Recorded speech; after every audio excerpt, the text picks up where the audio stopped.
What's up, everybody, and welcome to the Indigenous Peoples Day celebration event.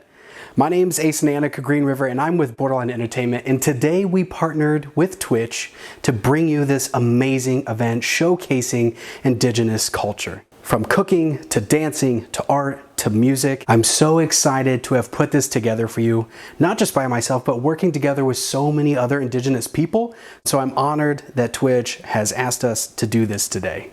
So I hope that you enjoy everything that is in store for Indigenous Peoples Day. And to kick things off, I'm so excited for you to meet Indigikitchen. Mariah Gladstone is the CEO and founder of Indigikitchen, creating online food courses so you can learn how to re-indigenize your diet. So I hope you enjoy Indigikitchen. So I hope you enjoy Indigikitchen. So I hope you enjoy Indigikitchen. So I hope you enjoy Indigikitchen. So I hope you enjoy Indigikitchen. So I hope you enjoy Indigikitchen. So I hope you enjoy Indigikitchen. So I hope you enjoy Indigikitchen. I hope you enjoy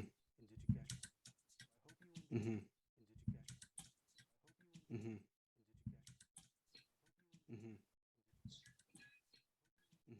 It's muted. It's muted. It's muted. It's muted. It's muted. It's muted. It's muted. It's muted.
I've got it turned up max.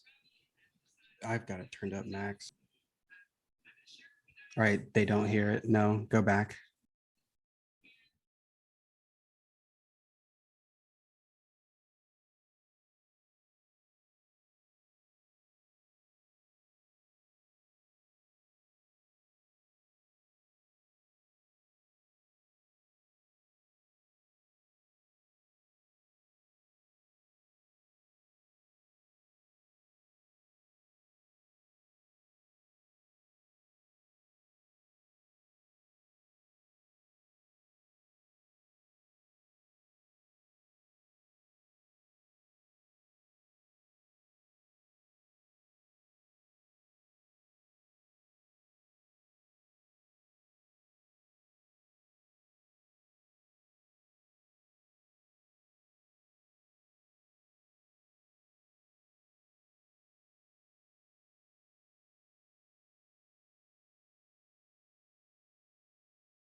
Indigikitchen, and I am from and reside on the Blackfeet Nation in Northwest Montana in the area we call the United States. I'm going to share with you guys some history of Indigenous food and talk a little bit about the foods that were present on the Americas prior to 1482 and what that means for our diets today, how we can honor those foods and honor ancestral wisdom, all while recognizing this complicated history of food systems on the continent. So, as was mentioned, I am It's, of course, a combination of Indigenous, digital, and kitchen. And I'm lucky enough to be able to use digital media like video, like live streaming, to connect with folks and teach this information. So this format is not altogether new for me, but it is really exciting to be able to share with a different type of audience than I'm typically used to. So I typically start by talking about some of the history of dispossession when it comes to Indigenous food systems. So from the very, very early days of the United States, as in George Washington is president, we have navigated challenges with the targeting of Indigenous food systems. So George Washington was, of course, engaged in conflicts with the Haudenosaunee Confederacy within the northeastern part of the United States, of which was most of the United States at that point. And in his orders to his generals against the Haudenosaunee, he wrote that their fields should be burned, their warehouses of corn burned, and their crops and fields burned to such an extent that they would never be planted again. There was, of course, the targeting not just of the villages, not just of the people, but of the food systems themselves. This idea of a nation's capacity to feed themselves is central to the idea of food sovereignty. And I'll dive into that definition in a little bit, but it was a tactic that played out in various ways across the colonial expansion of the United States, as well as Canada. And so as people push west further into the plains and into the mountains, they repeatedly engaged in armed conflicts with Indigenous people. This was, of course, because people were trespassing on our homelands and they were threatening our animals, our bodies, our land, our water, and we retaliated. It was, of course, an expensive conflict, sending the US Army and cavalry in to fight Native people who were, of course, able to travel and get food wherever we went was an expensive endeavor. And so it was the 1850 Commissioner of Indian Affairs report that wrote, "It is cheaper in the end to feed the whole flock for a year than to fight them for a week." Referring, of course, to the financial advantage of totally wiping out our food systems and leaving us indebted or reliant upon the United States and government ration systems in order to get our basic nutrients. That's, of course, what happened. Bison were targeted through this plan, often being hunted off of trains or just for sport. In many cases, the meat was left to rot on the plains, though sometimes the hides were taken, mostly because the Industrial Revolution enjoyed bison hides as machine belts because they were more sturdy than the cow hides or any other type of hides they could get. Rubber machine belts, not a thing yet. And later, after the meat had been picked clean by scavengers or rotted away, the bones were collected and piled up. If you've ever seen that big picture of the pile of bison skulls, that is, of course, when the bones were collected, often by Native people, paid only pennies, and then ground down to be made into fertilizer, bone meal, and bone china. Interesting connection also, of course, to the methods of colonial agriculture that were plow-based, obviously tilling systems because of the way things have been done in Europe and the monocultures that were being grown as opposed to Indigenous polycultures. So we look at these systems of decimating our food systems and the unfortunate impact that they had, the goals that they set out to accomplish to make Native people reliant on government subsidized food systems were realized. And with this, we get into this challenge where Native people are suddenly getting ration cards, being forced to go to Indian agents who will punch their ticket and give them a certain number of rations based on the people in their household. These rations were not things that we recognized as food. They were things like flour, weird white flavorless dust stuff, lard,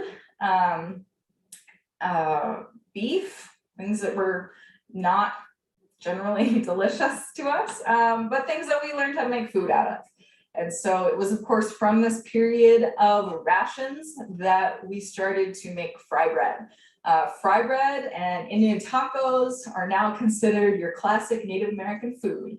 And I'll admit that fry bread and Indian tacos are a traditional food in that they are part of our history.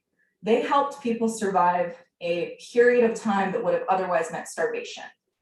That said, fry bread is not an Indigenous food, but I'm not here to attack fry bread because I think that it tells a story of resilience and survival. With that, of course, this transition to rations, we eventually transition into other types of subsidized food programs. So the commodity food program was established in the 1930s during the Great Depression. More boxes of food. This time we're getting some canned goods like canned vegetables, things that are also shelf stable, designed to be cheaply produced, transported over long distances without refrigeration, of course. And there's a lot of Native people that grew up on commodities. The commodity food program still exists on reservations. It's called FDIPR, or the Food Distribution Program on Indian Reservations, FDPIR. Still gets boxes of food. So there are Native people that will affectionately refer to the big blocks of cheese, commodity cheese.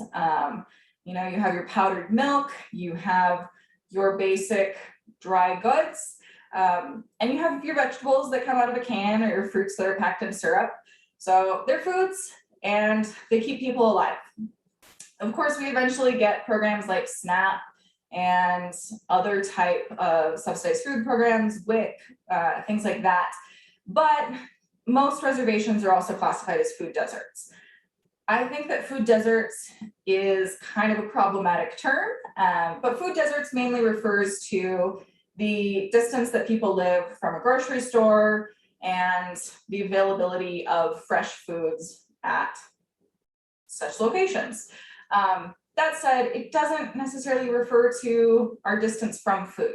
There's food outside my front door. I live on the land that my ancestors have lived on for over 14,000 years. We can find food, and there is an incredible diversity of plants, animals, fish, mushrooms, all of these wonderful foods that are just outside. That said, with people dependent on government ration systems since the late 1800s, in order to use this information, we have to revitalize these knowledge systems around it. Even if I tell you, hey, that flower, that fireweed plant is edible, right? You don't know what part of the plant to harvest, maybe flower, because I just said that. You don't know what time of the year to harvest it at. You don't know how to cook it. How do you preserve it? What does it taste like? And what would I eat it with, right? All of these things are part of Indigenous knowledge systems. Even if you're someone that knows how to fish, you might not necessarily know how to fillet the fish or process the fish, clean it all up afterwards. And how do you smoke the fish? How do you cook the fish? Also, I know that fish are animals. I previously said it like they weren't part of the same category, fish, animals, including fish. So all of this information and the desire to reteach this information and the desire to help me learn this information is why I got started doing Indigikitchen. I started sharing the knowledge that I was lucky enough to have, but with that, I also tried teaching people. So that's what I'm going to share with you guys a little bit today. I want to talk about some of the amazing foods that are included within Indigenous foods. You probably know a lot of them. 3/5 of the world's food originated in either North or South America, this wonderful continental mass that many Native nations refer to as Turtle Island. But for you guys, you probably know of the three sisters, corn, beans, and squash. That's why I'm wearing a shirt that says corn, beans, and squash, the patriarchy. Corn, beans, and squash refer to this incredible polyculture, which is, of course, a system of agriculture where you grow things together. So corn, beans, and squash have been planted all along the East Coast from present-day New York or Massachusetts, all the way down into the Southeast, into the Southwest, down into Central America. Corn, beans, and squash were grown. They're incredible. Different reasons and different varieties of everything, but I'll pull out what props I have. Corn, of course, if you've ever seen corn grow, it grows straight up and it kind of has these tall stalks. It grows ears of corn off of it, obviously. There are dozens of varieties of corn. Many of us are familiar with sweet corn because most of us grew up eating corn on the cob. Sweet corn is harvested pretty early in its maturation, so it still has that sweet, soft texture. But many people would simply wait for our corn to dry on the stalks, and then we would pick it. We would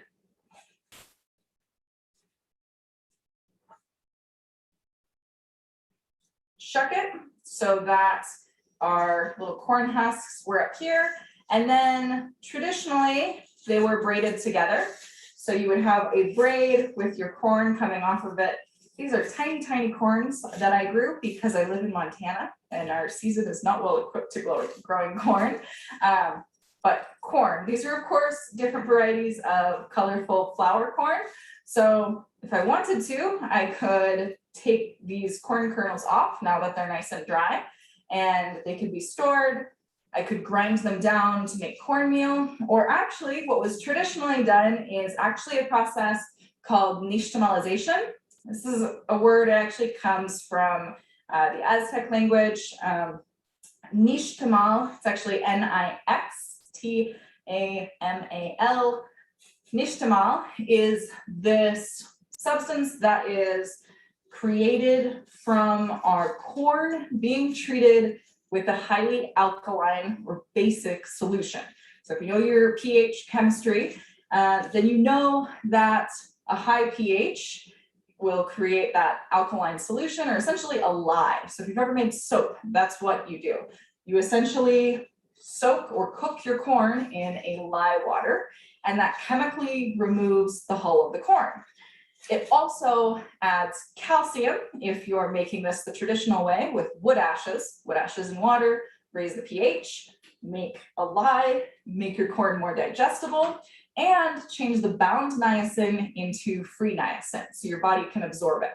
Makes corn way more digestible and it adds nutritional value. It also is the difference between if I grind this up and I get cornmeal versus if I grind up that nixtamal and get masa or masa harina, which is that corn flour. And of course, that is what we make things like tamales, arepas, tortillas, things like that out of. So big difference, and also incredible indigenous chemical wisdom. All of that's super interesting. Of course, when corn was brought back to the old world, Europe, Columbus was like, yo, here, have some corn. And people picked it up, especially within Italy and Spain and Egypt, actually, where people started eating a lot of corn, especially for peasants. And they were like, yeah, native people eat this all the time. So they didn't call us native people. They're like, those savages eat this all the time. They're fine. You can have this all the time. Except in Europe, there was already these big mills. So they just ground it all up, made it into cornmeal, and then cooked with that.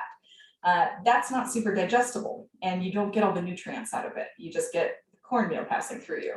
And so there was some native people that were present, pretty sure they were prisoners, and they're like, can't do that.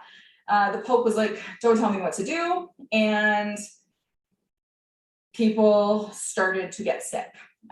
There were huge epidemics of pellagra, which is a niacin deficiency that crept across Italy, Spain, and Egypt, places where corn was suddenly being eaten by the peasants in mass. And primarily as their main food. They didn't have a well-rounded diet besides just corn. Interestingly enough, pellagra also causes severe UV sensitivity. You get into the sun, your skin starts to blister, you get burning looking patches from sun exposure as part of this niacin deficiency. Interestingly enough, I think this is where the vampire myth originated from. That is thanks to corn and not listening to indigenous wisdom on how to eat corn. Corn is, of course, only one of the three sisters. We have to talk about beans. Beans are also incredibly diverse in the varieties of beans that are available. Beans are a legume, which means they have nodules within their roots, which host nitrogen-fixing bacteria, which help take the nitrogen out of the air, put it into the soil, and help enrich the soil and add some of those nutrients that corn and squash are subtracting. Really, really helpful when we look at ways to enrich the soil of some of the nutrients that have been depleted. Especially interesting as you look at fields in the Midwest that have been planted with corn monocultures over and over and over and over again. And then in an attempt to restore that, they dump chemical fertilizers on them. So instead of doing that, there are options. They're called legumes. Beans are also interesting because, of course, they need a support system to grow. You plant them next to a fence or a bean pole or some type of bean teepee or something, or you plant them next to corn. So you plant corn first, you plant beans a little bit later. When they come up, they hold on to that corn stalk and they can grow up using corn as a support system.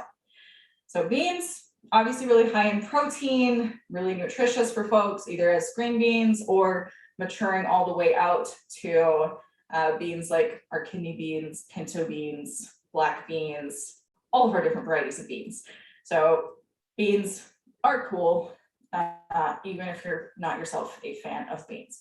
I will also say that squash are probably one of my favorite indigenous foods because they can be used for so many things, and there's so many different varieties of squash. So of course, it's pumpkin season. Pumpkins are a squash, either they're winter squash, they have a nice hard outer shell, so they will stay good on your counter for quite a while, or you can carve them, also an option with pumpkins, obviously. They can be made into desserts, they can be made into soups, they can be made into bread, curry, lasagna, all types of things. Today, I'm going to be showing you guys how to make a bison butternut squash lasagna. This recipe is super easy and delicious with only 3 main ingredients.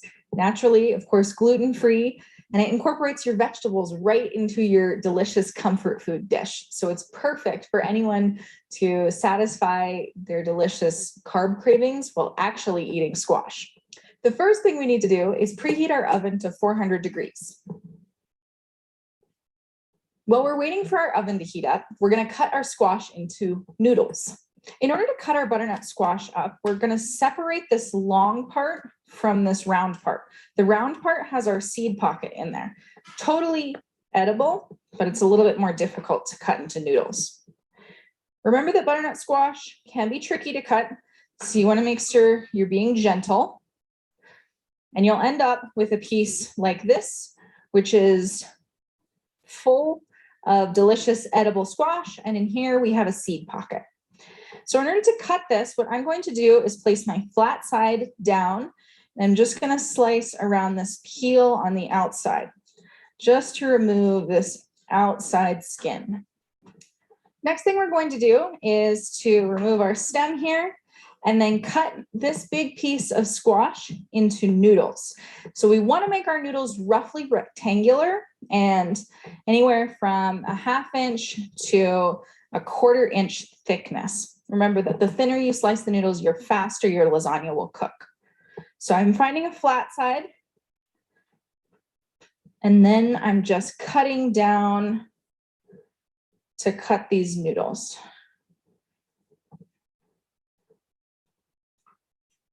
I'm going pretty thin with my noodles because I have a relatively small butternut squash. And so I'm trying to maximize the amount of area that I'm able to cover with this squash. Now that I have a whole bunch of noodles of roughly equal shape, I'm actually Going to set those aside and start to brown my bison burger. I have about a pound of bison burger here, and I'm just going to put this into a pan on medium heat and brown it until there's no more redness left in the meat. This mixture of spices is made from basil, garlic powder, oregano, and thyme. I'm just going to sprinkle this on the top of everything and stir it in to make sure that it gets well incorporated.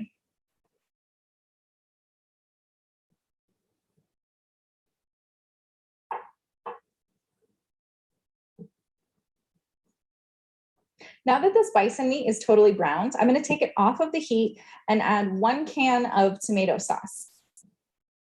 Tomatoes are, of course, another wonderful indigenous food.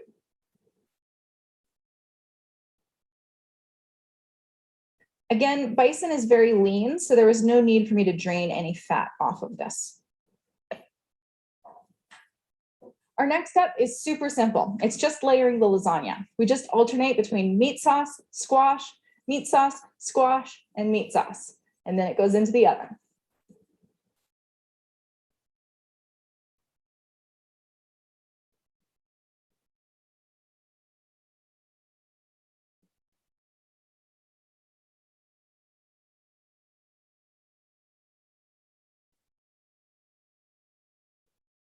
Because you're doing 3 layers of meat sauce, you want to try to distribute things evenly among your different layers.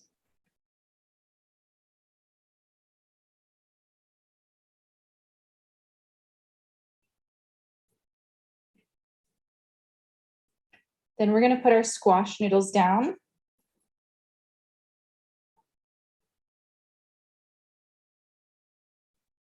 And some of these squash noodles are not going to go all the way across the pan, as you'll notice. So you can cut one of them into smaller chunks.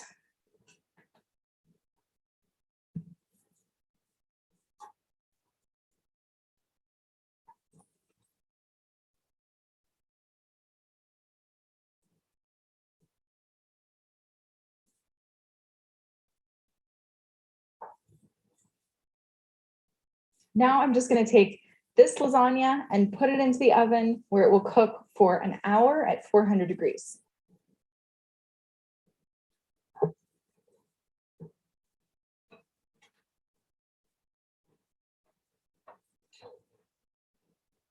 Now that my squash is in the oven, I'm going to set my timer for about 45 minutes. At 45 minutes, you have the option to add cheese if you wanted to add a little bit of mozzarella to the top. But mozzarella and cheese are, of course, dairy products that are not part of the indigenous food family. They are, however, very delicious on lasagna, and I think they make this dish just perfect. Now that 45 minutes has elapsed, I'm going to take the lasagna out of the oven, put some cheese on it, and then put it back into the oven for the next 15 minutes. This part's super simple. If you're adding cheese at this stage, you're just sprinkling a little bit of mozzarella or some slices of cut fresh mozzarella on top of your lasagna. If you're not adding cheese, skip this step entirely and just cook your lasagna straight through for 60 minutes.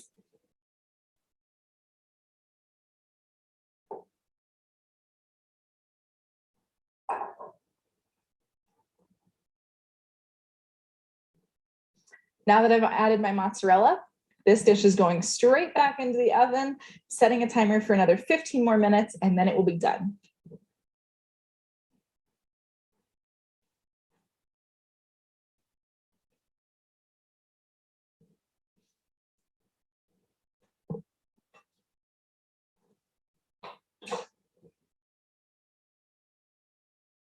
Timer's on, our hour is up, and our lasagna is ready.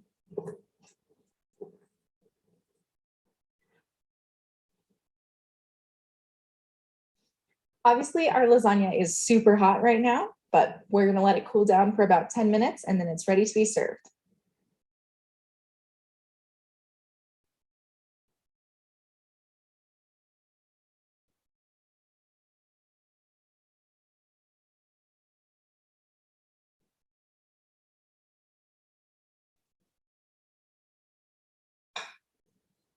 And here's our delicious lasagna, ready to be eaten.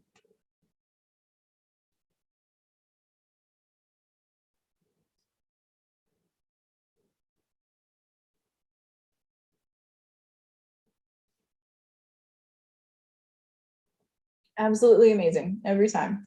There's other types of winter squashes. I have a squash I picked up in Eastern Washington a couple weeks ago. This is a sweet meat squash. I don't know if it's an indigenous variety that's been bred and trademarked with some interesting name, or if this is just a real weird GMO squash. I don't know, but it looks real pretty. And so I thought I'd use it as a demo. Also a winter squash, hard outer shell. As I said, this bad boy's been sitting on the counter for a couple weeks. So there's a wonderful winter squash, in addition to other types of winter squash that you've probably seen, like acorn squash, like spaghetti squash, like butternut squash. There's tons of varieties of squash. There's also summer squash, which are things like zucchini. Zucchini, I think, is also an incredibly versatile vegetable. You can, or fruit, I guess, there are seeds in it, a fruit vegetable. They can be turned into zoodles. You can use them as a substitute for spaghetti. You can cut them into lasagna noodles. You can bake them into zucchini fries. You can grate them up and turn them into zucchini bread.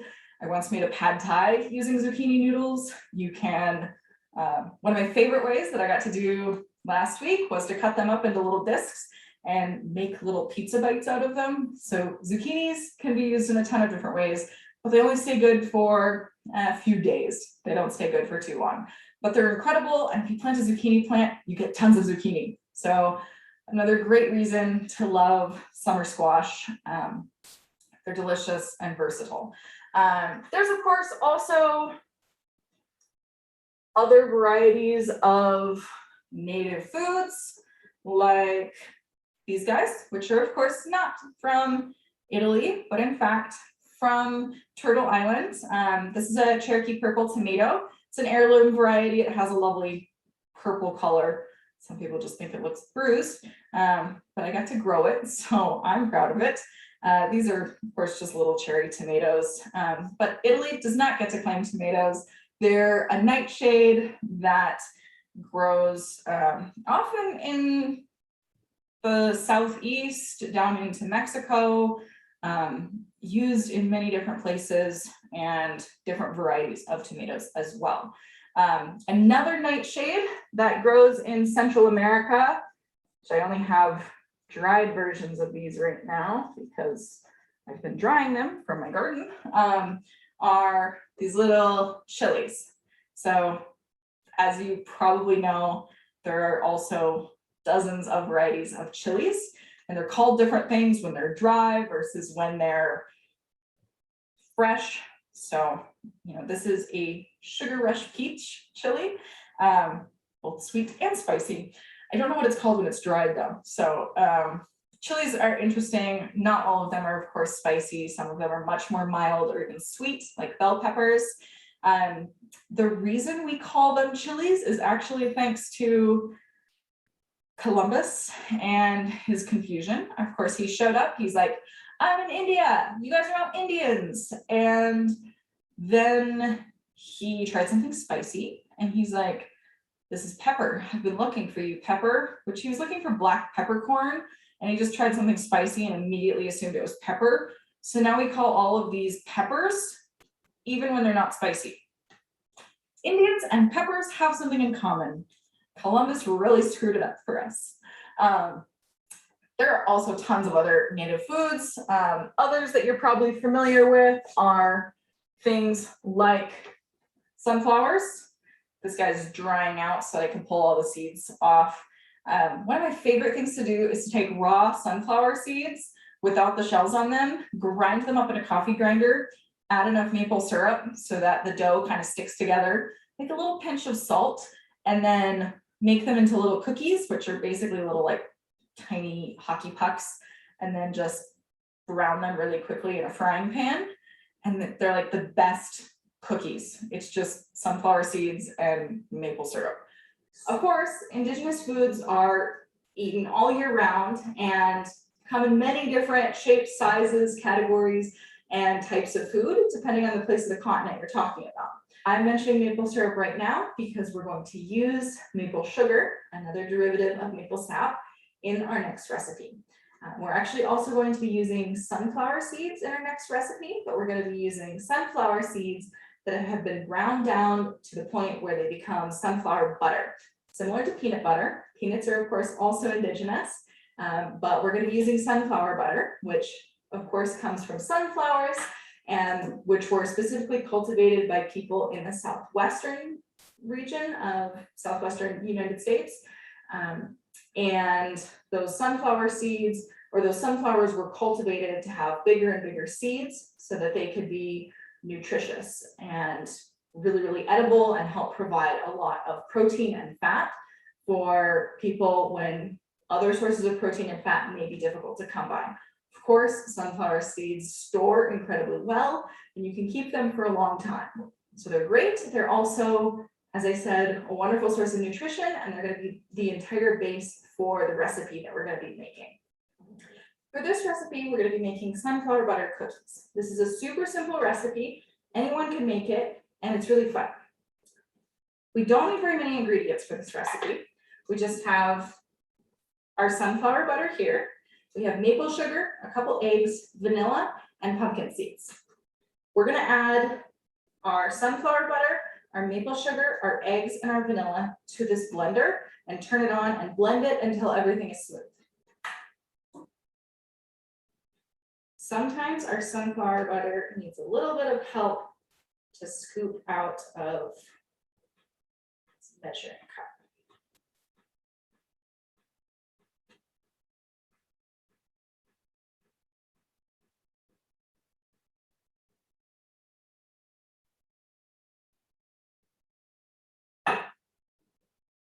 Sunflower butter is great because it's a butter similar to peanut butter or almond butter, but of course, because it's made of a seed, it's relatively allergen free. I don't know anyone that has allergies to sunflower seeds.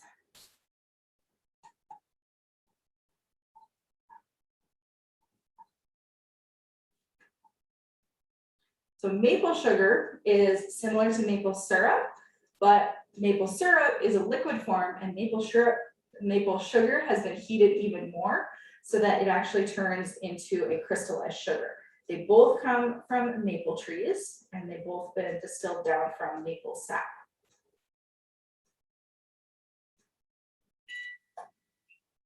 That's our oven, which is preheated at 350 degrees.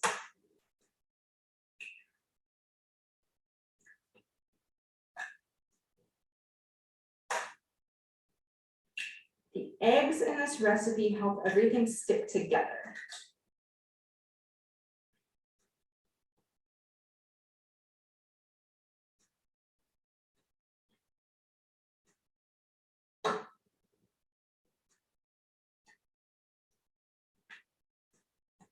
So we're going to put this lid on, and we're going to blend all of this until it's smooth.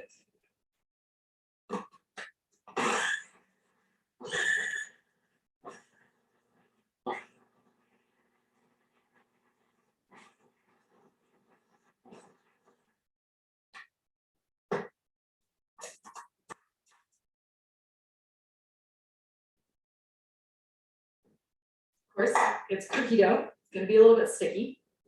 And now we're going to add our pumpkin seeds. So these will go in here, and we'll blend these in a little bit at a time.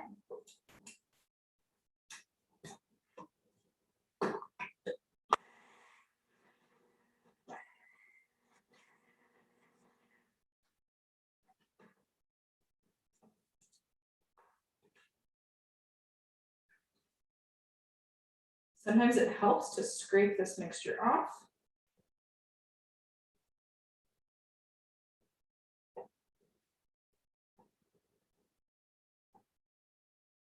So that you can add more pumpkin seeds.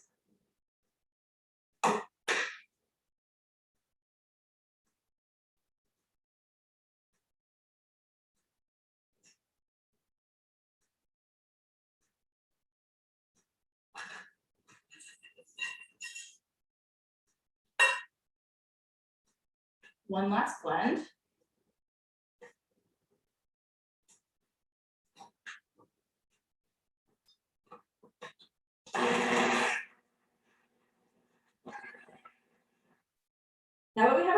mixed, we're going to make our cookies and place them on our cookie sheet.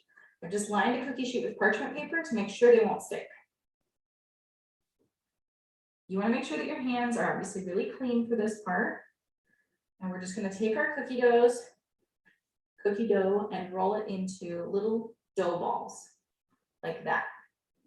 We're going to put them on our sheet. They should be about 1.5 inches apart. They won't really spread out when we bake them, but we are going to smash them a little bit flatter in a second.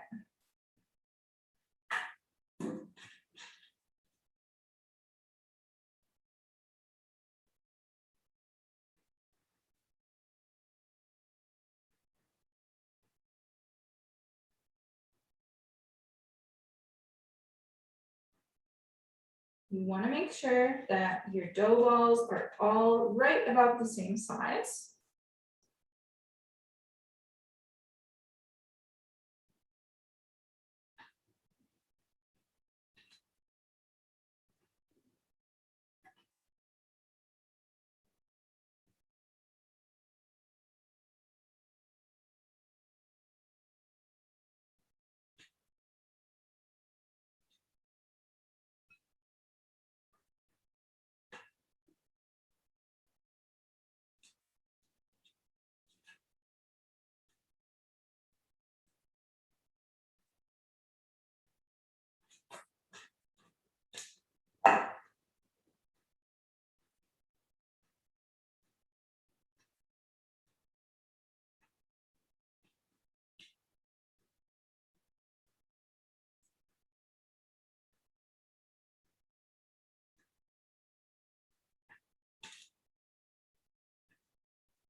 So I want to give these cookies the classic peanut butter cookie crisscross.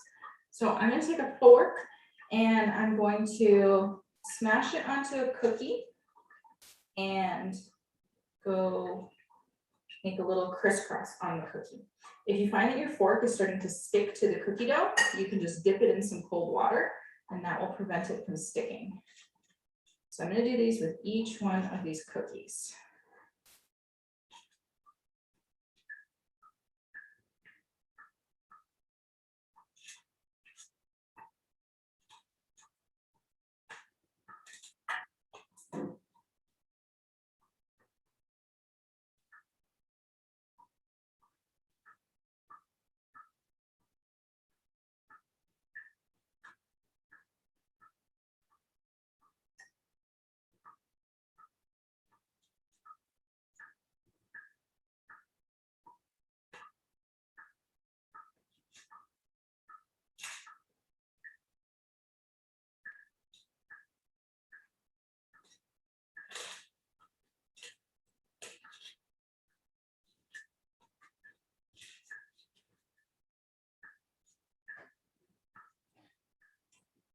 Now that all my crisscrosses are done, I'm just going to pop these right into the oven at 350 degrees for about 15 to 20 minutes. We'll keep an eye on them. And as soon as they start to turn golden brown on the top, that's when we take them out. Our sunflower butter cookies are done baking and they are ready to be eaten. They look delicious. Super, super good, high in protein, fairly good for you because in the whole batch, there's maybe a tablespoon of maple syrup. I think maple syrup is another incredible indigenous food. The fact that Native people had the understanding of not only tree life cycles, how they can sustainably harvest syrup without damaging the tree, but also this process of converting unconcentrated maple sap into maple syrup is amazing. We didn't have metal pots. You couldn't boil things down into maple syrup.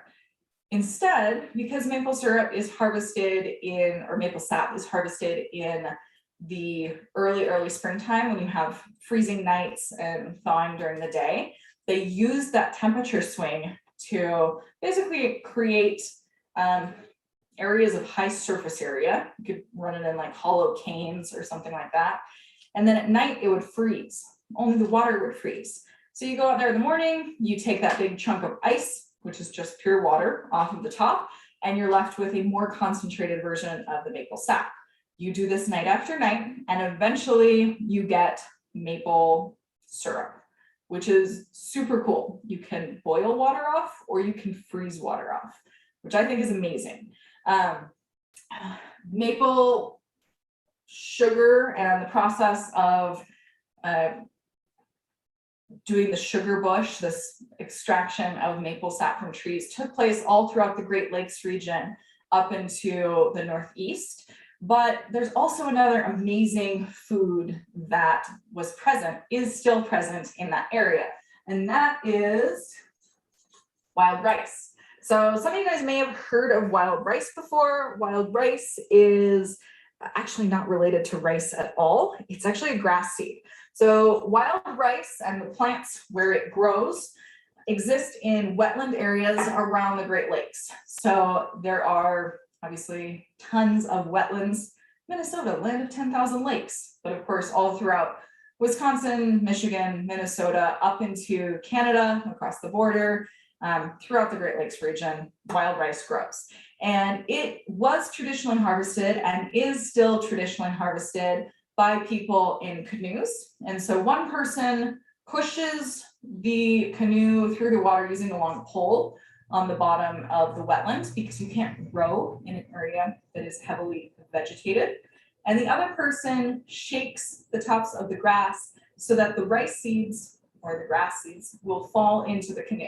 Inevitably, this also means that some of the rice will reseed itself because it won't all land in the canoe. Then you remove that outer shell with some wood parching, and you're left with this incredible food, which is super delicious, has almost a nutty flavor. But if you know how to cook regular rice, white rice, which is typically closer to like a 1-to-1 ratio of water and rice, or brown rice, which is more like a 2-to-1 ratio of water to rice. This is like a 4-to-1 ratio of water to rice. It holds a ton of water. This stuff will expand so much, which means that I can take a third of a cup of this stuff and feed a family of 4 very easily because it absorbs that much water. Great backpacking food if you're looking for ways to cut weight. And Native people still harvest it in the Great Lakes region. I will say, if you're gonna buy wild rice, definitely find native harvested wood parched wild rice, which you can tell has this lighter color. It's a little bit different in the coloring than the wild rice you'll find in stores, which tends to be pretty consistent black. A lot of Native people will just call that driveway rice because the only thing it's good for is paving your driveway. It's a cultivated variety of wild rice that's actually grown in California and not true hand harvested wild rice that you want. I'll save that one. There's of course also a ton of other native foods from dozens of berry varieties, including sarvis berries, raspberries, blueberries, cranberries, to dozens more, elderberries, buffalo berries, choke cherries. Can't even get into them all because they're so numerous. 2 different types of nuts. So we of course have black walnuts, we have pecans, which is actually an Anishinaabe Potawatomi word, which just refers to nut. It comes from a time of relocation where Potawatomi people were forced away from their homelands in the Great Lakes down south to Oklahoma through Kansas, and where they found new nut trees away from the black walnuts, away from the hickories, and instead to a tree which a nut they had no name for, and so they just called it nut or pecan. Of course, hickory nuts, as I mentioned, beaked hazelnuts. We also have other types of protein-rich crunchy things like sunflower seeds, like pumpkin seeds, like these foods that we have come to love and appreciate so much as part of our diets already, and the stories that go with them. So there are also tons of varieties of wild plants that grow, besides all of these that are cultivated and have been specifically bred by Indigenous agriculturalists over generations. There are also varieties of herbs and plants that grow wild that we've harvested as well. So for example, rose hips, for their high vitamin C content, yarrow, for its medicinal powers, its tarragon-like seasoning power, and its value as a tea, for cedar, which we know as delicious wood planking on salmon, but also for the tea that it makes that is high in vitamin C, will destroy scurvy in anyone that is potentially at risk of scurvy, but also thousands of other varieties of plants, lamb's quarter, peppermints, bee balm, these different plants that grow throughout the continent. As an ecologist, I am lucky to know so many plants, but I still can't pretend to have a complete grasp of Indigenous foods, Indigenous plants. And there's the wisdom that goes along with it, not just the plants that are edible, but also, of course, how to prepare them, how to harvest them, when to harvest them, how to treat them so that you can preserve them into the winter months. So for example, my people dug prairie turnips, or this, it's called breadroot sometimes. It's Cerealia esculenta, for scientific name. And it is a legume, but it also has this big starchy root, kind of like a potato, but it has to be peeled. But you dig it, and then they can be braided together, like garlic bulbs, for example, and dried out. They can be rehydrated by putting them in a pot of hot water anytime, and you can make delicious potato-like stews, but of course with a lower glycemic value. Even though potatoes, sweet potatoes, are of course another Indigenous food coming from South America.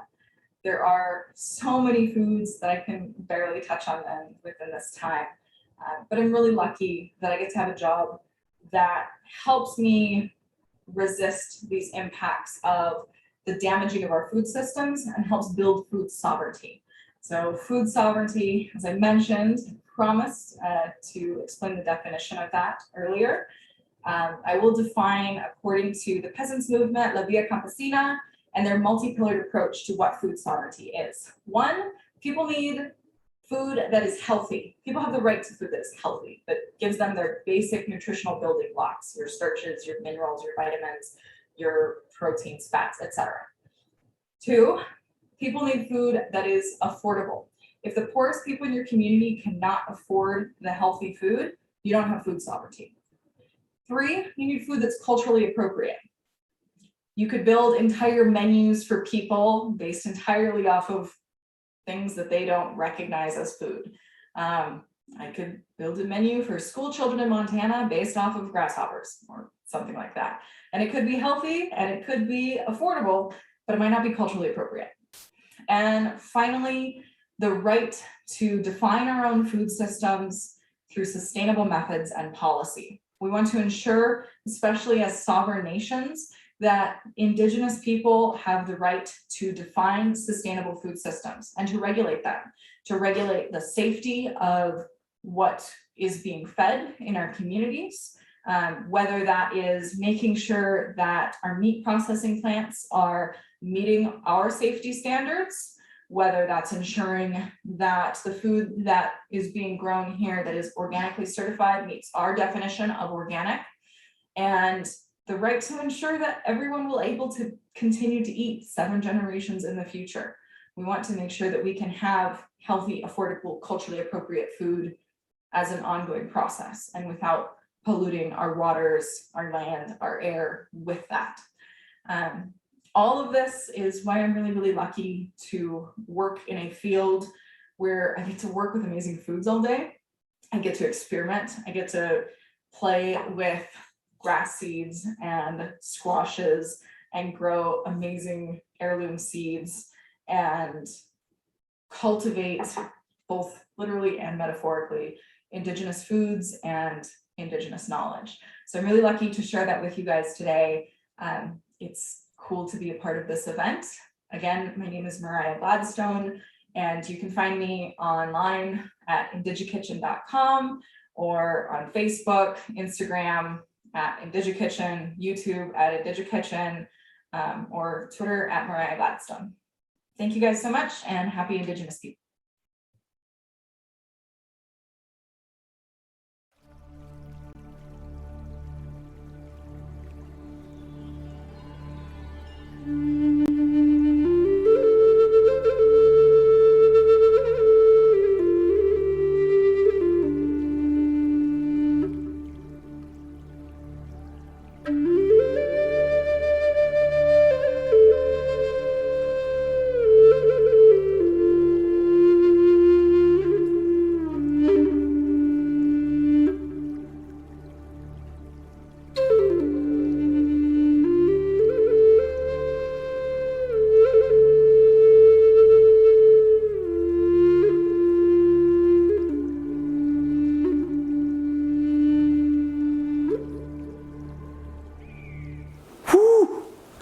Wow, that looks so good. I'm not kidding. Mariah, thank you so much for, you know what? I was gonna say thank you, but really, I'm mad at you because you just made me super hungry. Listen, there is so much rich history and delicious flavors in Indigenous cooking, and that was just a taste. So if you want more amazing recipes and amazing online cooking from Indigenous cultures, please, and check out Mariah and Indigenous Kitchen.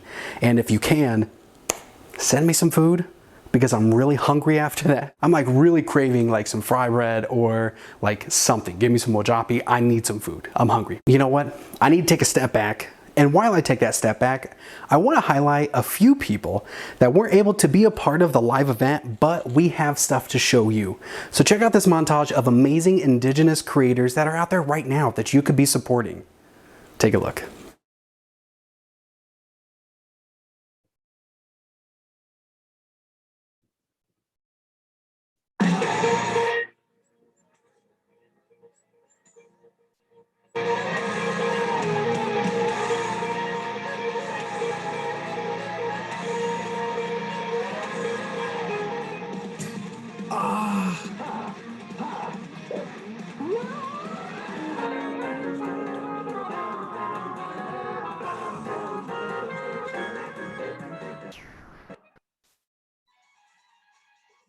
I've been wanting to do, there's a few things that I've wanted to do like my entire life. Pie to the Face is absolutely one of the slapstick comedies that I've always wanted to do. I remember being at a production of Clowns in elementary school, and somebody else got to get a pie to the face, and it was not me, and I was very sad about that. I'm just like, I just want a pie to the face.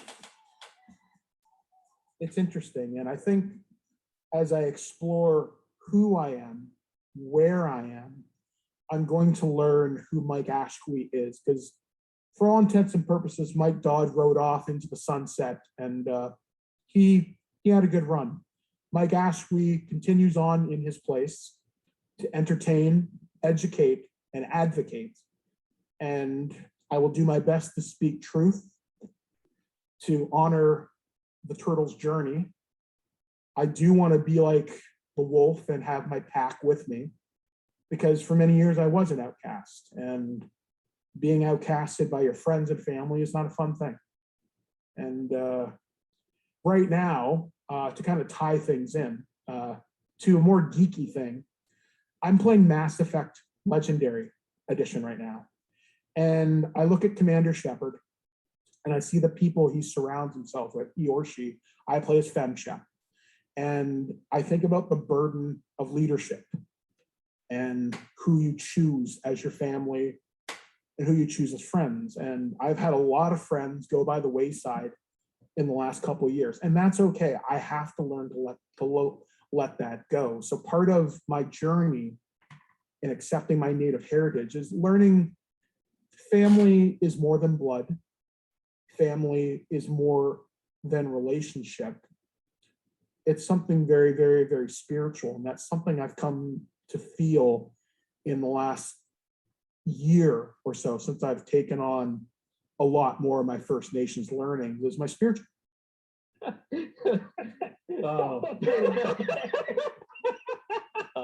So yeah, this movie sucked.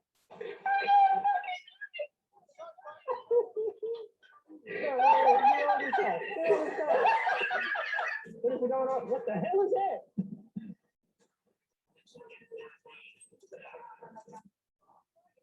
Sony. The game comes out next week. Peace. Deuces.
Cool. Hey, what is up, everybody? Hey, thank you so much for being with us, for being a part of this event so far. I know that we've had a few technical difficulties, and I appreciate you standing by and you bearing with us. I'm so stoked that we're able to showcase so many people. There's one in particular that I want to showcase right now, and his name is Frank Wong. He is an Indigenous musician. Now, unfortunately, Frank really wanted to be a part of this event, but he wasn't able to get here in time. So what we're going to do is show his new music video. So please, I encourage you, go search Frank Wong, go look him up and listen to his music and check him out. But without further ado, I'm going to let his music speak for himself. Thank you so much again for being part of this event, and I hope you enjoy what is to come. Frank?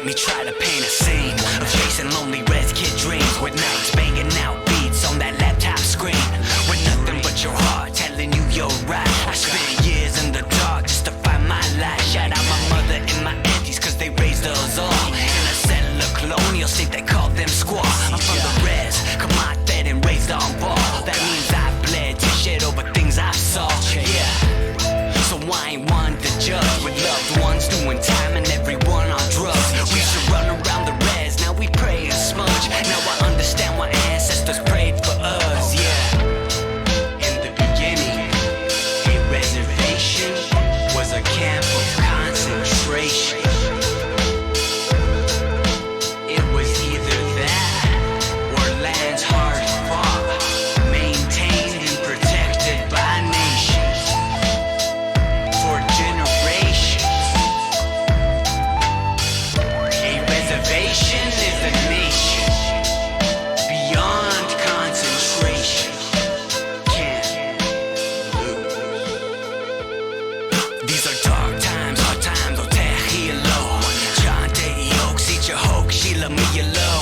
If you gotta know, I got a heavy heart, every part and valve way down with the heavy scar. And I got them in the place I'm from.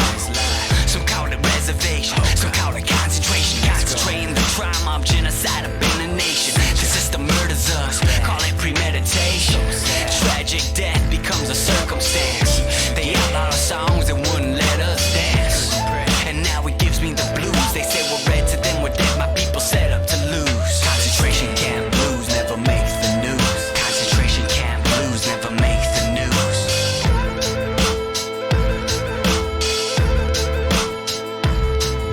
These settlers rigged the game when they made the rules. These settlers rigged the game when they make the rules.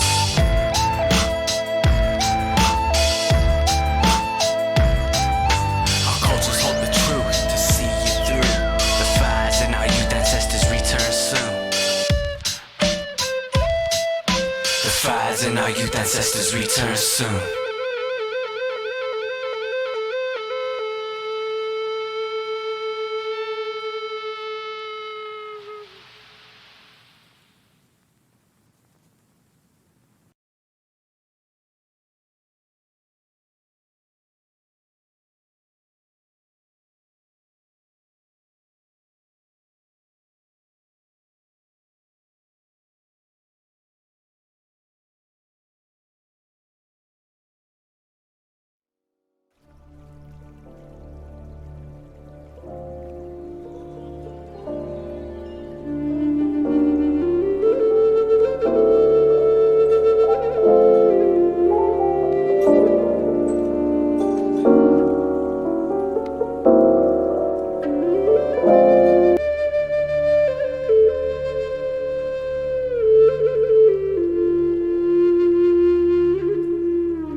chat. Juby Dooby Doo, tasty food, definitely making some of those. Yes, that lasagna. And I'm not like a spaghetti squash. I like with my squash, I like it roasted. I like a little bit of char on there, but Mariah made it look so delicious. I'm probably going to be trying that out. And those cookies for sure happening today. Long Shot sounds awesome. The BRB music. If someone can recommend some more music like that, I would appreciate it. Absolutely. We'll get you some recommendations. Long Shot. We'll make that happen. Because not only do we have a ton of great musicians in there, just like Juby Dooby Doo, which you saw in the montage, he's in the chat, so you can listen to his music. But yeah, we'll make sure that we can get you some recommendations because there's a lot of different, like if you want just flute, if you want maybe some singing and some drum music, you can get some of that too. Jeremy Two-Face, doing great, brother. Keep it up. Jeremy, I appreciate it, man. Happy to see you in the chat, brother. Period T, Brave, the music is great. I love the heart in it. And that's the heart. The heart is in this whole thing. This is 100% a passion project, and it's done by Indigenous people. I want to say for Indigenous people because we want to make it for you too. Tremendous music is beautiful. Music beautiful as always, and the recipes looked amazing. And that's just the tip of the iceberg when it comes to those recipes. And I think another great thing about Indigikitchen Kitchen and what Mariah offered was just a lot of knowledge, because I feel like a lot of people don't know a ton about Indigenous recipes and Indigenous food. You know, a lot of people, if they know anything, like they know fry bread tacos, you know what I mean? Like that's probably the extent that they know, or they just assume, yeah, it's buffalo, it's bison, that they have those kinds of meats. But there isn't much discussion outside of that. Like what ingredients, what recipes are we looking for? That is a big part of it. And I think that the knowledge that Mariah imparted onto the chat, whether you are like, you're a nerd like me and you love to just learn things or not, like, I feel like it's great knowledge, and I'm happy that everybody got to hear it. Excel Fisher, hello. Thank you for joining in. And which, by the way, thank you again. Shout out again to Twitch for supporting this event, for putting us on the front page. 17,000 of you are here for a great reason. And you know what? We've got a lot more amazing content to come. I'm getting a little bit of blinkers that we're still setting up. We're not quite done, but know that there's some sweet stuff coming. What other questions do we have in the chat? You know, what else is going on? 11 heckin' months, Lexi Graves. Also, shout out to Lexi Graves. We'll see you later in this stream too. But what's up with you? Ghoulish, glad to have you here. Lord of the Skies, holding it down. Can you talk about wajapi you ate growing up and what it's like? Yes. All right. Wajapi. The best way that I can describe it for everybody to understand, and yes, Ghoulish, we're talking about some fry bread, which wajapi is great on fry bread. It's kind of like if you imagine, like in Thanksgiving, you got like the hot cranberry sauce where you reduce it down. I'm not talking about that canned gelatin crap that you can't understand exactly how it's made. I'm talking about actual cranberries. You boil those down. You still get some whole berries in there. You put some sugar in, you know what I mean? Sweeten it up a little bit. And so it's like this fruit reduction, this compote that you can then put on different things. You can either eat it by itself, or as Ghoulish brought up, fry bread, you can put it on fry bread. So absolutely recommend it. And there's different, recipes when it comes to wajapi. Every tribe, every group, every family makes it a little bit differently. I know Lord of the Skies, the wajapi that I had, a lot of mixed berries, and it was incredible. And we had it on fry bread a lot, throwing on some powdered sugar just to like really hype us up and had us, hyper all over. Juby getting some wajapi, knowing it's so good. Lord of the Skies, you love to make it with blueberries, which is, I'm all about that because I'm a big blueberry person. Athena, what is wajapi? Wajapi is it's like a fruit compote. I think that's one of the best ways to put it. It is delicious. It is sweet. It is tart, and it goes on just about anything. I think if you don't know how to make fry bread, but you just want to make some wajapi, like you can maybe make some waffles or some pancakes. Hands down, it would be like, we didn't always put it on fry bread. If we had some wajapi left over, we're putting it on some buckwheat pancakes the next day. Yes, Smalls. I am Native American myself. My name is Ace and Annika Green River. I'm hosting this shindig. I am Indigenous. Let me pull up. You've seen it in my hosting bits back and forth, but I've got my strong, resilient, and Indigenous shirt as I host my shoulders up so you can read that. But yes, I am Quahati Comanche myself. So I'll have some of these sit down conversations with the chat so I can answer some questions. Like I said, as we vamp a little bit before we get to the next section. Queen Latia, you're welcome. Thank you. Solid shirt. Solid shirt.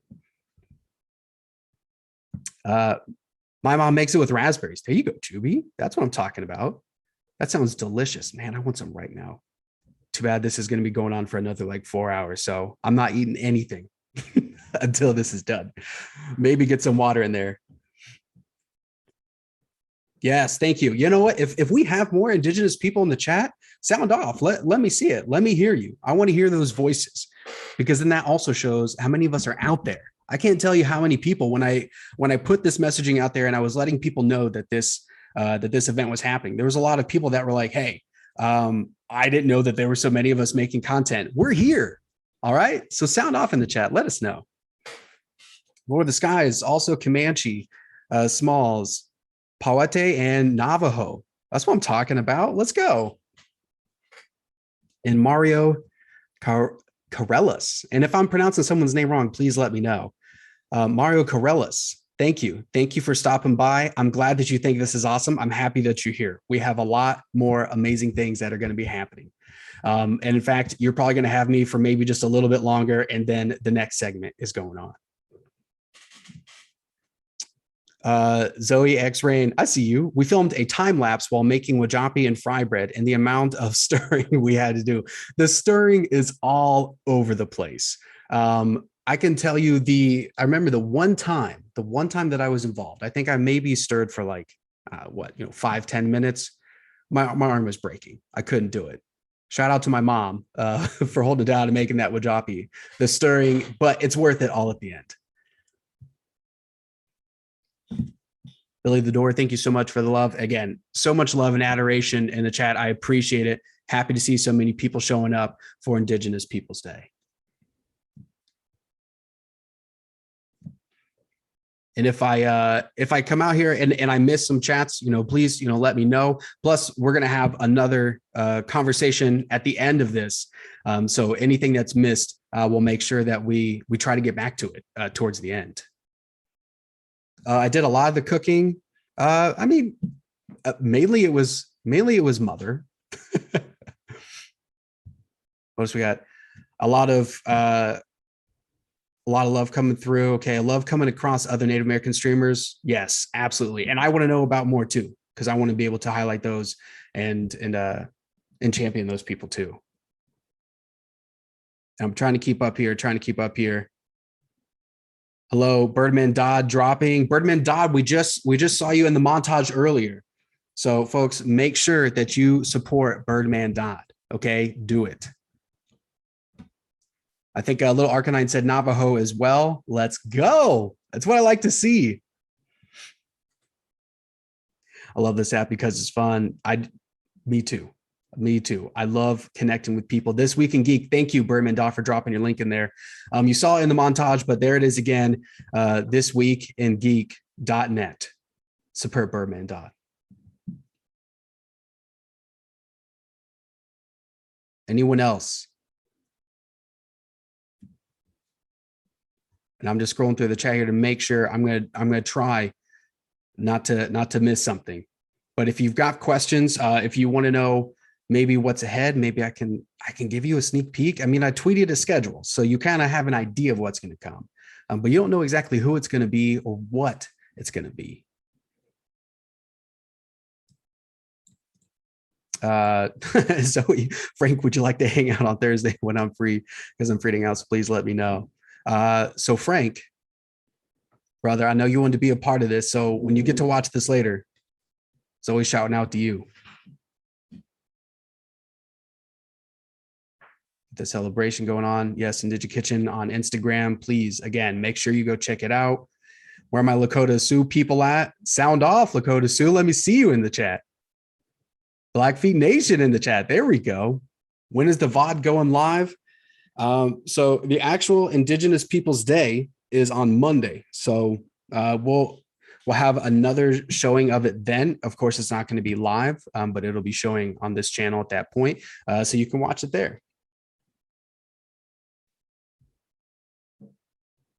Our Afro Native brothers and sisters and represent. We got you in the chat too. Yes, there we go. From Alaska over here. That's what I'm talking about. Come on. We're here, people. We are here. Let me, Queen Latifah's gonna love this. Sound it out. Strong, resilient, indigenous. Come on now. Moth and Wolf says, my wife and brother-in-law are Northern Cheyenne. My wife is studying for finals and I'm here sending love while I drank coffee, getting ready for work. Thank you, Moth and Wolf. And shout out to Northern Cheyenne people. Long shot, I'm from Europe. I think it's beautiful that Native American people managed to keep the culture strong despite the unfairness that you have been submitted to. It's a true testament. You know what, long shot? Thank you. That means a ton. And you know, I would implore people. There were 2 conversations that we had last year, roughly around this time, and one was growing up Indigenous with myself and one of my sisters, Sky. And we sat down. And we talked about just what it was like for us growing up Indigenous. And then we had a follow-up conversation called Living Indigenous, which was me and a bunch of other people that are Indigenous folks within the gaming industry. And there's a lot of great conversations in there. So I highly recommend that you check those out. You might see some of those people again here today. But yeah, absolutely. You know, if we don't fight to keep this stuff alive ourselves, then there's a good chance that it just might go away.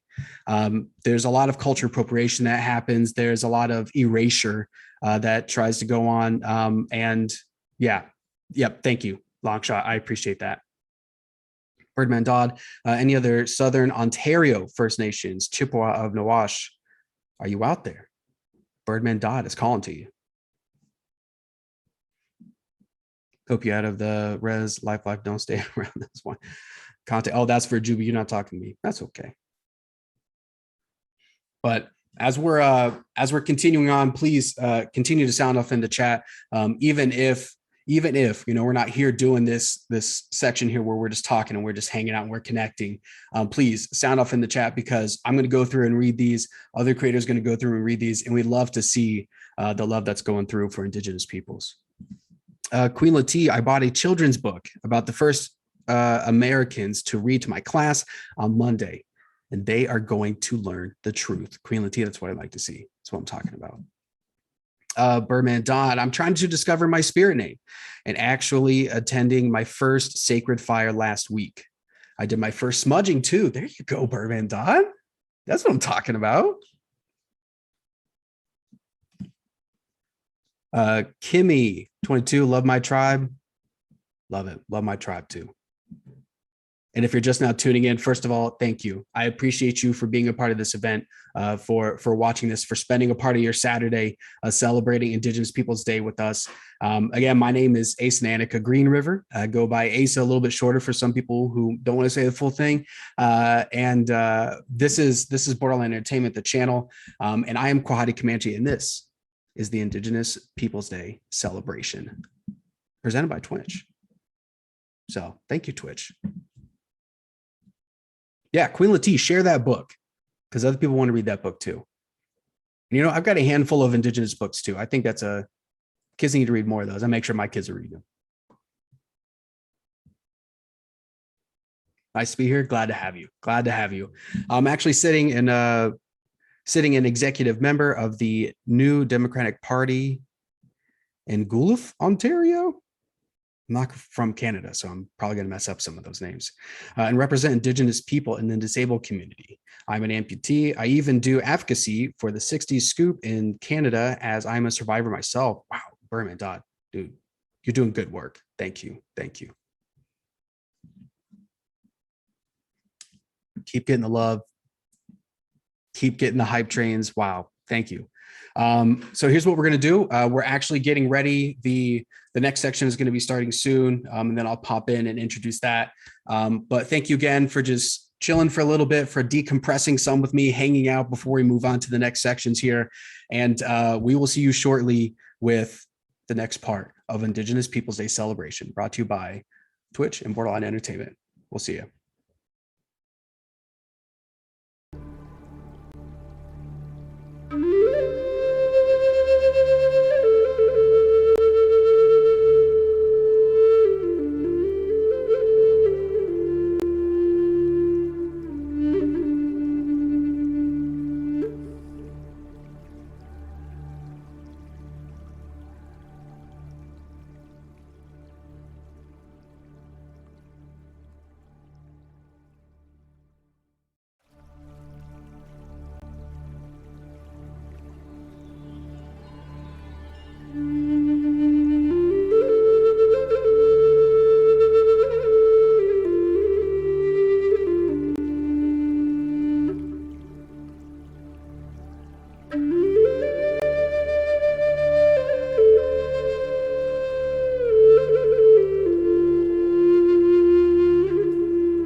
just a few of the amazing creators that you can find on Twitch and various other online platforms. There are so many more that we haven't even been able to show today. So do your research, reach out there, connect, and find other amazing Indigenous creators to follow, because we're here. Now we're gonna jump to some art. Art is such an important part of Indigenous culture, and now we're gonna get to see a live demonstration from none other than Clay and Rain. And then followed right up after that, a conversation with her and other amazing Indigenous artists. All right, hello everyone. My name is Zoe. I usually go by Zoe or Zoe Rain. I am a member of the Choctaw Nation of Oklahoma. So I was actually born in Oklahoma in McAllister, and I moved to San Diego when I was 4. So I've been here for quite some time, but I am very excited for the Indigenous Peoples Day event today. So what I do, I make polymer clay earrings. My company is called Clay and Rain. I started it in November of 2019, and I kind of just started as a side hobby, and it really took off, you know, especially during the pandemic. Before this, I was, just working in the service industry, hosting places, and then pandemic started, and I was like, okay, well, now I have some time to focus on making earrings, and it just blew up. And now this is what I do full time. So I'm very excited to be able to show you. I do stream. So I usually stream myself making earrings.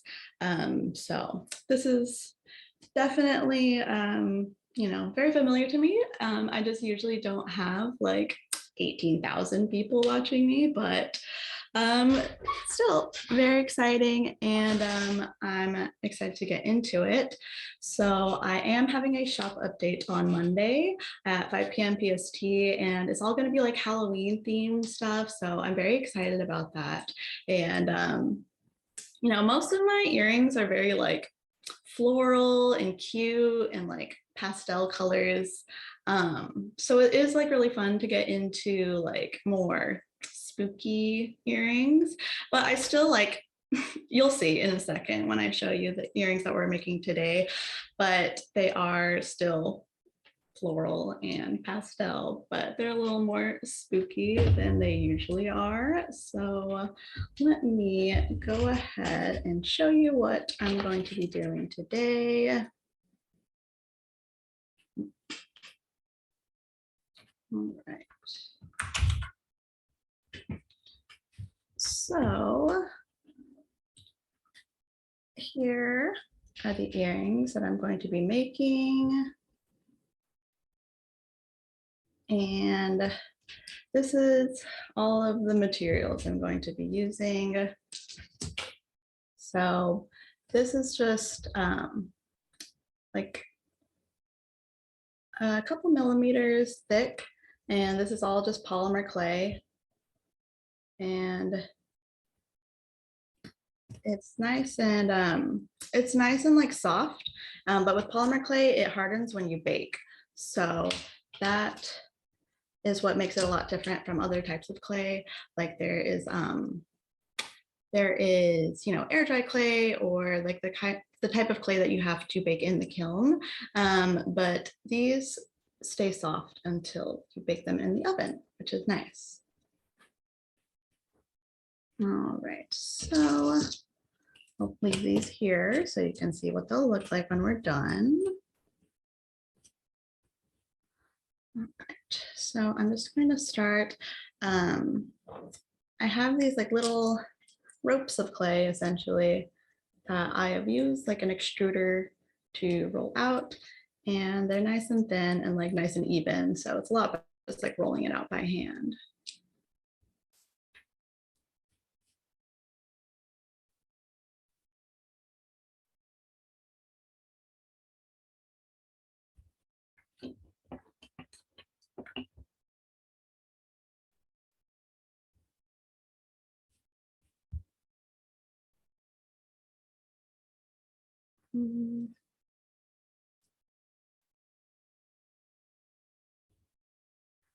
So I like to make these coffin earrings. I started making them last Halloween, I believe, yes.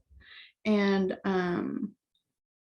they were very tiny because I had a very small cutter, because these, I don't cut by hand like the base shapes. I use these cutters. They're essentially cookie cutters. They're usually 3D printed.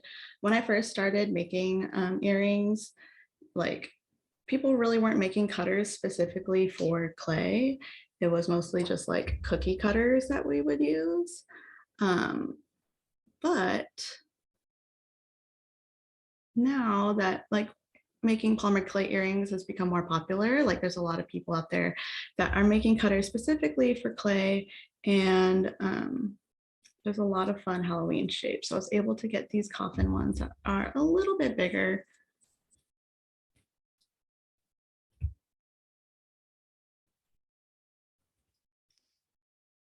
Okay. Okay. All right. Curb, hello. Thanks for coming in, Curb. Hi, Gabriella. Yeah, I have been posting a lot. I'm just like everyone. I'm going to be doing a thing. Like I told people during like my last stream, I haven't been streaming too much lately because I've just been really busy. But I told everyone during my last stream like about today's event, but I didn't have too many details yet. So I was just like, I'm doing a thing for Twitch. It's Indigenous Peoples Day. And that's really all I said. And then here we are on the front page. So thank you to all of my pals that are showing up. And yeah, I didn't have like, I was like, I don't know what time. I don't know anything, but I'm gonna be there.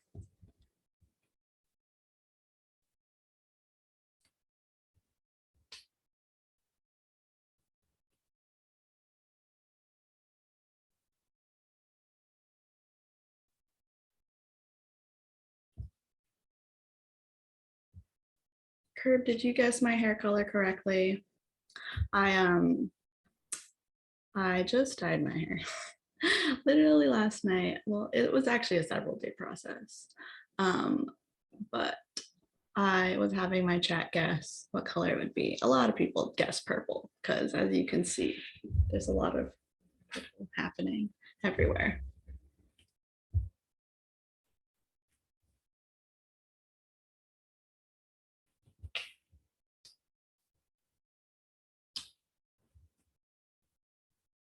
No, that is not long enough. See, I don't work very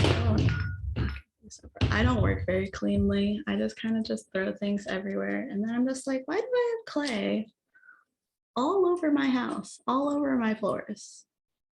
Why is it in my cat's fur?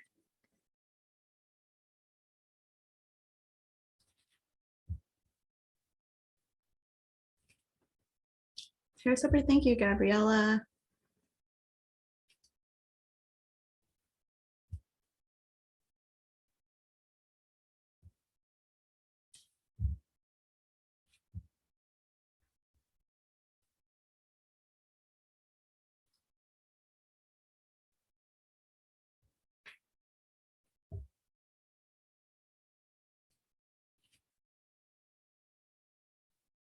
Yeah.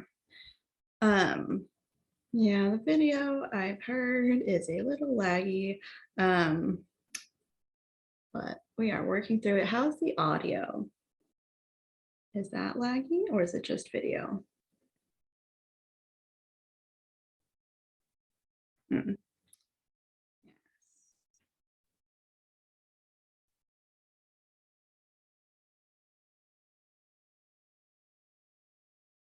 Bianca, hello. See, doesn't it look a lot better than yesterday? So yeah, my hair is very naturally dark brown. So it was definitely a process to get it this light to like do this color. So I had to essentially get it to platinum blonde. And in order to get very dark hair to platinum blonde, you have to bleach a lot And I think I bleached my hair like 4 times in like 2-day period. And yesterday it was like bright yellow. And I told my friends, because I was hanging out with some friends yesterday, I was just like, what we're gonna do is we're going to ignore my hair. So it was very, very yellow, but I toned it and then it was fine. And then I did the purple last night. So I think it's all right, you know. There's still some spots here and there, but we're not gonna talk about those. Alec, hi. Hello, thank you. 10 out of 1. Honestly, 10 out of 1 is even better.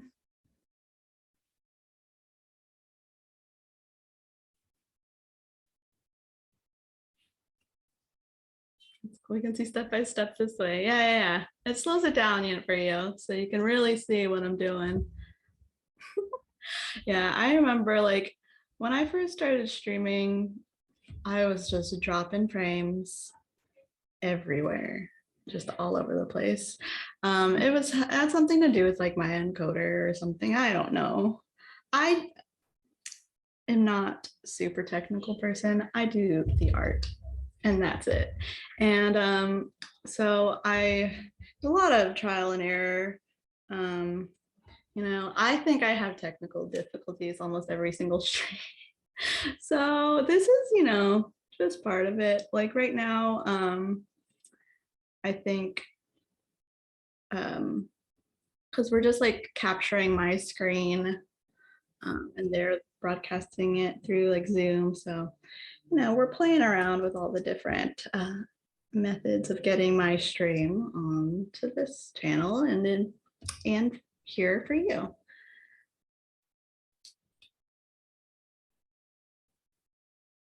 One camera. Okay. Let's see. Oh, thank you.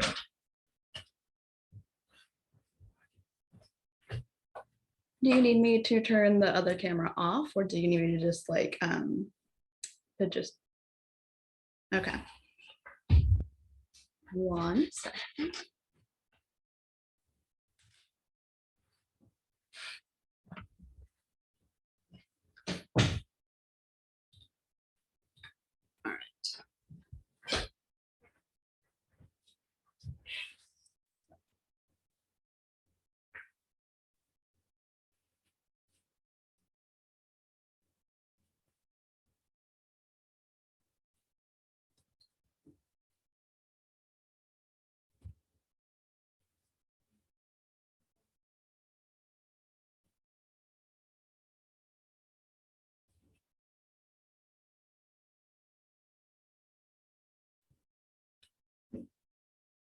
I like the design of these earrings, little snacks. You know, a lot of people tell me that they want to eat my earrings, which, you know, you really shouldn't do because it's clay that is actually made from plastic. So probably shouldn't eat it.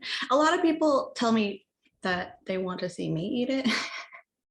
And, you know, I'm not going to do that, but one can dream. I've talked about making an edible slab.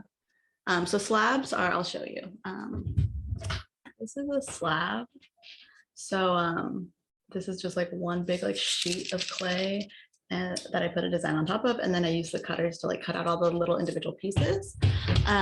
But people say like I should make an edible one. So I've thought about making it out of like, I don't know, like fruit roll-ups or something, because people tell me my slabs like kind of look like fruit roll-ups. So maybe one day. I did have, I had like a 12-hour stream. I was gonna do it on that stream, but I actually ran out of time. So I'm thinking of doing like maybe a birthday stream like later this month, because my birthday's on the 20th. So I might do like a birthday stream and might do some fun stuff like that where I make an edible slab and then I can eat it, and then maybe I can even cut it up and make it into earrings and I can sell it and you can eat it too. Except it probably wouldn't, you know, be good. after a little bit, but you know, one can dream. That would be cute, but also just enjoy your birthday. Yeah, for sure. Probably like not on my actual birthday. But I definitely wanted to do like a fun birthday stream because I started streaming in January. So that was very far from my birthday. And like I just got to watch all my friends and all these streamers that I watch have their birthday streams. I'm like, when is it my turn? All right, so we have the border for the coffins, and then I'm going to go into making the snakes. So I'm just going to take this thicker rope and just kind of form it into the little head, and then the rest is just twisting it around into a little snake shape.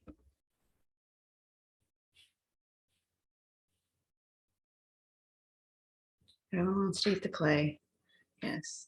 Like people are just like, oh, I thought this was food. Or like, what's funny is that sometimes like people will see like focaccia bread. Like sometimes like people will put like designs on focaccia bread and like they'll be like, oh, I thought this was one of your slabs. So it's both ways. They think food is earrings and they think my earrings are food. Crunchy fruit roll up earrings, yum.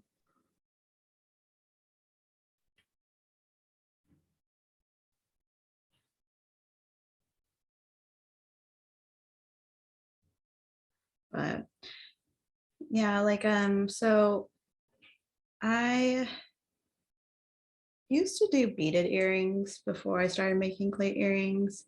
And then I got into clay, like I said, November 2019.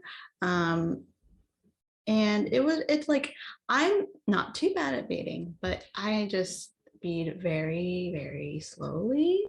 So it's just like at most I could maybe bead one pair of earrings a day, you know, and like if I'm, you know, selling them and that is my main form of income, that is not really efficient. So I just found a medium that was better, that I could work in faster, and also you know, like that slab that I showed you, like I can cut maybe like 10 to 12 pairs of earrings from that one slab, and that slab took me maybe 2 to 3 hours. So you know, I can get a lot more product in a shorter amount of time. But I do like beading and I do want to do more, but kind of just like for fun, not to sell. But I yeah, I beaded some earrings. I did like this charity streams for the it was the First Nations Foundation, I believe. And I did a charity stream a couple months back, and I was beading some earrings on that stream, and it was like an 8-hour stream, and I didn't even finish one earring. So again, very slow, but you know, it is kind of relaxing sometimes, except for whenever you stab yourself with the needle.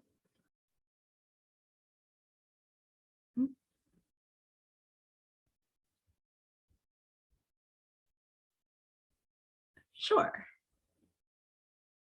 Hi, Sheer. All right. We're going to be right back. We're going to see if we can figure out some of the video issues. So just give us 1 second.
righty, so we're back. I've been told that it's looking a little better. So, oops, let me not play that. I have to play the stream on my iPad now, so I can still see what everyone's saying. But we are back and we are still making the little snake.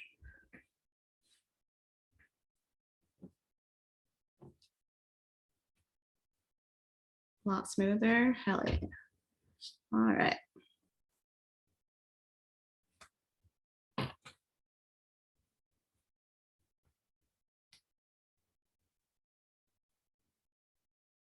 So tell me, what did I miss? What's going on?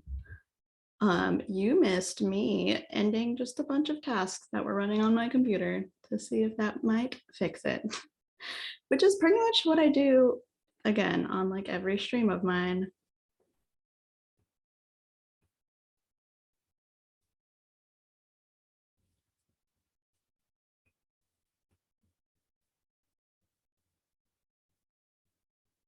The design is so, thank you, Gabriella. Yeah, I used to do these snake earrings. Like when I first started making earrings, they were just like super fragile. So then like I never really wanted to make them again, but I wanted to like bring them back kind of in a way. So they did look really similar to this, but they were just like snakes on their own. But now I'm putting them, like I'm combining them with my coffin design that I've done a couple times, like I've done a couple variations of.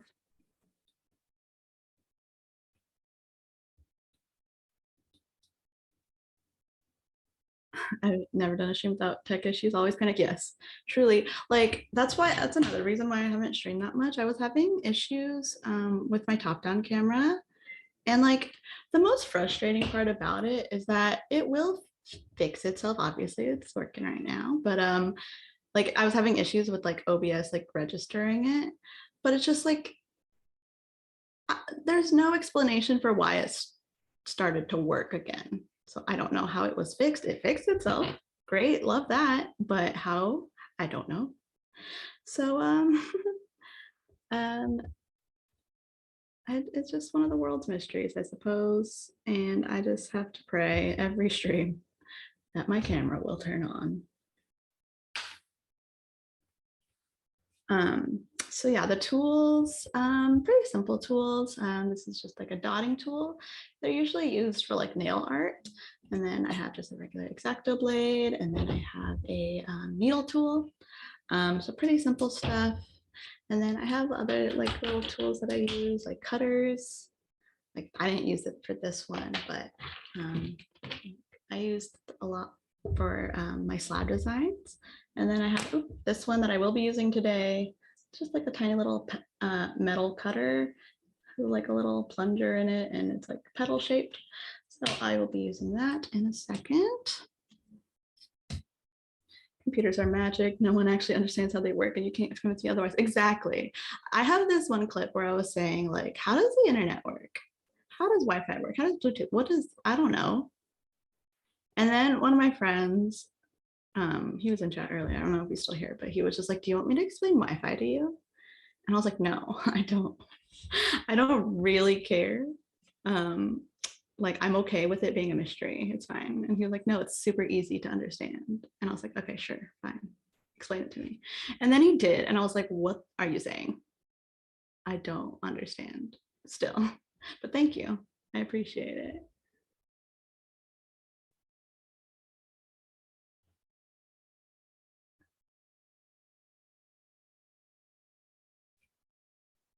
Just let it stay a mystery. Okay, I will. I will. Yeah, and I don't really know how computers work either. My boyfriend built me this PC and I just sat there and watched, like we streamed it and it was like, watch me sit here and look cute while my boyfriend builds me a PC, essentially.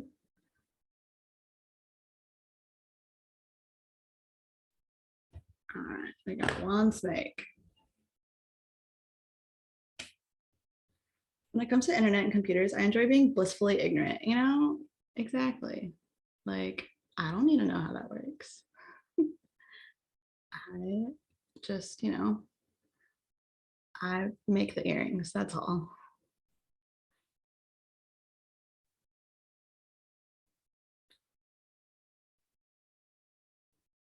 I just seen your Insta post and they came here. Well, thank you for joining in. We are a little choppy, but that's okay. You can see what we're doing. Thanks for coming in. Happy almost Indigenous Peoples Day. Don't ask me how phones work either. Oh, no, absolutely not. Yeah, today my friend walked in and she's like, happy Indigenous Peoples Day. And I was like, thank you, it's not today. And she's like, I don't know. I can't keep up with this. Cause there's like a lot of like different Indigenous Peoples Day. There's like, there's the Canadian one. There's like the Indigenous Peoples Day, like for the world. And then there's like the US Indigenous Peoples Day. And then there's other just kinds of Indigenous Day. So it is kind of hard to keep up. But just remember, Indigenous Peoples Day for the US is in October. And that's all. I mean, it's easy for me to remember because it's just like October is just the best month. There's my birthday, there's Halloween, there's Indigenous Peoples Day, there's, I don't know, spooky time. Computers trying to take over the world. Yeah, it is what it is. That's right. But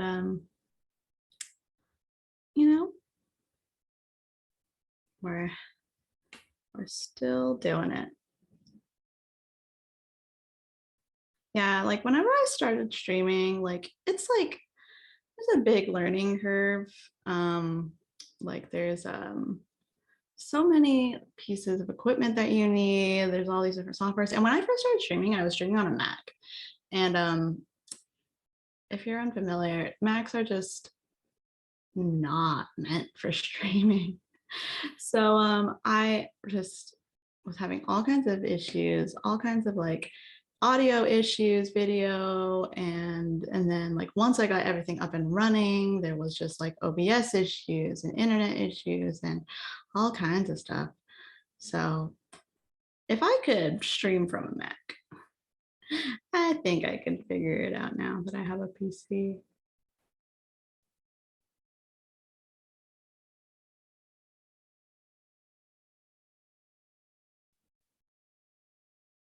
Yeah, there's going to be some texture on the snakes. I just use my little needle tool to make it, a little more realistic. All right.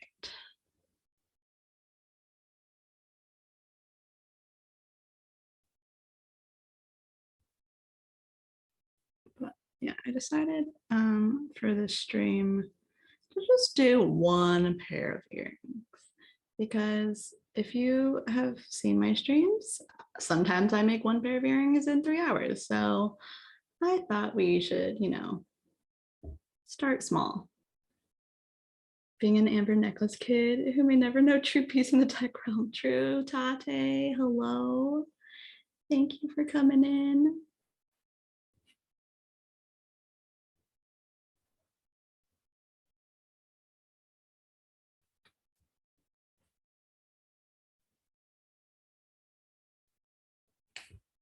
I cannot, I'm very picky about making them match. So that's usually what I spend my time doing, is just trying to get them even and looking the same. And then I still don't get them even. All right. Even enough, that's why I put it as in my descriptions for my earrings. I'm like, this is a handmade product. If they don't look right, that's not my fault. It's supposed to be like that. It's unique. But a lot of people ask if I make Indigenous designs or anything like that. And I don't really, I've done I actually made some little mini fry breads out of clay before. And I might do those again. But I typically just kind of make like my own little designs, super like, again, floral, cutesy stuff. But you know, like I think it's important to realize that there's Indigenous artists that just make art. It doesn't have to be necessarily like Indigenous themed art, but you know, because we're Indigenous artists, it is inherently Indigenous art.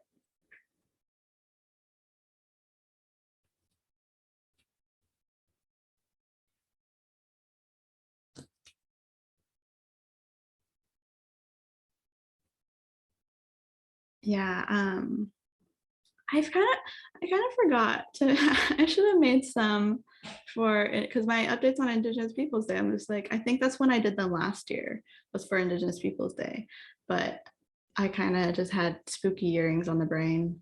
So I didn't make any this year. I guess I still have time, but we'll see.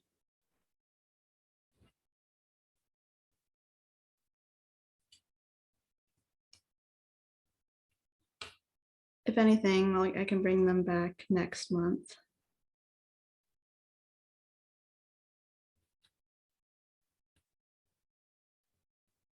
I like, I want to look closely, but sometimes when I look too closely, my head is in the camera view. And I don't really want to do that because I burned my scalp dyeing my hair. So I don't want to show y'all that.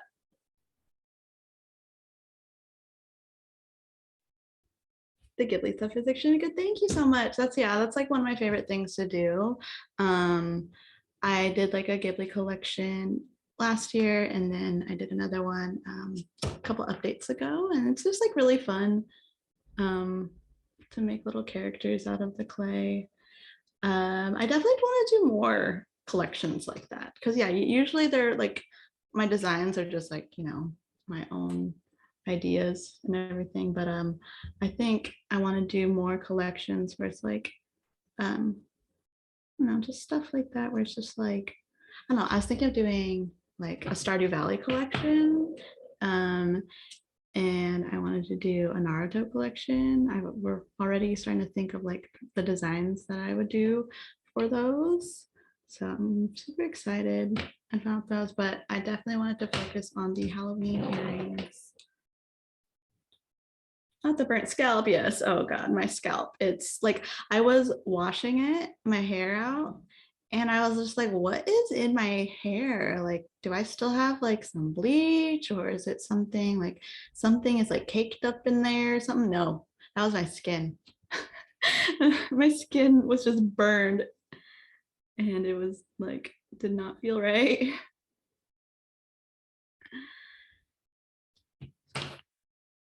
Because like the hair on my scalp or like, yeah, like right at the root, like that got like white, like very, very light.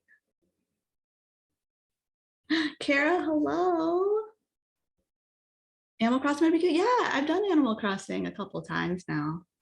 I've done like some slabs of Animal Crossing earrings. I had like a whole collection of Animal Crossing earrings that I had that came out like right before New Horizons came out. So yeah, you just have to scroll down a bit on Instagram, but you'll find it. I definitely want to bring those back. It's just like, y'all still play New Horizons? Because I don't. I stopped playing after a while. It was just too much choice, too much. I don't know. Terraforming was a really cool idea, but I couldn't. It was like, yeah, I don't know. Especially like as an artist who does like design and all of that, it's like, oh no, this is like too daunting, too much. Feels like work. I guess like it is work. Animal Crossing is like, you know, one of those grinding games, but still, I was like, I want to just like be cute and talk to animals. I don't want to have to, you know, build an island, do all the zoning. I just want to, you know, just listen to KK Slider. You're playing right now? Okay, I will make some just for you, Gabriella. I'll make a whole collection just for you.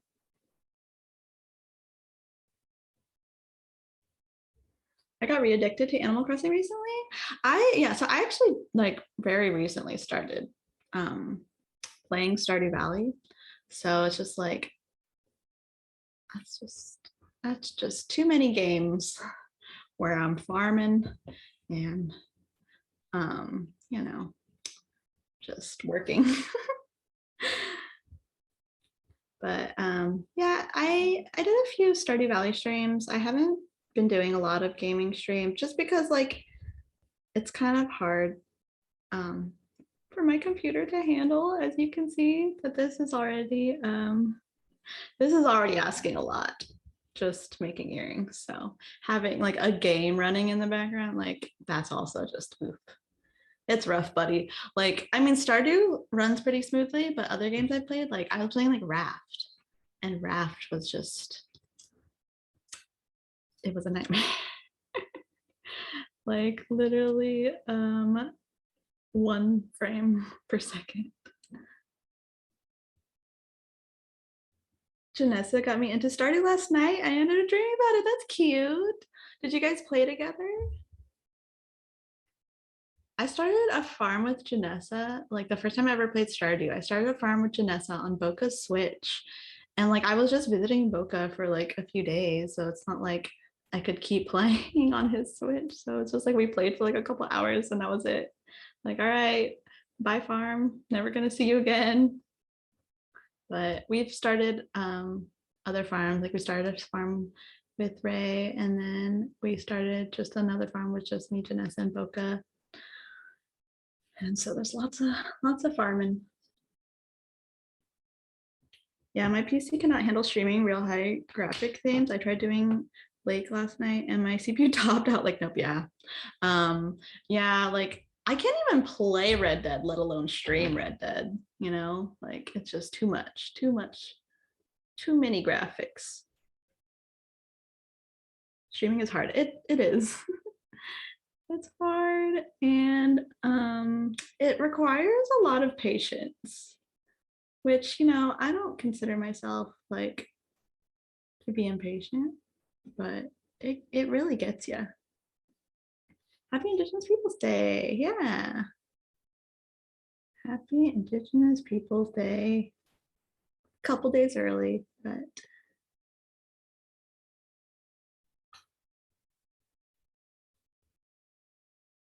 I only played Stardew for like 30 minutes total. I need to play some more. Yeah.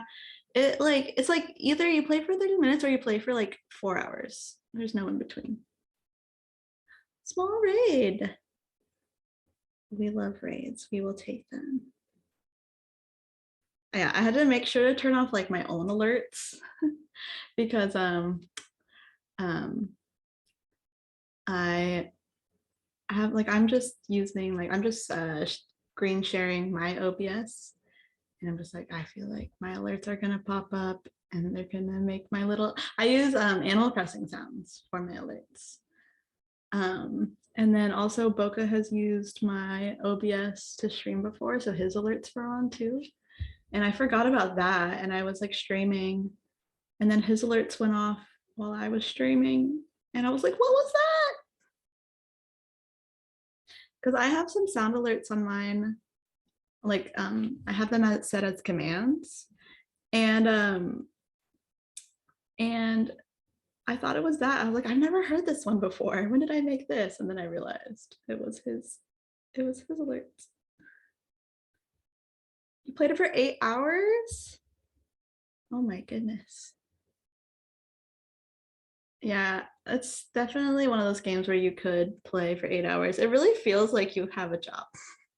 Just like I gotta get like my farm and gotta do this. It was funny. We were hanging out with my friend Najoni the other day, and we walked past a house and it had a little greenhouse, and she was like, "Oh, that's so cute! Look at the little greenhouse." And Boca was like, "Oh, we need to get our greenhouse." And she was like, "Oh, you guys are getting a greenhouse?" And I'm like, "Oh, we're talking about a video game, baby."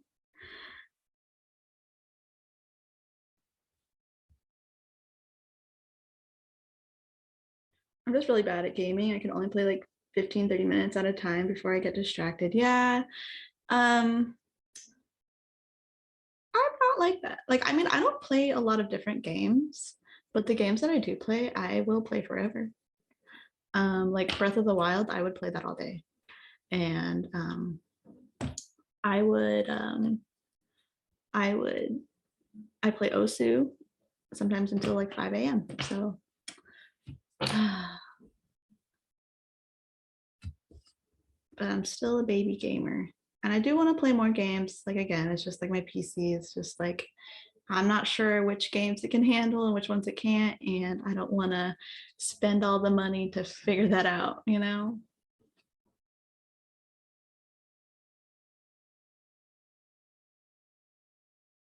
Leah, thank you.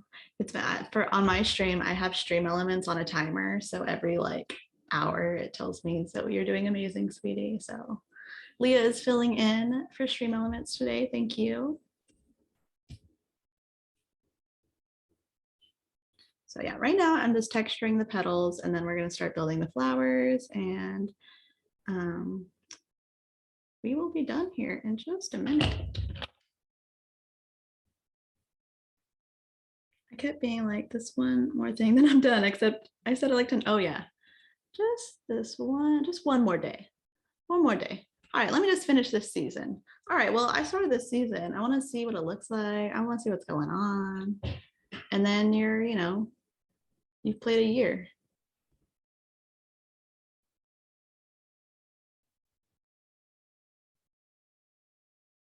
Breath of the Wild. Love remembering that my little one threw all my switch. Oh my God, I remember you telling me that. Oh no, yeah, like I would just give up. It's like, all right, I guess gaming isn't for me then.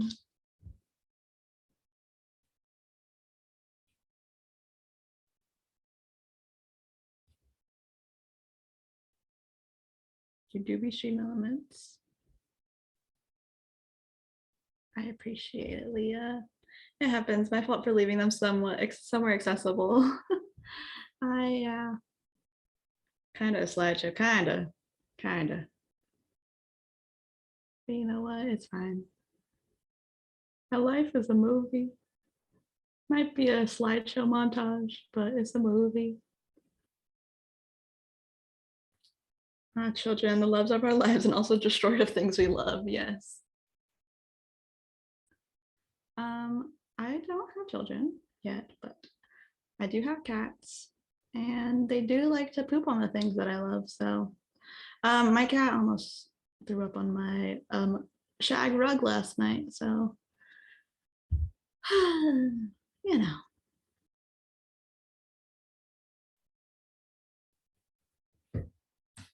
Fur babies, true. I got to go back to work, but now keep doing my thank you. Have a good day at work, Leah.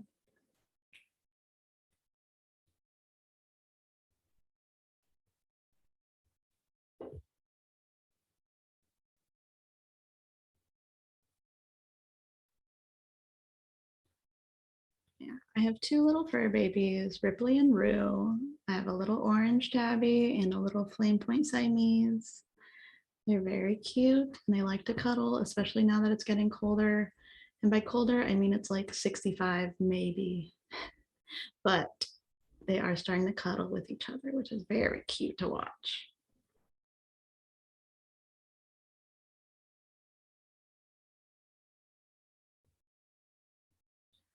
I am making earrings. So these are the finished earrings and this is what it's going, like this is what I'm working on currently. But we are almost done.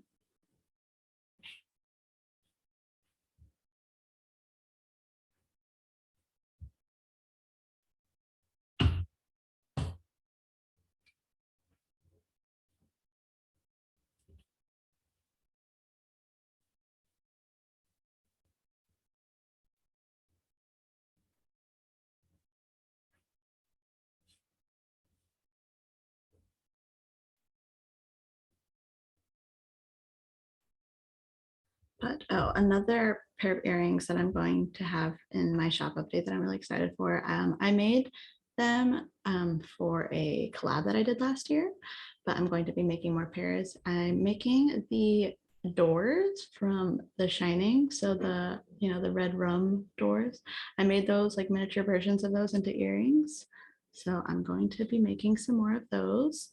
And those, I just love them. I love like making miniature things out of clay. That's actually kind of what got me into like polymer clay. Like there was this artist that I followed a long time ago that made miniature food out of polymer clay.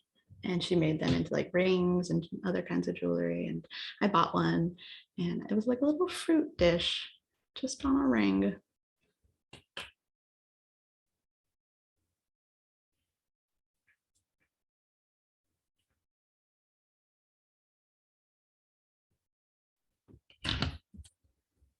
It's fun. I kind of want to try. Yeah. Polymer clay is like really fun to work with, even if you're just doing it like for fun, like just as a hobby. It's really fun. You can make all kinds of things out of it. And it's really like not too difficult to work with. It's just kind of, there's like some kind of tricks of the trade, like definitely don't follow the instructions that are on the packaging because those are very wrong. But other than that, it's not too hard to work with.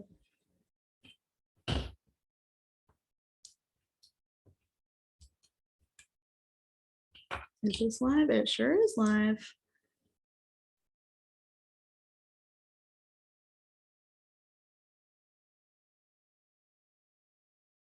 Sounds like it looking totally, yeah. I do think I have a picture posted of them, but I wanted to remake them because I wanted to try and make them a little better than I did. So I'm just gonna make those later today after this probably, and I will post those later. I made some earrings the other day that I'm very excited about. They, you know, like the poisonous apple, like in Snow White, it was like that, except on a little pumpkin. So I just baked those this morning, so I'll probably be posting a picture later today. How are we doing on time? Do we need to wrap up?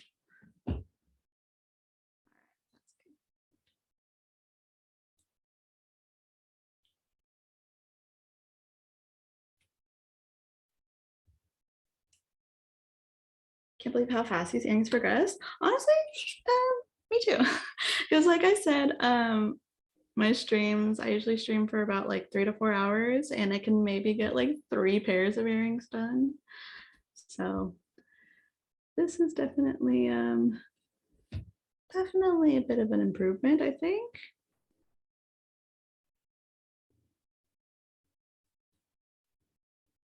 All right, looks like my camera just cut out. I'll try and turn it back on.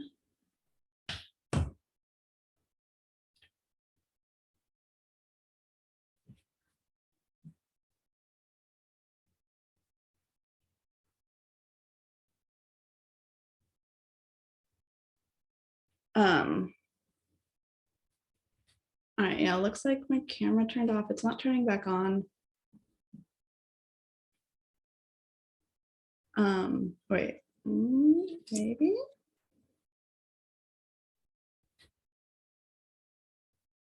Yeah.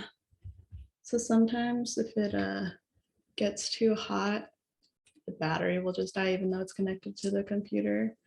So we can, do you want to just, I can just switch to the other camera and finish it up there. Okay. Let me just turn that one on.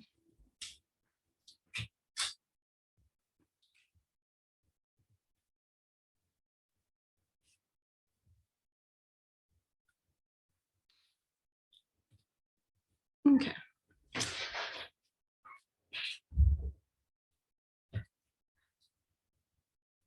All right. So my camera is overheating. So I'm just going to finish this up and I'll just show it to you. But thank you everyone for sticking with us while there's all of the technical difficulties. But we are almost done. So at least at least we are making it through. Your hair, oh yeah. Yeah. This is kind of like my hair reveal because I haven't had a chance to like post a picture. So it's purple. But I thought I swear I was in a Zoom call. We're in a Zoom call. So not too far off. This was great and so chill. Thank you for sharing. Yeah. Share, hello. It's purple. It is very purple. Dress is so cute. Thank you. All right, all right, all right. Oh, let me just texture up the snake.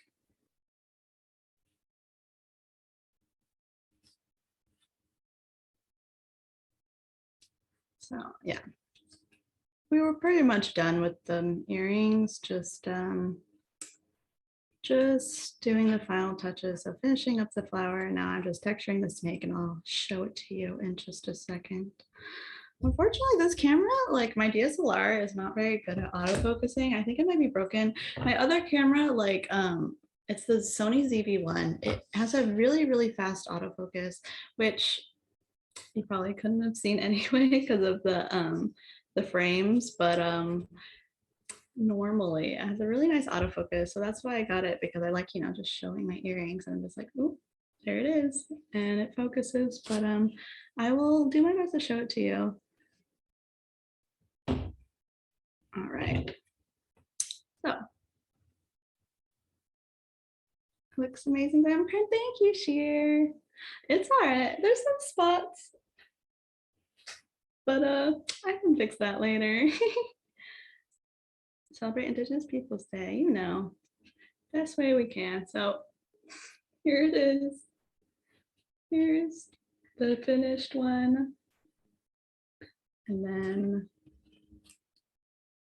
I mean, this is the pair that I've already baked off. So they don't change much when you bake them. Like they don't change in shape or size, color, anything. But they just are, you know, a bit harder, but they're still a little bendy. So that way they don't break, because you don't want them to be too brittle, like, because if you drop them, they could break. So we have the baked one, and then this is the finished unbaked one.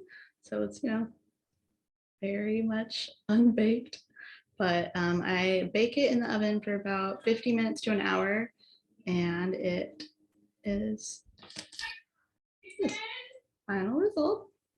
But yeah, that's like one of the main things. It's just like when I first started making earrings, they were very brittle because I would only bake them for 15 minutes instead of 50 minutes, because that's what it says on the package, but the package is incorrect. And I was also burning my earrings all the time. So that was not fun. But now that I have a regular oven and I know how to bake it, everything is going fine.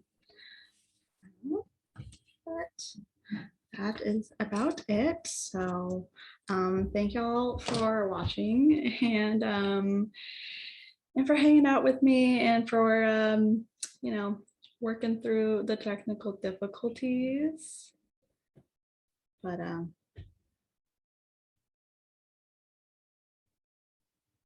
and yeah, we'll be right back with the next segment of the show. Again, my name is Zoe. All my socials are here if you want to check me out. And happy Indigenous Peoples Day.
Awesome. What's up, everybody? We are back. Well, I guess not back. Zoe's back.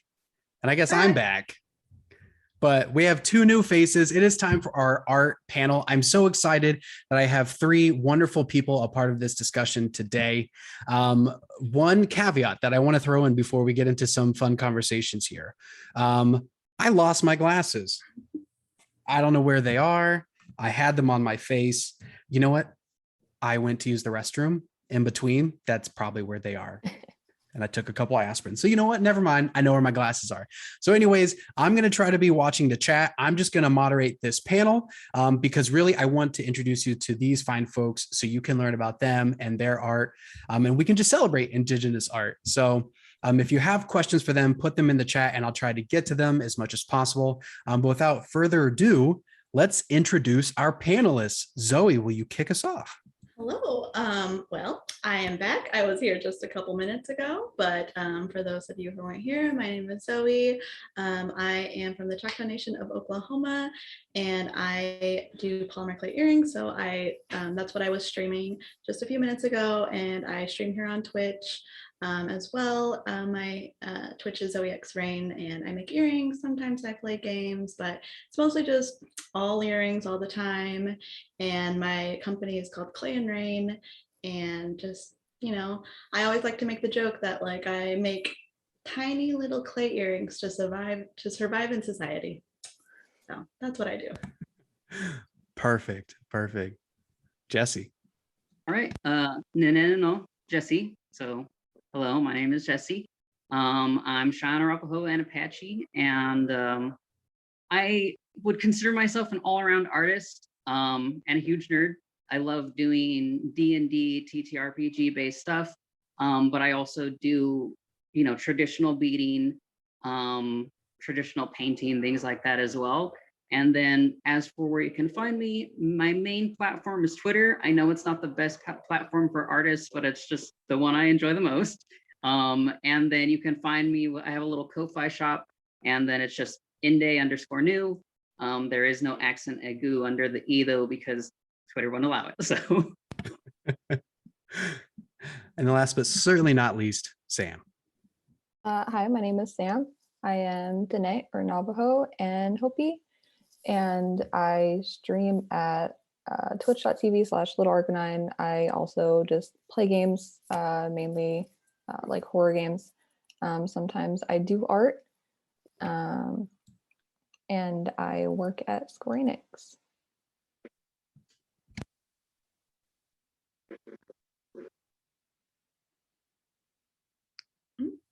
Oh no. Muted? No. Muted? And I thought I unmuted. You know what? It's okay. It happens, right? It was just a callback, right? You know what? It's not that what I was saying was important anyways. You know what? Moving on. I'm so happy that you're all here. I want to talk to you all a little bit about your inspirations. So kind of starting off with, what inspired you to start making art? What inspires maybe your artistic style? And then maybe where do you draw inspiration when it comes to, because, like sometimes with any kind of content creation, we come into these like writer's blocks. You know what I mean? So sometimes we feel like we kind of lose that inspiration. What is it that keeps you going? So what is it that helps push you further? And I realize that is three loaded questions into one, but Sam, what are your takes on that? Oh man. I feel like artist block is the worst. It's such a pain to get through. I am currently in a little bit of an artist block right now.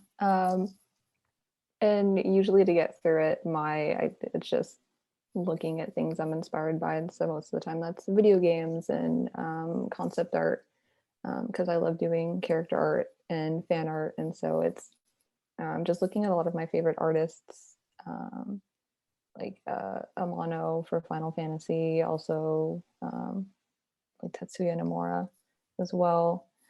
The artist for Metal Gear that I am forgetting his name right now, so disrespectful.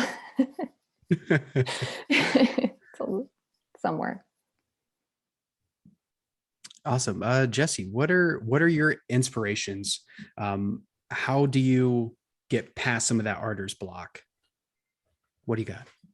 Oh boy, man, honestly, I pull inspiration probably from everywhere. Same thing, you know, a lot of times in video games, obviously my peers, but nature also is a big thing for me. And I, I know this is kind of silly, but I'm sure you all relate. I low key hate saying that just because of like falling back into the little like mystic Indian trait, but no, nature's definitely a huge inspiration for me. And then music.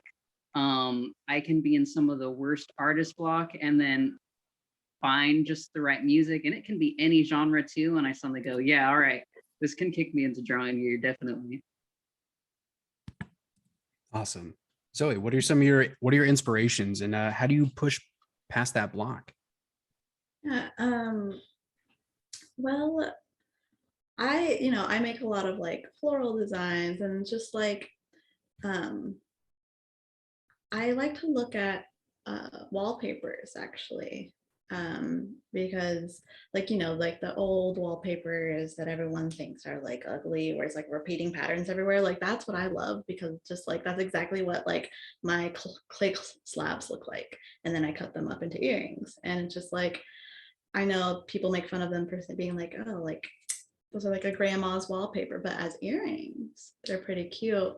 And like a lot of people will ask like what inspired me to get into polymer clay specifically, because I've done like all kinds of art throughout my life. Like my whole family, they're all kind of artists in different mediums, and I've primarily done like 2D art my whole life, but I got into polymer clay because I had a dream about tiny little succulent earrings that like, like the little terrariums. And I was like, those would be actually like really cute as earrings. And then I was like, I could make those. And then I just did. And then that's kind of like, I did my research into polymer clay and got into it, and like started seeing all these other things that you could do with polymer clay earrings. And that's like what inspired me to like start a whole business. But I still like, of course, like an artist block, because it's just like how many different flower designs can you do, so I just keep trying to like just play with color a lot. I'm really inspired by color palettes, so I try to play with that a lot. And then I mentioned this earlier in the stream that I'm trying to get into doing a lot more like collections based on like shows and movies. Like I did a Studio Ghibli collection. I'm thinking about doing like Naruto and like Stardew Valley. So I think playing with different things that are like creative like that helps me get out of like artist block. Yeah, that's awesome. So I know that, when it comes to Indigenous art, obviously, I think Zoe, you said it really well when you did your segment of, we're Indigenous people. So when we make things, that's inherently Indigenous art. But talking more traditionally, I kind of want to dive into like, what kind of a role has that played in your life? Like I remember growing up having, I don't want to say cliche because cliche sounds bad, but like those very cliche that you go to Target, you go to Walmart or whatever kind of grocery store, and you see the native or Indigenous art that they have for sale, like that kind of stuff I remember seeing up on the walls everywhere. And it's something that I don't think necessarily was a bad thing that we had that up, but it was something that was still very prevalent. So like, what was that prevalency for traditional native art in everyone's lives? I don't know who wants to go first on that one.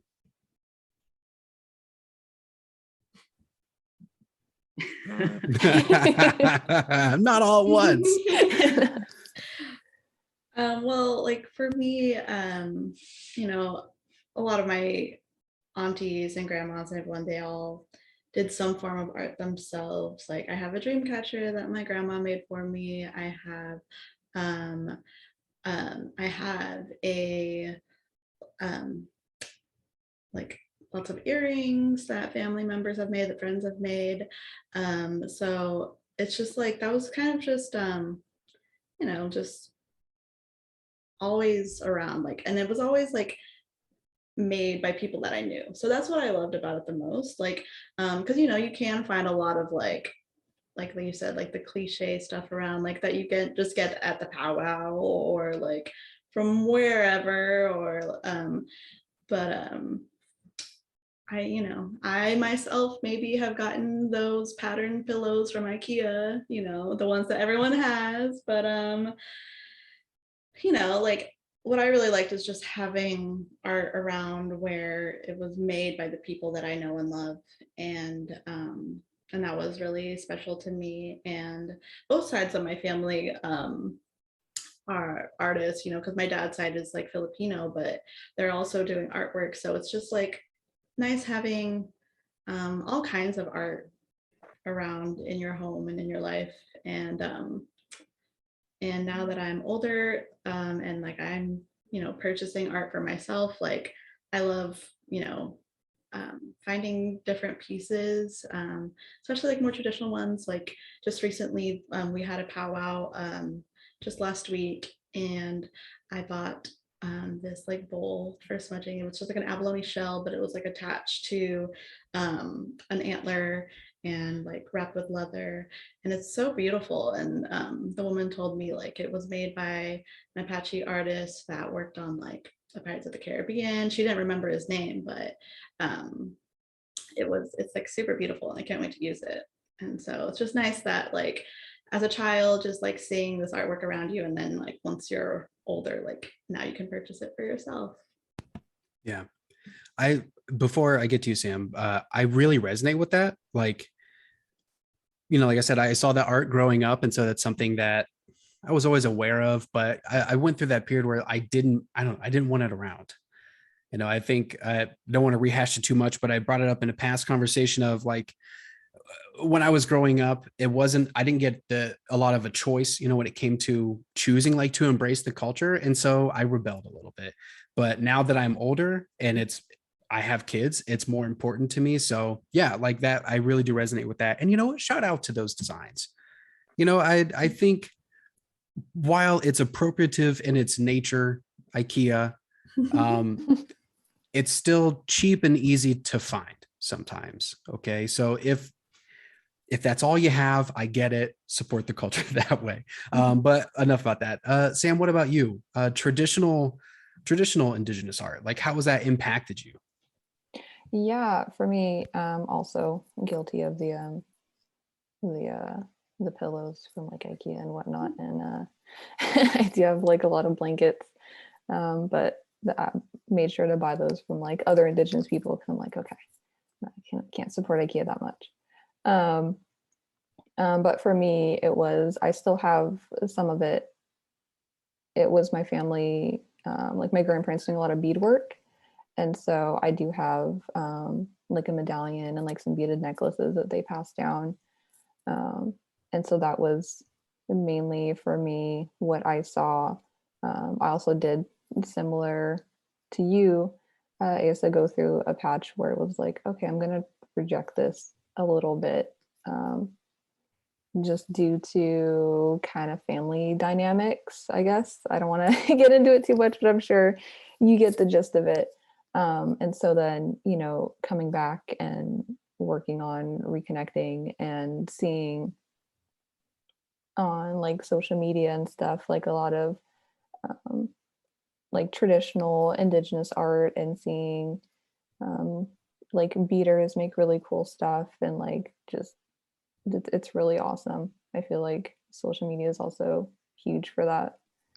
Also where I got like my near earrings from a beater on Instagram, which is really cool. Nice. And you know what? That's another good point. I think it would be good if we could possibly just throughout maybe this conversation and the rest of the showcase, share some of those links in the chat for people, because I know that there was a lot of people wanting to know where to find some of these shops, where to connect with some of these artists. And I know, Jesse, you said Twitter is a big place for you. So, I feel like that you're not the only one. Like there's got to be more people that Twitter's a big place. So let's make sure to share that information. But, Jesse, what about you? What about traditional influences? How was that for you growing up? Oh man. So traditional influences have been everywhere for me. Obviously, same thing. I mean, look at my shirt, guilty as charged of getting basic, sort of patternings, quote unquote, indigenous patternings from a shirt on Target. But like for example, hanging behind me is a wool rug that my grandmother weaved. It's been something that's always decorated part of our house. And I think that the two big ways it's impacted me, and I would love to say that I put a lot of like traditional motifs in my art, but honestly, I don't. But color, I feel like a lot of the colors have really impacted how I do my art, because the thing is, Indigenous people, we have such a wide array of colors we use.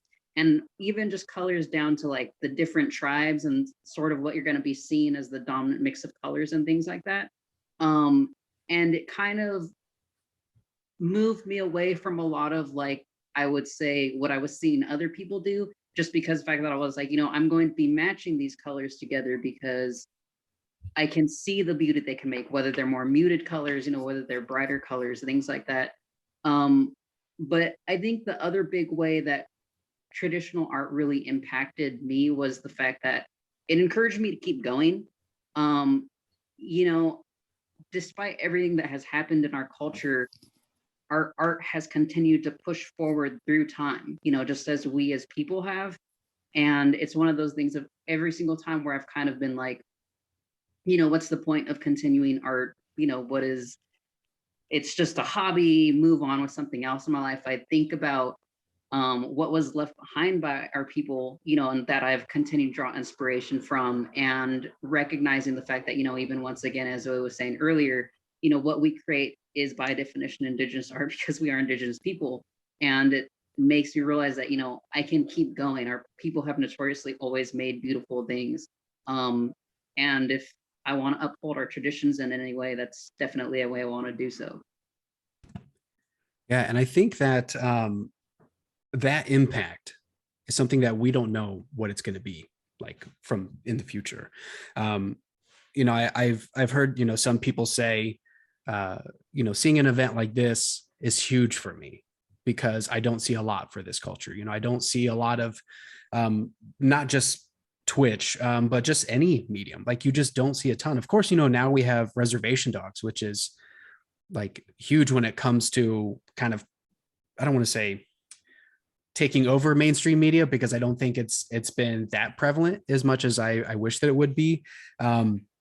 But I feel like more and more people are starting to see us as examples, as people that are speaking up and standing out. So that kind of like leans into my next question a little bit. Do you feel like, as Indigenous artists, do you feel the impact of what you're doing for Indigenous art?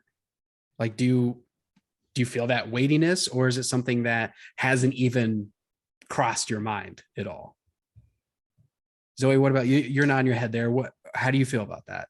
Yeah, well, because like I said, like my art isn't like super traditional, and it's also like I don't use a lot of like Indigenous type themes. So like in my head, I'm not constantly thinking about that when I'm like creating my art. But like I do see a lot of like comments of people saying they're just like, oh, it's so cool, like an Indigenous artist like that makes polymer clay, because the community is, the polymer clay community is overwhelmingly white. So it is super cool to see like other Indigenous people that are just like, oh, it's so cool. I didn't know there were like, and there was like Indigenous artists like in this medium specifically.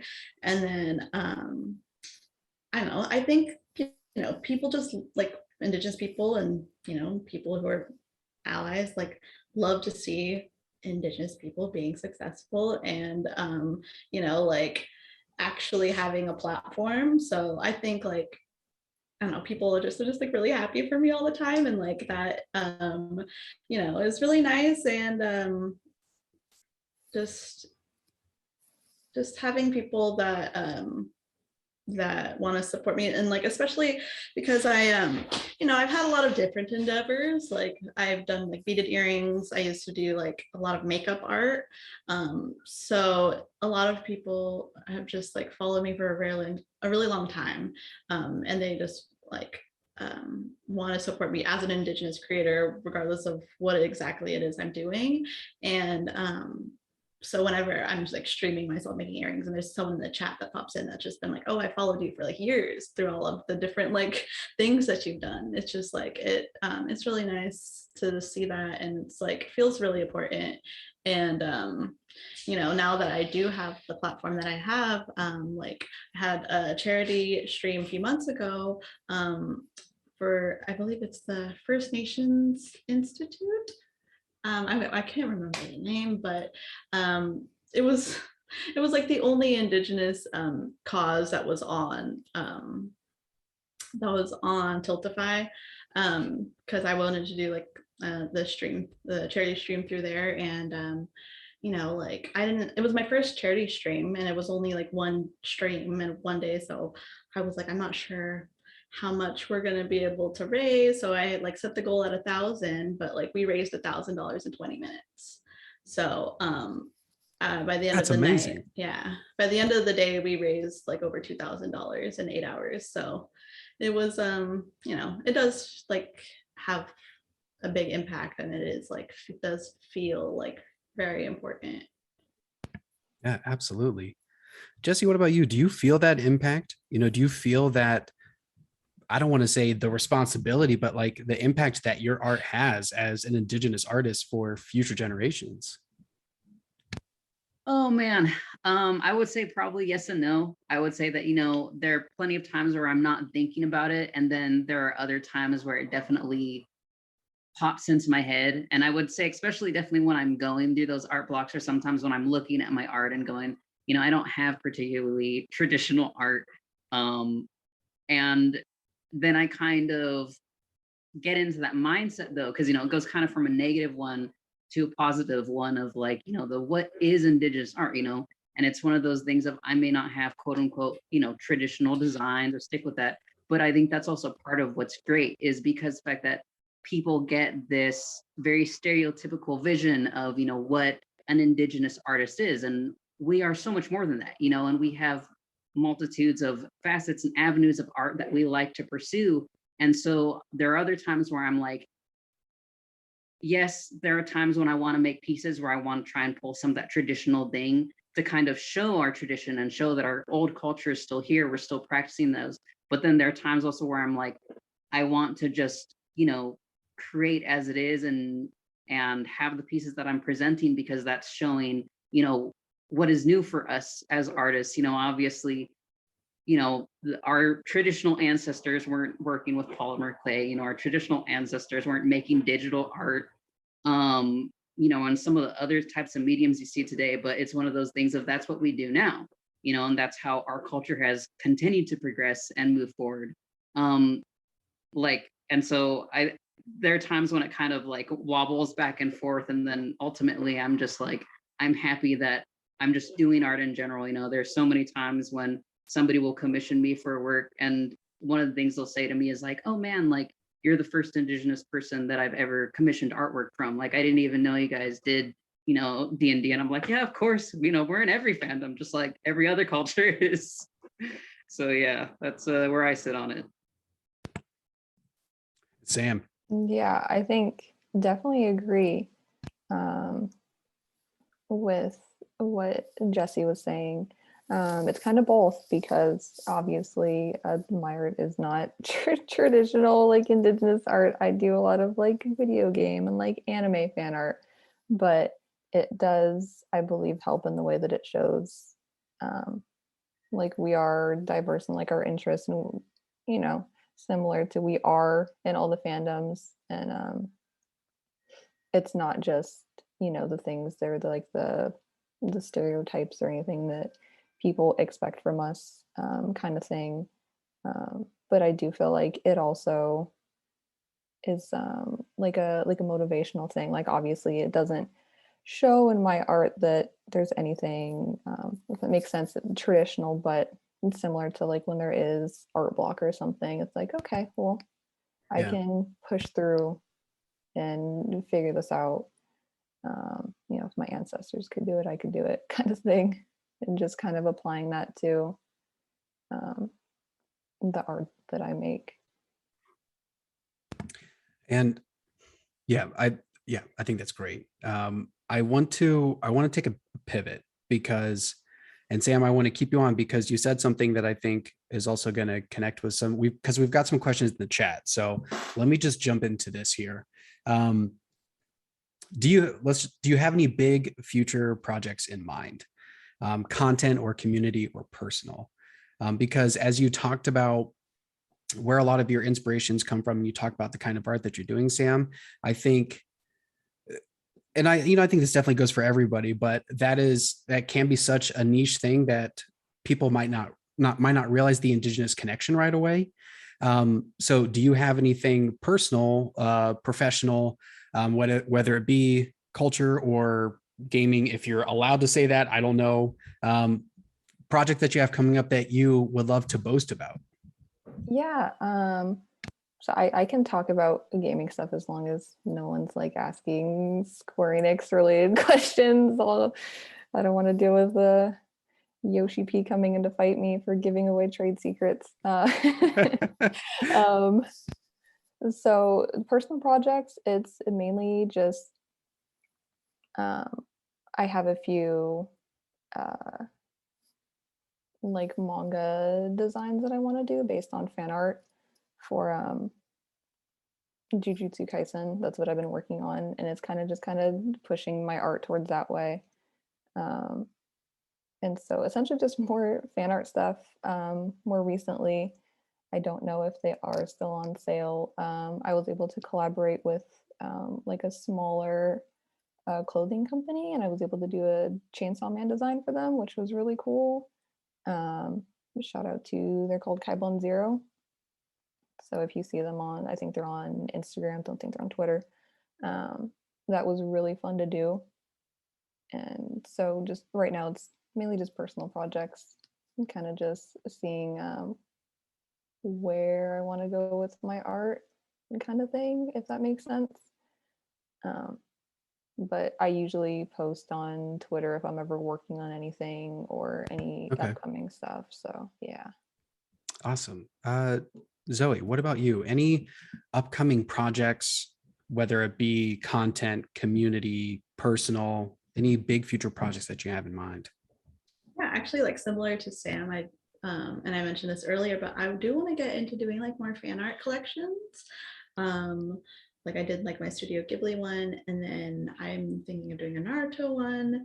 And there's just, when I start to think about it, I'm just like, there's so many things, there's so many different like collections that I could do, because I said I make like mostly like floral designs and like cute little things, and it's just like, now that polymer clay is becoming so popular, everyone has kind of done all of that, so it's like, it's kind of hard to to be different and to make things that people aren't making, but when it comes to like fan art, like it definitely is a lot more difficult, like making an already existing character and making it look similar, with clay is difficult. So not a lot of people are doing that. So I definitely want to get into that more. Like, I don't want to like completely like transition into just doing that, but like I do like usually 2 collections a month. So maybe like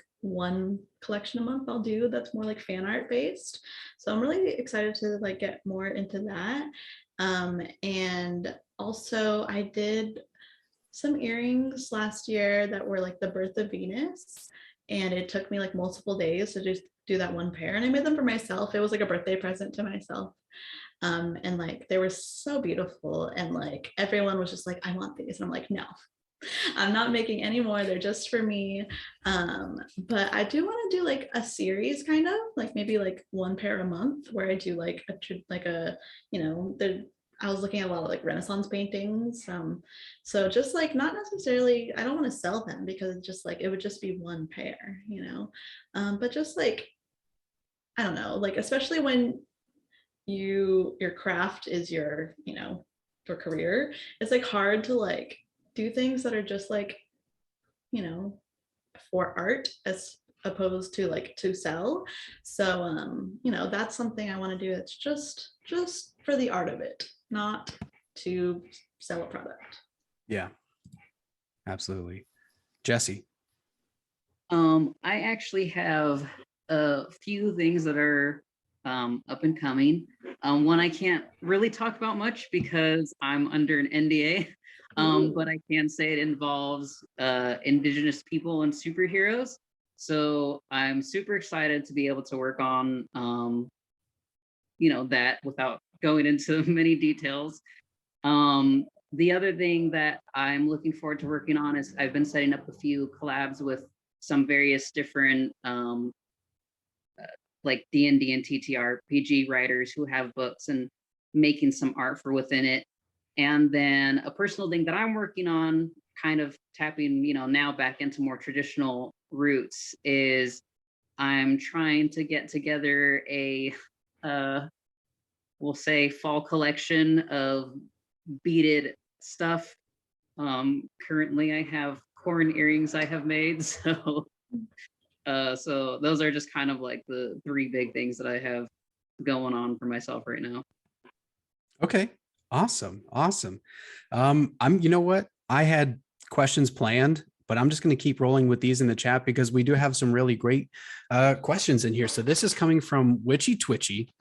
What is a piece of advice you'd give other Indigenous artists who are, or just other Indigenous people who are reconnecting with their culture, family, traditions, etc.?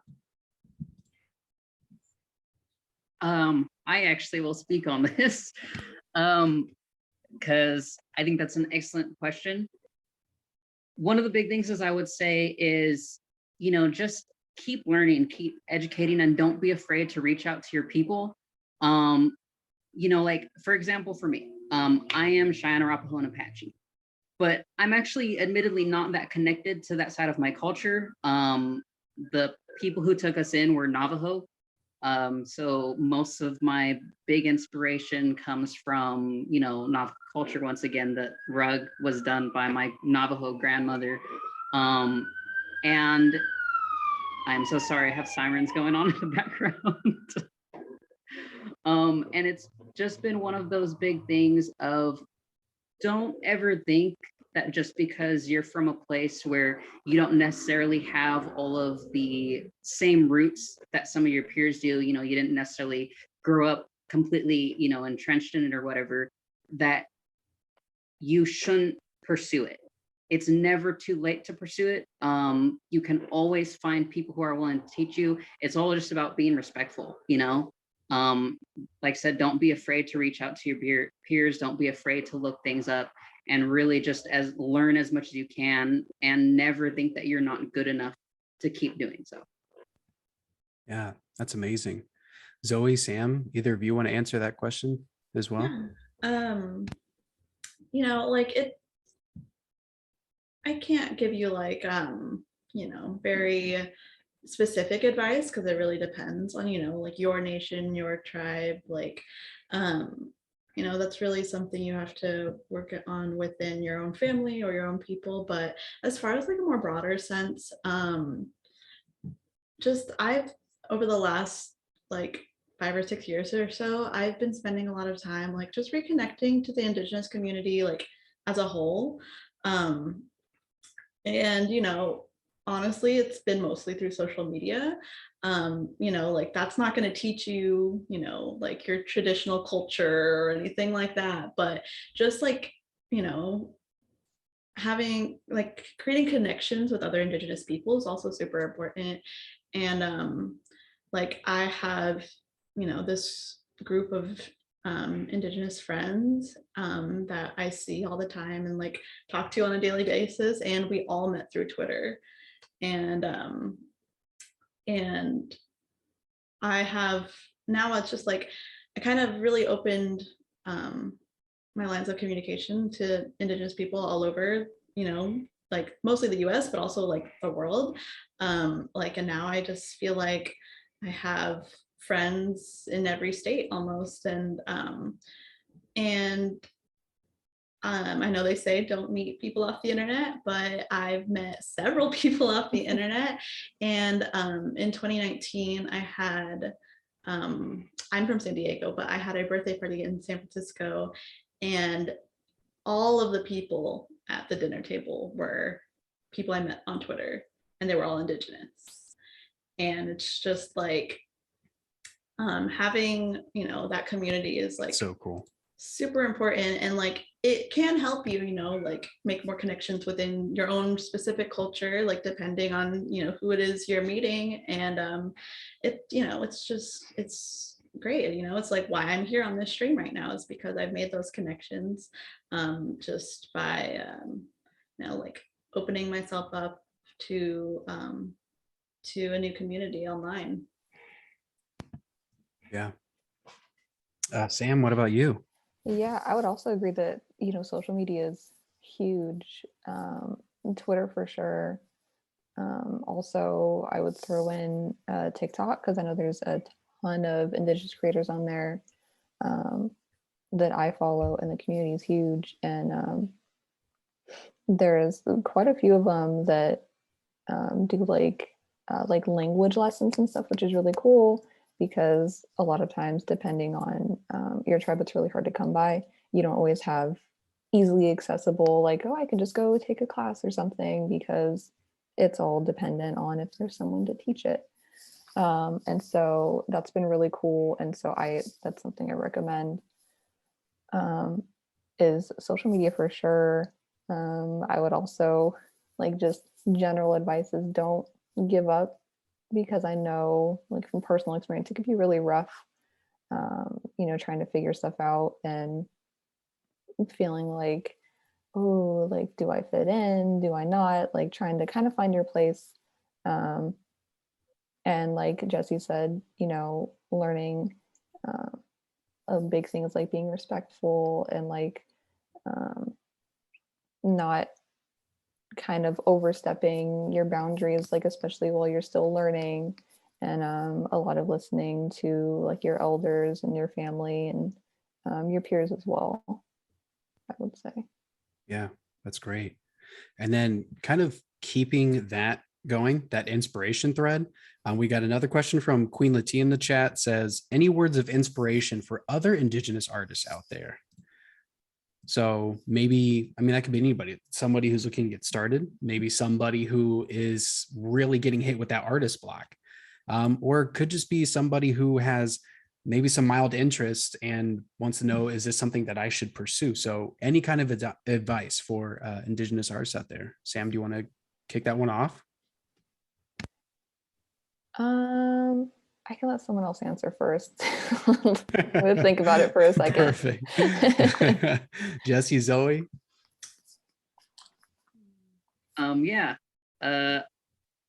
You know, I kind of said it last time with the other question of, you know, definitely just not giving up, you know, continuing to pursue what you're interested in.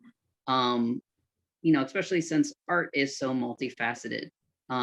There's so many different ways that we can tap into art, you know, regardless of whether you're thinking of it in the traditional sense of like painting or drawing, you know, or doing something where you're, you know, crafting with wood or metal or paper or whatever it is. You know, just don't be afraid to dabble. Don't be afraid to put yourself out there, and just don't stop. You know, that's the big thing. And I think that obviously, you know, this is about Indigenous artists, but I think that's just true for all artists in general, is, you know, just keep putting yourself out there, just, you know, keep trying new things. And then of course, you know, thanks to media and how it's progressed so far, you know, don't be afraid to take classes, you know, watch YouTube video tutorials, things like that. Because even if you discover, you know, traditional art's not really my thing, but you know what? I'm really freaking good at quilting because I found that out through watching a YouTube video, you know, like just don't be afraid to try stuff out and keep going no matter what. Yeah, I think I would agree on that. Definitely, you know, touching on like art in general is dealing with any kind of artist block is sometimes if you're just like, I'm just not feeling it, it's okay to, step away and just try something different, and don't be afraid to fail. And I know it's like a huge thing for artists, that you kind of feel like, oh, I have to, like, if you're on social media, I have to post art every day. I have to like be creating constantly. It's like, you don't, it's okay. You can take a break, try something else. If you're trying like a new medium or something, you don't necessarily have to post it. If you're like, oh, I don't know if this is very good, like, it's okay to just try different things and like not be great at it right away, because sometimes you're not, and like that's fine. And as like finding inspiration for art block, it's doing different stuff.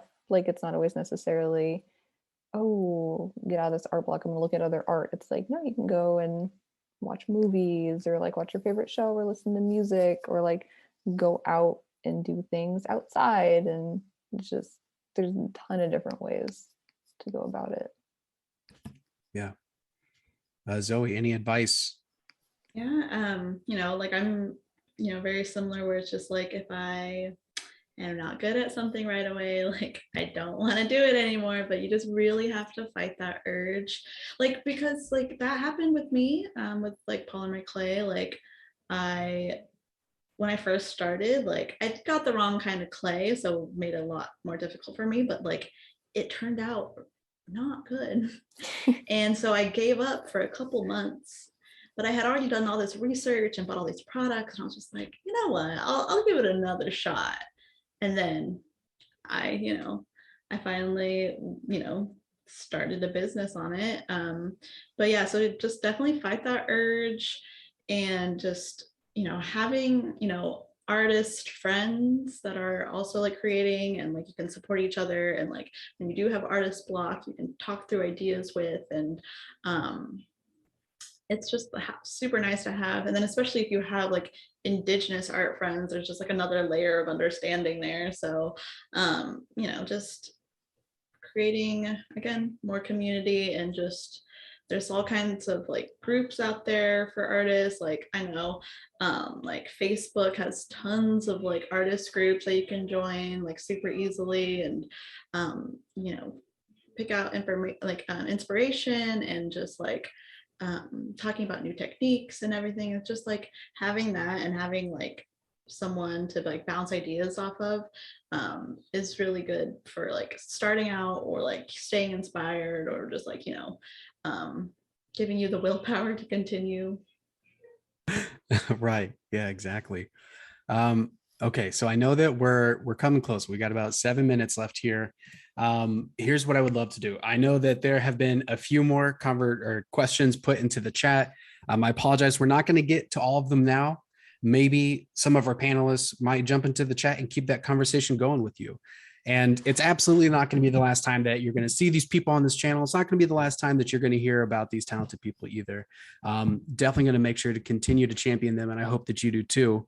But before we go, what I wanted to do, because I was able to put the message out that this was happening a few days ago, and there were a ton of people like, you got to check out this person. You got to check out this person.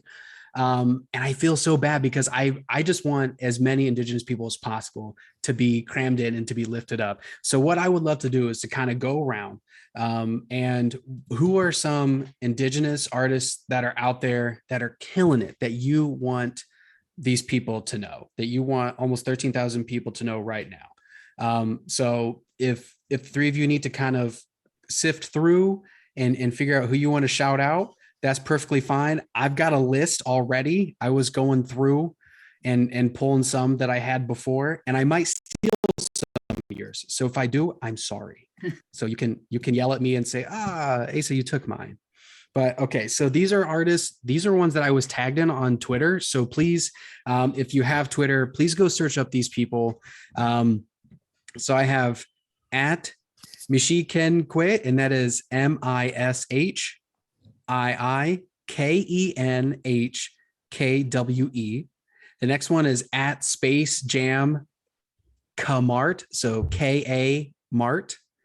The next one is at Chapway Lil Things, so CHPWELIL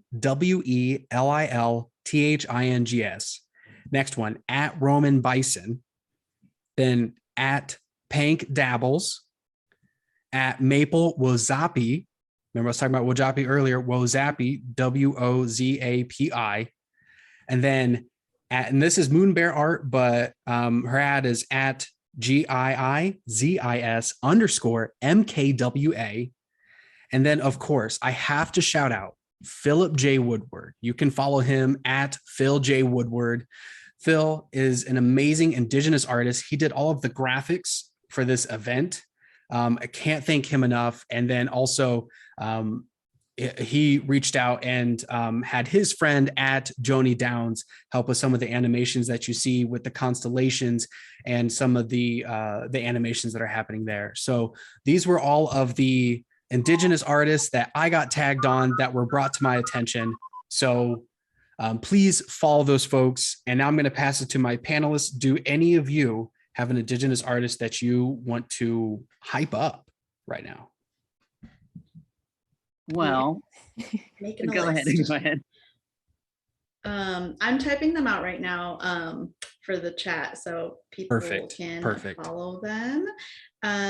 But let's see. The first one is so I'm sure a lot of you are familiar with Jamie Okuma, who is she is a fashion designer and does like a lot of beadwork as well.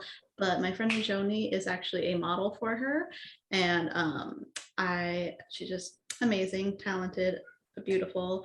And then my friend Tate, amazing beadwork, and there is a new artist I found. Their name is Chelsea. I don't know how to pronounce their Instagram. I think it's Odeaki or Odeaki, but they do a lot of digital art that's like all like indigenizing, like a lot of like anime artwork, which I think is just like the cutest thing.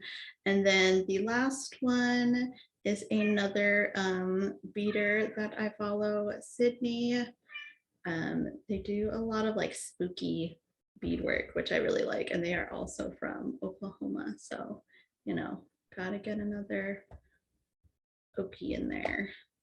But I'm typing them all of their Instagram handles out, so you can follow them there. Okay. You actually had named some of the people that I was gonna name. Same. But I would say, and I'll do the same thing. I'll go into the chat and start to, putting in some of the handles. Mostly it's going to be Twitter people. Person that I think does some amazing art. They do all sorts of art, and they do some exceptionally beautiful work with like drawing animals and stuff. Is Coyote Plains. That's at Coyote and then PLAINZ. You know, I'm gonna go ahead and shout out to my brother. He just started up his Twitter, but he's a content creator on YouTube. He does a lot of like FPS things. So if, you know, kind of shooting games, survival games, things like that are your jam, that would be the person to look for. And then his is Dakoti _. And, you know, once again, like I will put that in. And then, oh man, there's so many good people to shout out to. Another person, Zombie Rufio, has beautiful art, love their colors, really cool, just designs in general. I just like how they draw. And oh boy, the list could go on, but I will go ahead and turn it on over to Sam. Yeah, so I'm like furiously scrolling through all my people I follow. So I'll start with Instagram, and it's the artist that made these earrings. She makes a ton of like super nerdy earrings, and I believe she does take commissions as well. I think her commissions might be open, and her handle is Kriegs. I don't know if I'm saying it right. CREEAGS. I'll post it in chat as well, just so it's there. And I think she was brought up as well, cyanide SIDS, because she does a lot of really, really cool artwork. She recently posted some beaded earrings from Pan's Labyrinth that were like amazing. They're super cool. And then another from Instagram. I honestly have no idea how to say her name. Teparguk. I'm probably butchering that, but she does a lot of gorgeous earrings as well, necklaces, all kinds of jewelry. It's beautiful, yeah. And then Twitter, she does traditional Indigenous art, and it's like beautiful. Chief Ladybird, spelled exactly like it sounds. Amazing art. And then another beater I'll shout out on Twitter is Pandamoon, and her handle is Pandamoon, just one word, XO.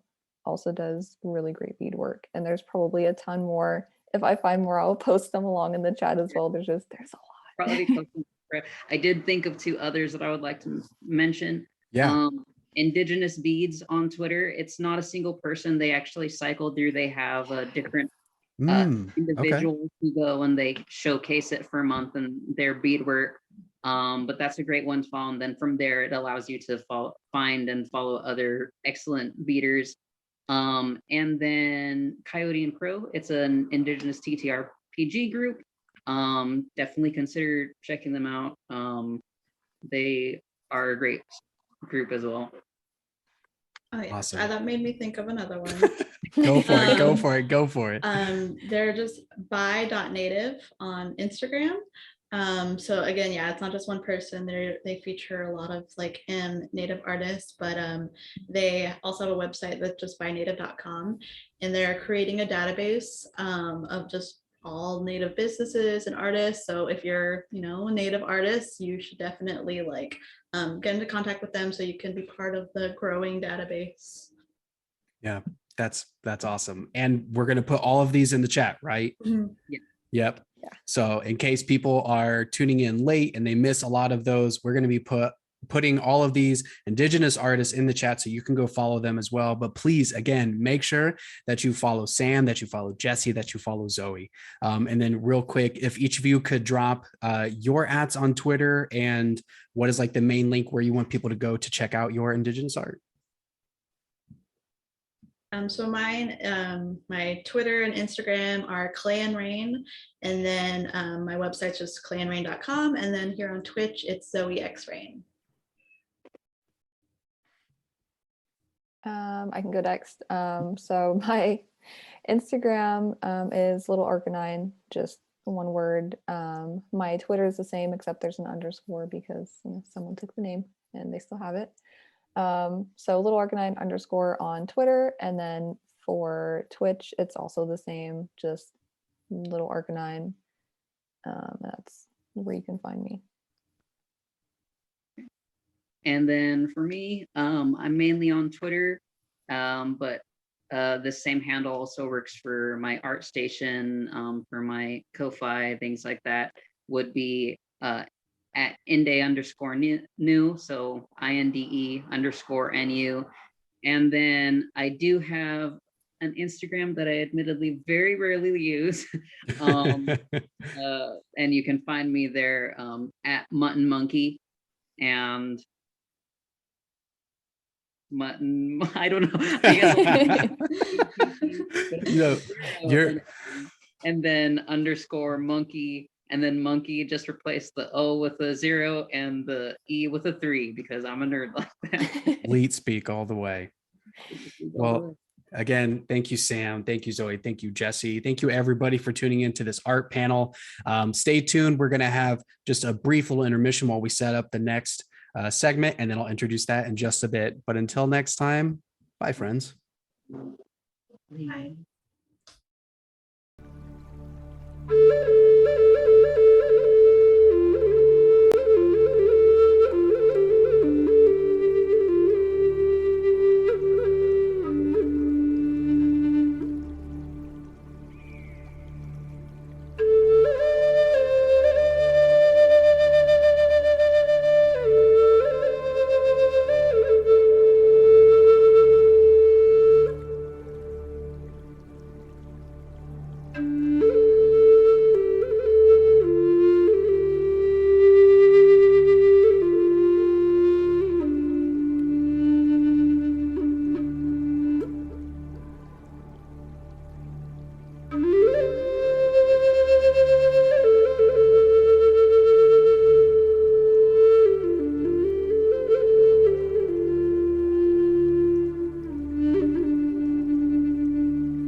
people come from the land. My people come from the land. My people come from the land on which you stand. Still fighting the white man. Still fighting the white man. The path of the arrows narrow. My people living in peril with several blows. I'm on wrestling with white devils, disheveled but never settle. These settlers ain't on my level. Give me bass, give me treble. I'm trouble but never tremble. Rekindle the seven council fires. Keepers of the flame. Light up the burning fire. It's even in my name. I'm a symbol. See, jungle is how I rumble. I may stumble, but me, you got the she's how I never crumble. Survivors of genocide. The trauma's got me trapped. I used to keep it inside until I decide to rap. My ancestors ain't died for me to lie in my raps. Can't take it sitting down. Instead, I'm fighting back. Fuck your system, fuck your capitalism. They took the land, made us sick and gave us alcoholism. They took away your wisdom, they took away your health. We're gonna get it back and we're gonna honor ourselves.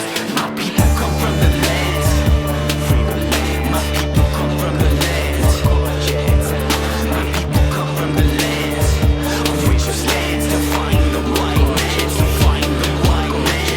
Mika oya deki makoche eta hambi. Mika oya deki makoche eta hambi. Mika oya deki makoche eta hambi. Mika oya deki makoche eta hambi. My tribe cannot survive as long as the settlers will thrive. Centuries on this land, they committed genocide. They don't feel the land, they kill the land. Try to kill the Indian and save the man. Send the slaughter, they poison water from Flint, Michigan to Standing Rock. The land is high, the land is hurt. I feel it too, I'm from the earth. My flesh and blood, the color of the dirt. I'm blessed enough to love my mother first. Talking Mother Earth, Uchimaha, Lakota, Makocha, Washaga, give me strength. Hair like the land and it grow at length. Well, Kiksu, yeah, they cut our grandparents' braids. Took them to that boarding school where our grandparents stayed. Cut them off from the ways that their grandparents prayed. They're trying to build these pipelines over my grandparents' grave. There ain't no stopping this red light from blinding us. Ain't no stopping these problems from finding us. It's like I run with nowhere to go. My nation is a rosebud with nowhere to grow. My people come from the land. Free the land. My people come from the land. My people come from the land on which you stand. To find the white man. To find the white man. Mika oya deki makoche eta hambi. Mika oya deki makoche eta hambi.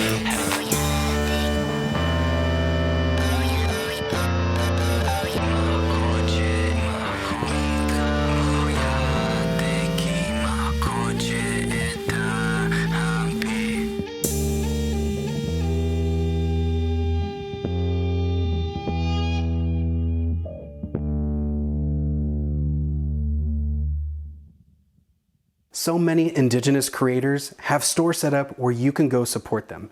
Whether it be stickers or posters or prints or anything like that, please support Indigenous art. We're gonna move from visual art to performative art with dancing, with none other than Notorious Cree. Dancing is such an important part of our culture, and I can't wait for you to learn more and see some dancing from Notorious Cree.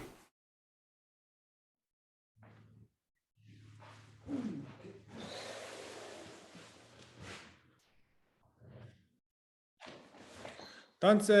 Hey, what's up, everybody? Danse, James Jones, Nisa Kasigan, Nahiao Nia, Talkri First Nations, Ochania, Gisa Manatao, Nenaskamau Ihi. Hi, everyone. My name is James Jones, otherwise known as Notorious Cree, and I'm really happy and excited to be here today to share a little bit of my culture, share a little bit of kind of where I came from, and just be a part of this event. So I'm from Treaty 8 territory. My community is called Talkri First Nations. It's located in northern Alberta, Canada. And the community that I'm currently residing in is Treaty 6 territory, which is in Edmonton, Alberta.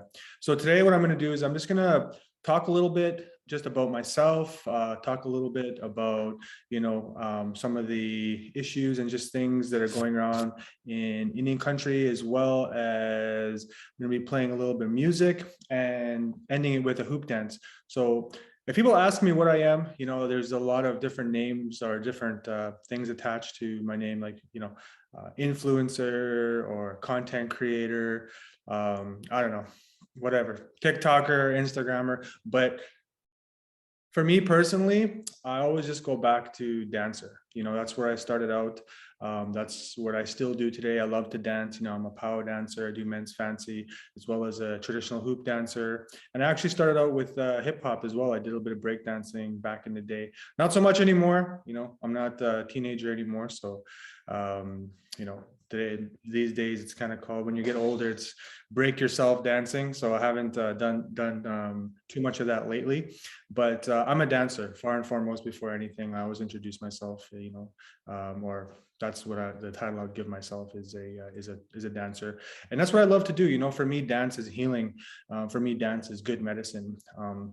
When I put my regalia on, I always think about, those who are in need of maybe some healing, or those who are in need of good energy. And we put a lot of that good intent when we're putting on our regalia, even when we braid our hair.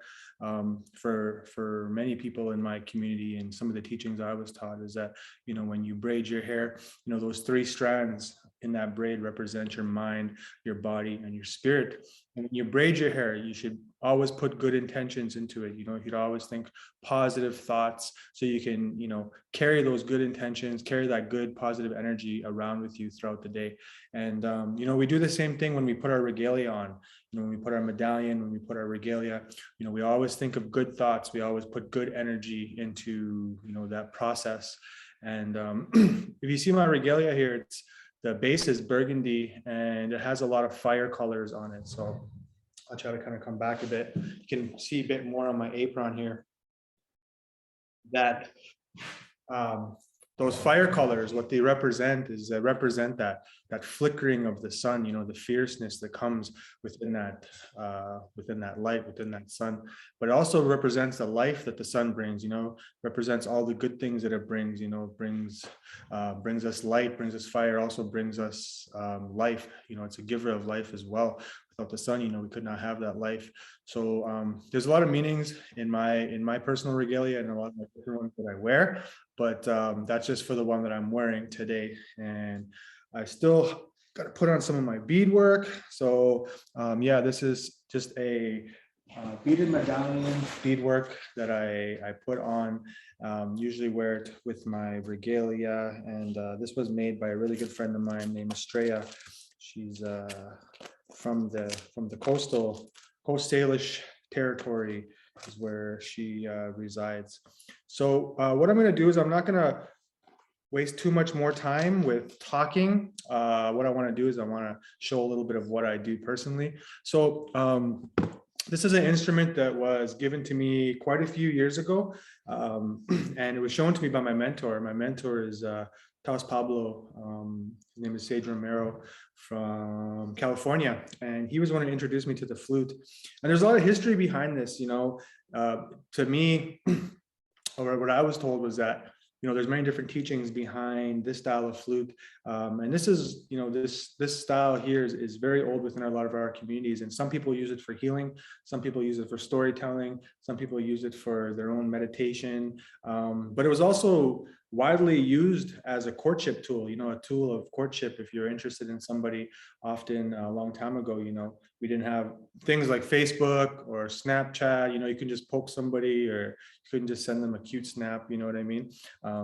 Long time ago, we had small communities, and there was a lot of suitors for many of the members in our tribe. So we would often, offer gifts. So we would try to do something to kind of stand out and, show our love. So some people would, they would gift people songs, in hopes that they would fall in love with them. Some people would gift them dances, crafts, art, stuff like that. But I'm going to sing you guys a song today, little flute song. And don't worry, it's not a love song, so you guys won't fall in love. This is just a song I composed a few years ago. So this is the flute.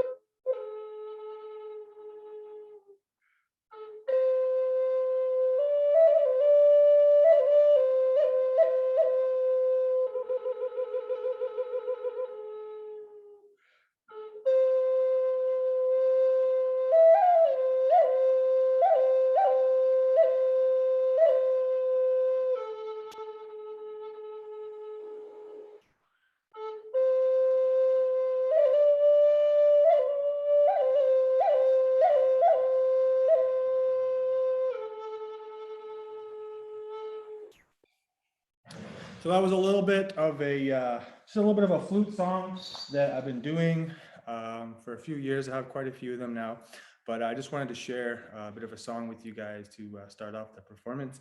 And what I'm going to get into now is I'm going to get into the hoop side of the performance. So that's what I've been doing now for quite a few years.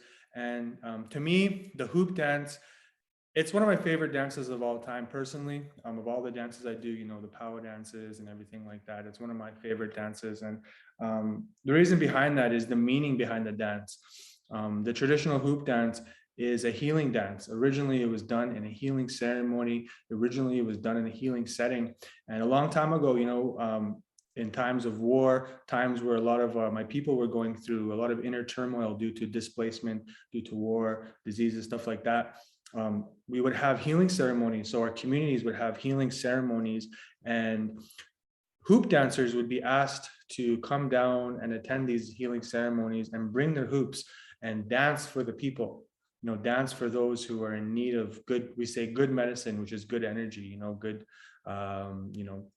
and when those people who were watching the dance watched they would become a part of that story. They would become a part of that, because what I project with my hoops might not be what you project or what you see within them. So there's two stories being met with the dancer and those who are watching it. So just a little history too about the hoops that I'm going to be using today. I'm actually going to move you over here because this is just a better place for a performance. So I'm actually going to move you guys over here, if you don't mind, just so I got a bit more room to showcase what I'm doing. Here, this way, and then I'm going to back up. Okay, so I'm going to move this over here. We're going to move this over here. So each hoop represents a different element. When you dance with your first hoop, this represents your body. So all the stuff that goes into your body, everything that you put into your body, the way that you take care of your body, your first hoop represents all those things within your body.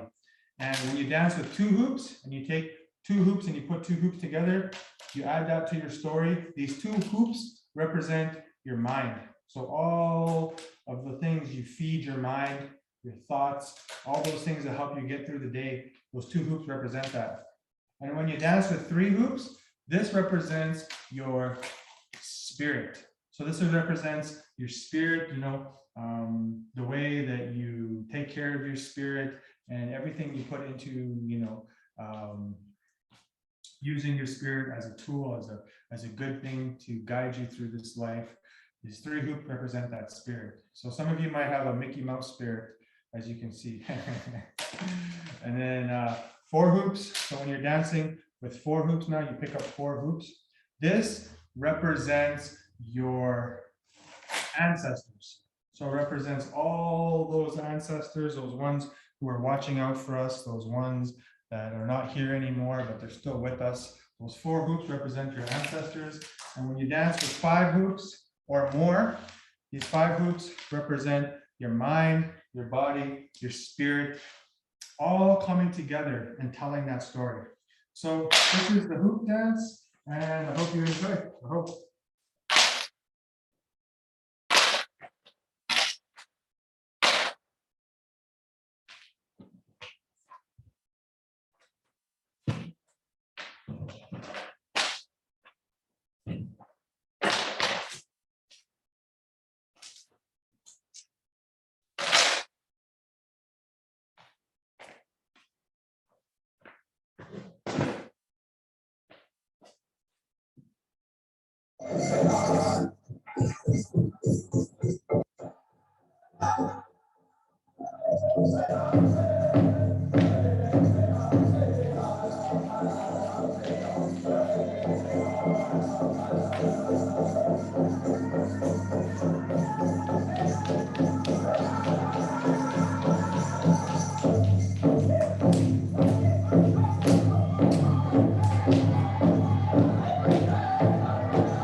Thank you very much, everybody.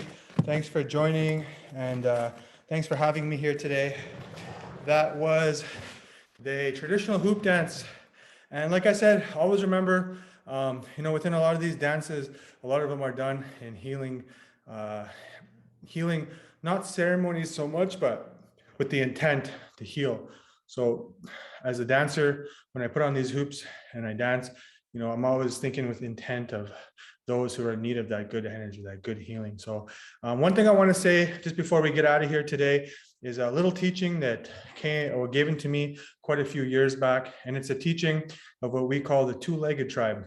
And the way this teaching goes is that you're going to meet a lot of people in this lifetime. You're going to meet people who don't look like you. You're going to meet people who might come from different places than you, who might speak different languages, who might differ on political views, spiritual views. And even though we come from a lot of different tribes, a lot of us were from different tribes, we cannot deny that we're all part of that one tribe. And we call that tribe the two-legged tribe. And the only way we're going to move forward is by supporting each other, by educating each other in a good way, and by loving each other, showing love to one another. So always remember that, we all come from that two-legged tribe, and we're only going to move forward together. So thank you guys very much for having me. I really appreciate being here, and we'll see you down the line. In my language, we say exe, which means see you down the line. We don't have a word for goodbye. So thank you for having me.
I'm good. All right.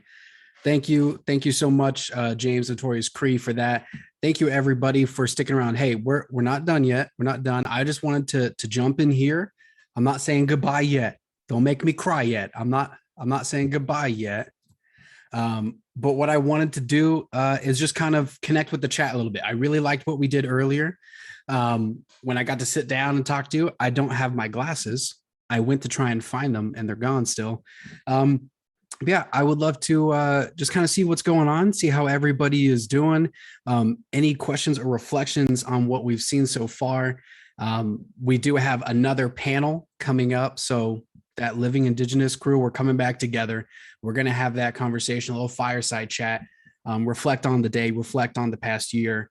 And yeah, so I just saw a lot of great chats in there. And I'm so incredibly thankful. Yeah, the struggle misplacing your glasses. Yeah, not being able to see well. Yeah, I know it all too well. You know it all too well. It's not fun. It's not fun. But you stuck around through me trying to find my glasses, through a little bit of technical difficulties. You know, when you're pulling together a big production like this, and you're pulling everybody's technology together. You know, it's difficult. You know, it's like one of those challenges where like I'm not across the country, you know, where someone else is, where I can like fix their rig real quick. So it's just like trying to walk through. It's kind of like when you're in school and the teacher can't figure out that overhead projector, if people know what that is. And the IT kid just comes walking in. You know, we don't have that, but I appreciate you all sitting through that and being a part of this, because highlighting these Indigenous voices, highlighting Indigenous culture, period, is super, super important. Because if we don't push our culture, then nobody will, and it'll just be completely lost. I think I saw earlier in the chat, someone said, you know, it's really important for parents to teach these traditions down. It is. Not just to parents, but it's important for us to all, you know, keep sharing these traditions and keep sharing so much of our culture with other people, because otherwise, you know, it might fade away. So I will continue to show that gratitude to Twitch for, you know, to working with me, to getting this event off the ground, to making it happen, and to everybody who's been a part of this. You know, people who have been on screen, off screen. It's been huge. So, but yes, let's sound off in the chat. What's been some of your favorite parts so far? I know we'll get to this a little bit later, but as we're setting up the next conversation with some amazing people, I want to hear a little bit from you all while that's going on in the background. And we've only got just a few minutes before we hop over to that. But yeah, Brownie C, two-legged tribe, because we should all walk together. I dig that. Absolutely. Absolutely. That was great. Mutton Monkey throwing in the thank yous. Thank you, Jesse. Thank you for being a part of that. Timu throwing in some fires. It was amazing dancing. I wish we could have seen more. You know, I wish we could have seen more of James's dancing.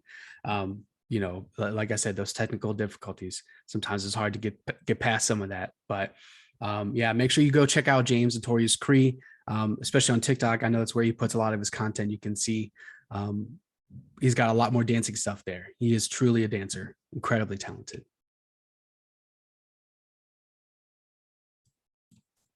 See you from Azriel. Awesome. From one Indigenous to another.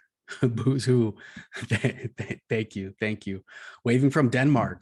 Adopted from Colombia. Is that Jules Baby? Julesy Baby? I hope I'm saying that right. I apologize if I'm not. Thank you. Thank you for tuning in.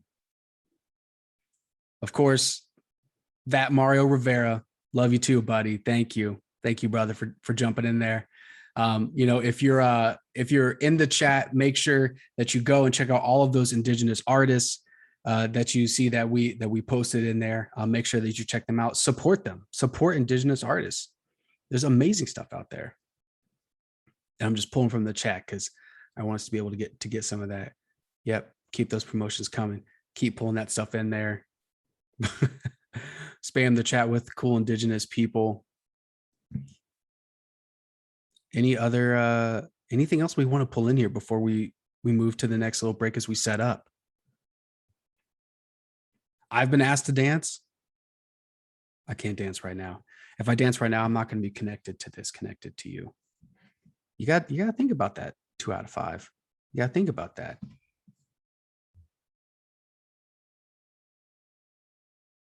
Oh, we are? All right, cool. All right, we're at that time. We got to start setting up the scene. I got to jump in that scene because I'm going to be in that conversation. So, oh wait, hey, Asa, I was only able to be in here for about an hour, but so far it's been great. Shotgun McPain, my guy. Love you, brother. Thank you. All right.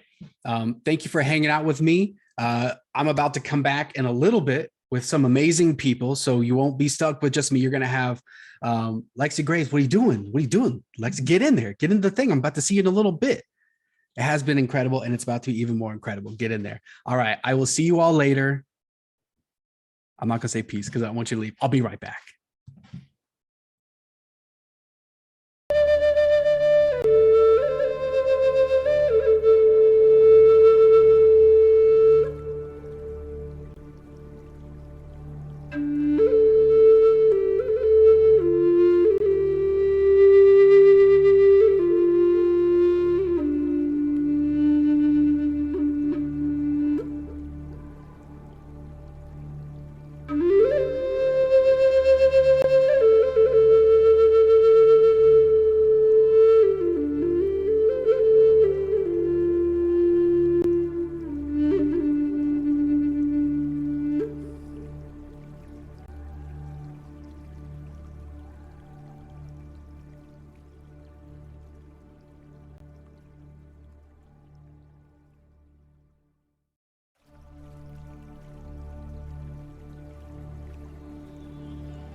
Thank you again so much, Notorious Cree, for bringing such a vibrant and fun part of our culture to this event.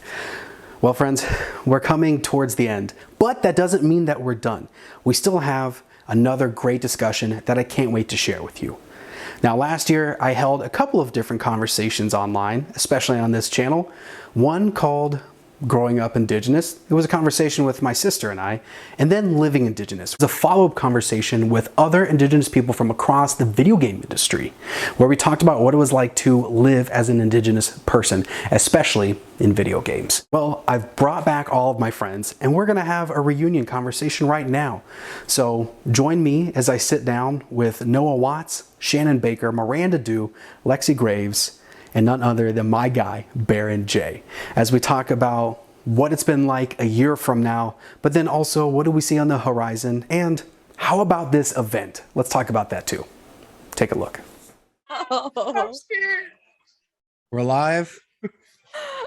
Perfect. Perfect. All right. Hello, everybody.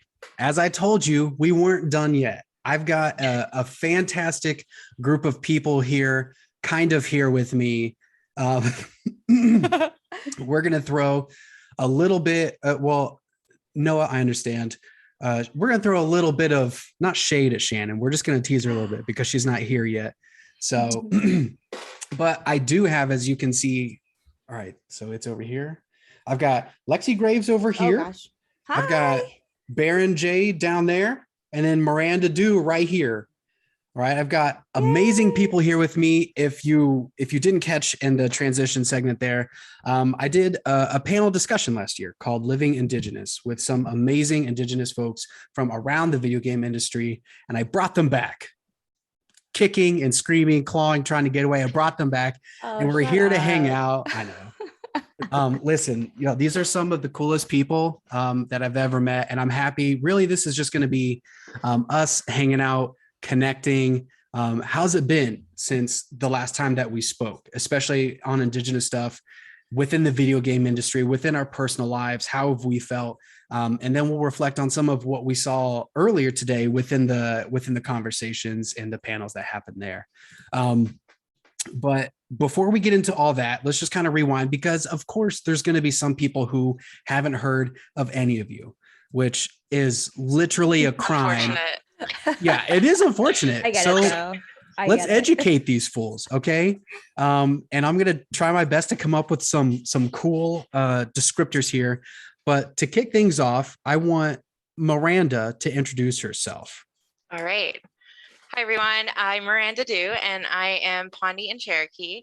I currently work at Treyarch. I'm an associate producer, and I work on Call of Duty games. I have been working in the games industry for a handful of years, and I've also worked in museums, specifically with Indigenous focus. And I am the chair of the International Game Developers Association Los Angeles chapter, where we work on making sure we support our devs and promote diversity in the game industry. Amazing, amazing. All right, where is he? Where's this guy? Baron, take it away, brother. Let me hear it.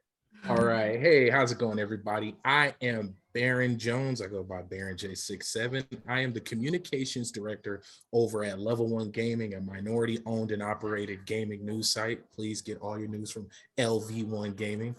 And I am Torres Martinez Desert Kuya. I'm a descendant from that local Southern California tribe. And, you know, fingers crossed, hopefully we'll move up the ranks to tribal member, but that's a whole nother story in itself. But Campaigning for it. Right. I've got to bring it to the internet, let the world know. But yeah, it just, that's, you know, talking and smiling and waving and bothering people in their emails and DMs is just what I do around here in this gaming space. Lexi, go for it. Hi, I'm Lexi, Iroquois Cherokee. I am a writer of video games, and I'm also the, but I just gave myself a title like yesterday. I'm like, this is what I am, by the way. And my boss is like, whatever. Assistant Director of Operations for a nonprofit called Voices of the Forgotten, where we're currently working on an educational Holocaust game. And yeah, I'm still working on that that Archie game, that Native American Archie game. And yeah, that's me. Oh, and I'm a streamer, obviously. Is it obvious with the gaming Yeah, chair if and you the can't tell by microphone the and the lights in the giant- background? Yup. Yeah. And Like streamer bingo. streamer bingo. Yeah.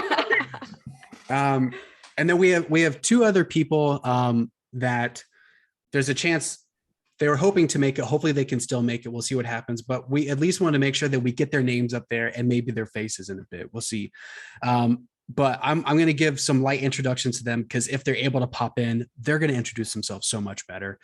So of course, Shannon Baker, amazing partnered streamer on Twitch. So please make sure you check out Shannon on Twitch. And then also as an actor. And then Noah Watts is a voice actor. You probably know him from Assassin's Creed 3, where he was Connor, the lead character there. But then also Noah is an amazing musician as well, and then has done a lot of other acting gigs. So make sure that you check out both of those two people. And then if for some reason at this point, towards the end of this whole event, that you don't know who I am, not that I'm like, oh, everybody should know Asa. No, nothing like that. Asa is that guy.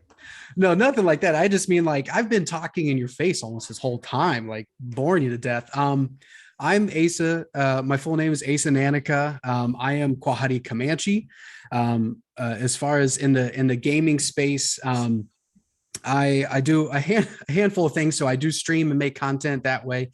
I also work for Feminist Frequency and the Games Hotline. And the Games Hotline is a resource for the gaming industry for anybody who makes or plays games. Text supports to 23368. That's perfectly fine. Shannon's here and Josh is going to be in the background working his magic, getting us where we need to be. And we'll just continue on. It's fine. Josh has been crushing it this whole time. So let me pause my monologue. Shout out to Josh Biddick. Yeah. I pulled him in clutch last minute to help me out with this, and he has just been a true rock star, putting up with all these technical difficulties and just making this crap happen. But yeah, so I work with the Games Hotline. I work with TakeThis.org, a mental health org within video games. And I can officially say, I don't know if I got the chance to tell you all. I can officially say that I am a video game consultant. So I'm a professional video game consultant for Native and Indigenous people. I finished my first consulting job on a game that is not out yet, but finished that not too long ago. So super hyped about that. So when the game comes out, I'll be able to talk more about it. But yeah, That's awesome. I love video Congrats. games. Yeah, congratulations. It's dope. And yeah, and shout out to Waking Oni Games. I'm so sorry. I'm the community manager at that indie studio. But Shannon, I gave a very light introduction to you because I knew that you could introduce yourself so much better than I could. So the floor is yours. Who is Shannon Baker? Hi, everyone. My name is Shannon Baker. I'm a streamer and actor. I'm also a producer. I'm producing 2 feature films right now. I also stream 5 days a week. And I'm also an actor. So I actually just booked a regular on an acting TV series. So my life's going to get a little wild. That's awesome. Thanks. Thank you. So that's And kind we of never saw her my again. introduction, I guess.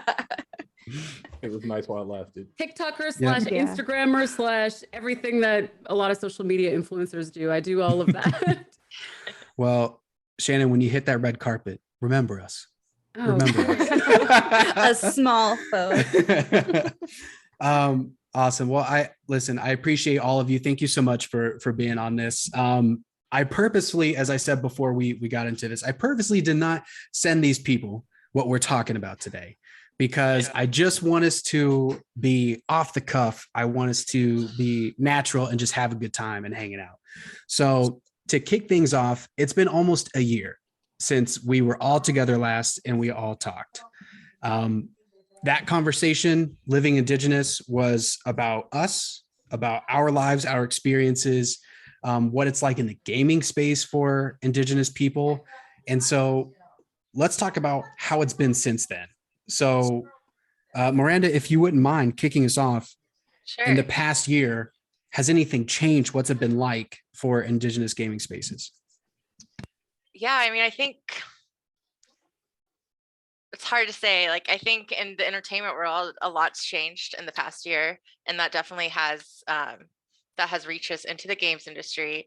We've seen some amazing Indigenous TV shows on primetime television, Reservation Dogs, Rutherford Falls, and I think those have really kind of elevated Indigenous stories in just everyday media. So I think we're making strides in the entertainment industry.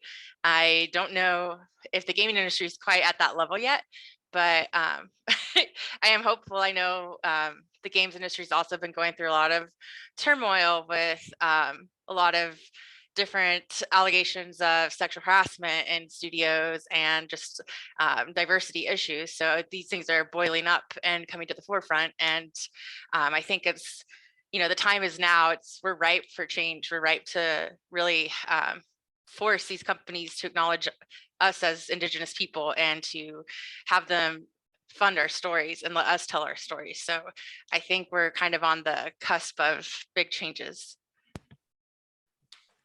You got a lot of nuggets in there. I want to unpack later, but Lexi, I'm going to pass it to you. In the past year, how has it been? What have you seen changing, moving around, for better or worse? I don't know. It's been weird. As far as like Twitch streaming goes, just watching like the influx of like where everything opened up and people's are now going out and doing things instead of like sitting home and watching Twitch. I feel like that's the biggest change that I've seen.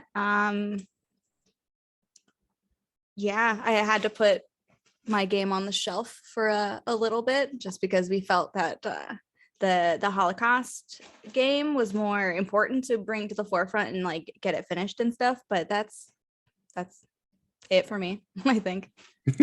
Yeah. Well, I mean, you all know, if you have stuff, if something pops up, just jump in, just jump in with it. Baron. Yeah. So one thing I will say that was a real big positive in comparison to like this point in comparison to last year, just an introduction into more people within the streaming space and content creating space.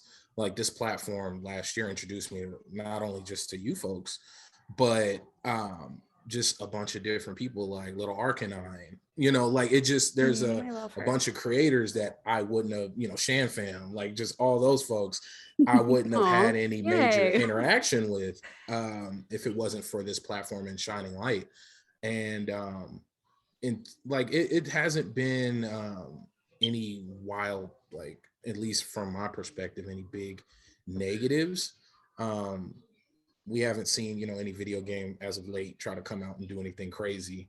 I was a little worried about New World, the name and the premise. I'm not gonna lie, I was very like, as much because I've got mad hours in that game, and I was honestly nervous that I was gonna hit a corner and see some. I didn't think I thought they were going to really try to live up to the whole New World name and the colonial situation, but they wisely avoided any of that so far. Hopefully we don't get any DLC or any updates or Yeah. But that's it for me. I think we're all waiting for that. Hey, Baron? Like, I feel like when you play New World, you're waiting to get upset. Yes. And, and you're waiting to be like on Twitter or make a TikTok about it and be like, this is blasphemy, racism, so I get you. It's like I'm waiting to hit a corner, go into a dungeon or a loot drop, or they've so far, and I've got well over 50 hours in the game, they've played it very tastefully. For like, now they didn't claim to be a historical game in any way, shape, or form, but I'm glad that they really did just kind of, hey, let's just make up a situation, as best we can, and not involve any enslavement or any torture or anything like that. They did a very good job of playing it almost like a Game of Thrones kind of world, like a fantasy Yeah, world. When yeah. That's there you go. That's You it. That's wow. Spot on. Because it's not like Earth, it's not like the new world, like how we have been in the taught historic by colonialist history. Once again, I was nervous, but we're doing good. Shannon, you jumped in there a little bit. How's it been the past year? So I think it's been amazing. I don't know what happened. COVID happened. All of a sudden, a lot of Native Indigenous youth went to the internet, started making TikToks. There's been celebrities that have been created overnight.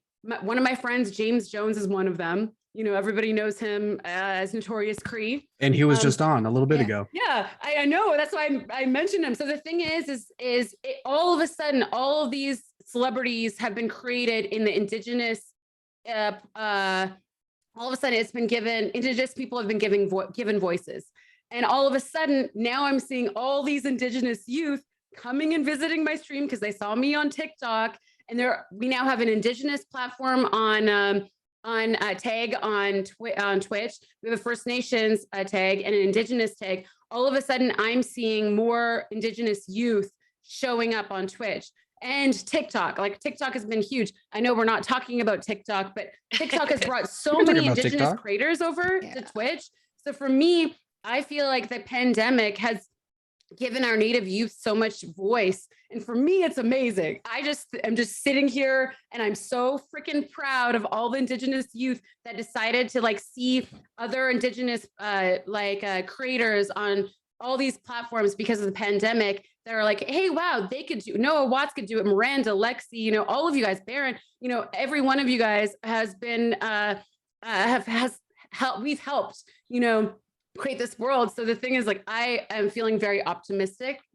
Right now, just seeing all these Indigenous youth create Twitch accounts and being more vocal. And, I came from a background where I was very, very shy. And I had to learn how to not be shy, not as a teenager, not in college, as a freaking adult. So for me, I'm like, oh my God, all these kids dancing and I'm like, man, that is so cool. So for me, I'm just sitting here enjoying all of the influencers that have been created because of the pandemic, new influencers, Indigenous baddie, there's a bunch. So for me, I'm like, whoa, this is so cool. So I'm really excited right now. I still think that we have a lot of things that need to be addressed. Internet is a huge issue for First Nations communities. Not having self-service is a huge issue because some of these influencers have to wait until they get service before a lot of influencers can't even go on Twitch because the internet's not good. So the people that are streaming on Twitch are actually people that are in cities or have good internet. So that's where we're lacking, that's where we're lacking. A lot of my viewers, they have to watch my stream and they don't get to watch my stream, but they'll be watching my stream and they'll be like, oh, I'm in a bad service area. I'm sorry, driving through whatever. So people watch me on my phone. So the thing is, that's where it needs to change is we need internet access and cell service. So other than that, I'm feeling pretty optimistic with the way things are headed.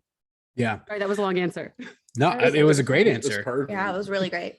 I feel like we're definitely at a place that's different. I think that's the one thing that I was at least hoping for is that please let things just be different and they're not stagnant. So I think it was mentioned, plenty of times, there's been a big, I don't want to say resurgence because I don't think we were that big before, but there has been a large growth when it comes to Indigenous creators out there, no matter what platform it is. And then seeing the recognition of it, on Reservation Dogs, and other properties and other platforms starting to bring in some of that recognition.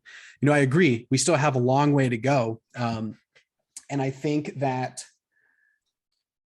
we're doing the right thing. I brought up this question in the art panel and I would like for us to kind of take a stab at it if you want to, do you feel that impact?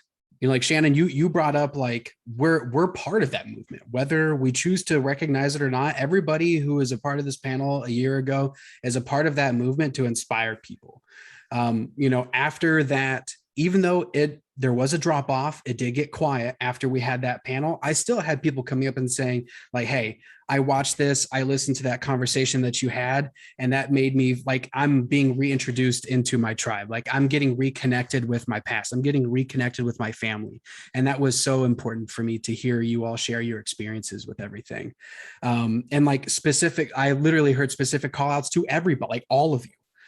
Thank you for having Miranda on this panel. Thank you for having Lexi. Thank you for having Shannon, Noah, Baron, because they said this, like I have seen the impact. And without getting big headed, I know that I've played a part of that impact, but turning it now to you all, whoever wants to jump in, do you feel that? Like, do you feel like you've been a part of that impact, or like, do you feel your role moving forward, even like past this point, to continue to grow Indigenous representation? Oh, Joe. I'll say it's as somebody of mixed race, you know, Black and Indigenous. It's I just want people to feel more comfortable. Like I know that Asa helped me out with, of being just who you are. You know, I am who I am, and I feel like I'm glad that you gave me the space to, you know, tell my story and to express that and let people know on the big stage. I mean, this is one of the biggest platforms on earth right now. So to be able to sit here and let people know, like, hey, don't feel ashamed, be proud of who you are. And, you know, just because you may not look atypical, whatever, that doesn't mean anything. That doesn't change who you are. So yes, I'll say, answering the question, yeah, I feel like it's, you know, making a lot more folks feel more comfortable in their skin. I know it helped me out personally. So even if it just helped me, that was a big enough, you know, to get me through it. So, you know, I say, yeah. Anybody else? Yeah, I would say it's, you know, I've definitely made new acquaintances and friends from that stream last year. And it really kind of, you know, lit the fire in me again. I think it can get really exhausting working in this field and, you know, diversity in a professional setting. It's just exhausting trying to fight those battles. But when you start, you know, you see that impact, you see, you know, new streamers coming on, you see people say, oh my gosh, there's a creator, like someone that worked on the game I love that looks like me, like this is really cool. And that kind of stuff, like it was like, okay, this is why, you know, I work late hours trying to get Indigenous groups in my workplace. This is why I worked with the Games for Change Festival and spent a lot of time curating panels for that, just to highlight those voices. And it's exhausting work and I love it. But I think, as Shannon said, we're starting to see more and more people come up in this industry. And I think that's really exciting and makes me really proud of the work I've done and really excited to keep doing it. 1000%. Shannon, Lexi? I can go. I actually agree with both Miranda and Baron. The thing is, we're a part of a movement, whether or not we want to admit it or not, you know. And the thing is, and it's like that. I've been in social media my entire life. I am from the MySpace days, you know, and so the thing is, I'm seeing it as someone that makes a career out of social media. I literally make a living on social media. I do acting as well, and now producing is brand new for me. But I've seen so much change, and so the thing is like, you know, even having, like, for me, since last year, I've become really good friends with a lot of you, like Baron, Noah, Miranda, Lexi, like, you know, all of you guys. And like, the thing is it's nice to see those connections that you wouldn't normally have. So I think for sure we're making impact, and it's also, the Indigenous space is so small. We only account for 2.5% of the North American population. So the thing is, making those connections are a lot easier to do. But I do think that it is going to get better. But until, you know, and not to go back to like infrastructure on reserves and reservations, until that bar is reached where we get proper technology brought to reserves and reservations, like unfortunately, like the space could be open, but if you can't be there because of technical difficulties of not having access to internet, which is, like it's basically almost like dial-up where I'm from, when I visit my res, like internet sucks and it sucks so bad. And it sucks. So the thing is, like, I think that's what I have to say anyways. I think I'm just repeating what I said earlier. Yeah. Yeah, no, I think that's a really good point, because I'm working remotely still, and I moved back to Oklahoma, so I'm closer to my family and to my tribes. But I would love to like live in Pawnee, Oklahoma, but there's no way I could work there because the internet is so bad. And one thing that makes me hopeful is, we finally have an Indigenous Secretary of Department of Interior. So, like we're making progress. And I think, even the work we do, mobilizing people through our art, like we're, going to make more advancements in the field of policy as well. So I think hopefully we'll have internet everywhere soon. Yeah. And it's needed. Like, how many of us go back to our reserves and reservations and you can't stream? Like, you have to, like, I visited my family. I visited, my grandma just turned 84 years old. I visited my res I visited there for 2 months, and I was not streaming the last 2 months because you physically cannot stream. Can't do it. So I can't even load TikToks. Can't even do. I would like swipe and it would load, and I'd watch it, and then I'd swipe and take like 5 minutes to get through it. Use up all your data watching TikToks or watching a streamer or whatever. And when you do, or when you're able to, you have to wait until you're in the city grocery shopping to be able to access. So yeah, that for sure. It's so funny that you bring that up, because last weekend I drove 2 hours to go find fry bread, and the woman who made them just decided not to show up because she said it was cold. And I was like, I wish I knew this. I wish like I could have gone on like her Instagram, or I could have gone on like Twitter and saw her be like, oh, I'm not gonna show up today. And then my friend who I was with was like, look at your phone. We have no service. What are you even talking about? And I was like, oh my God, like what a place of privilege it is for me living in LA, being like, service everywhere. And I forget that people don't get that everywhere. Like it's not it's a privilege. It's not something we think about.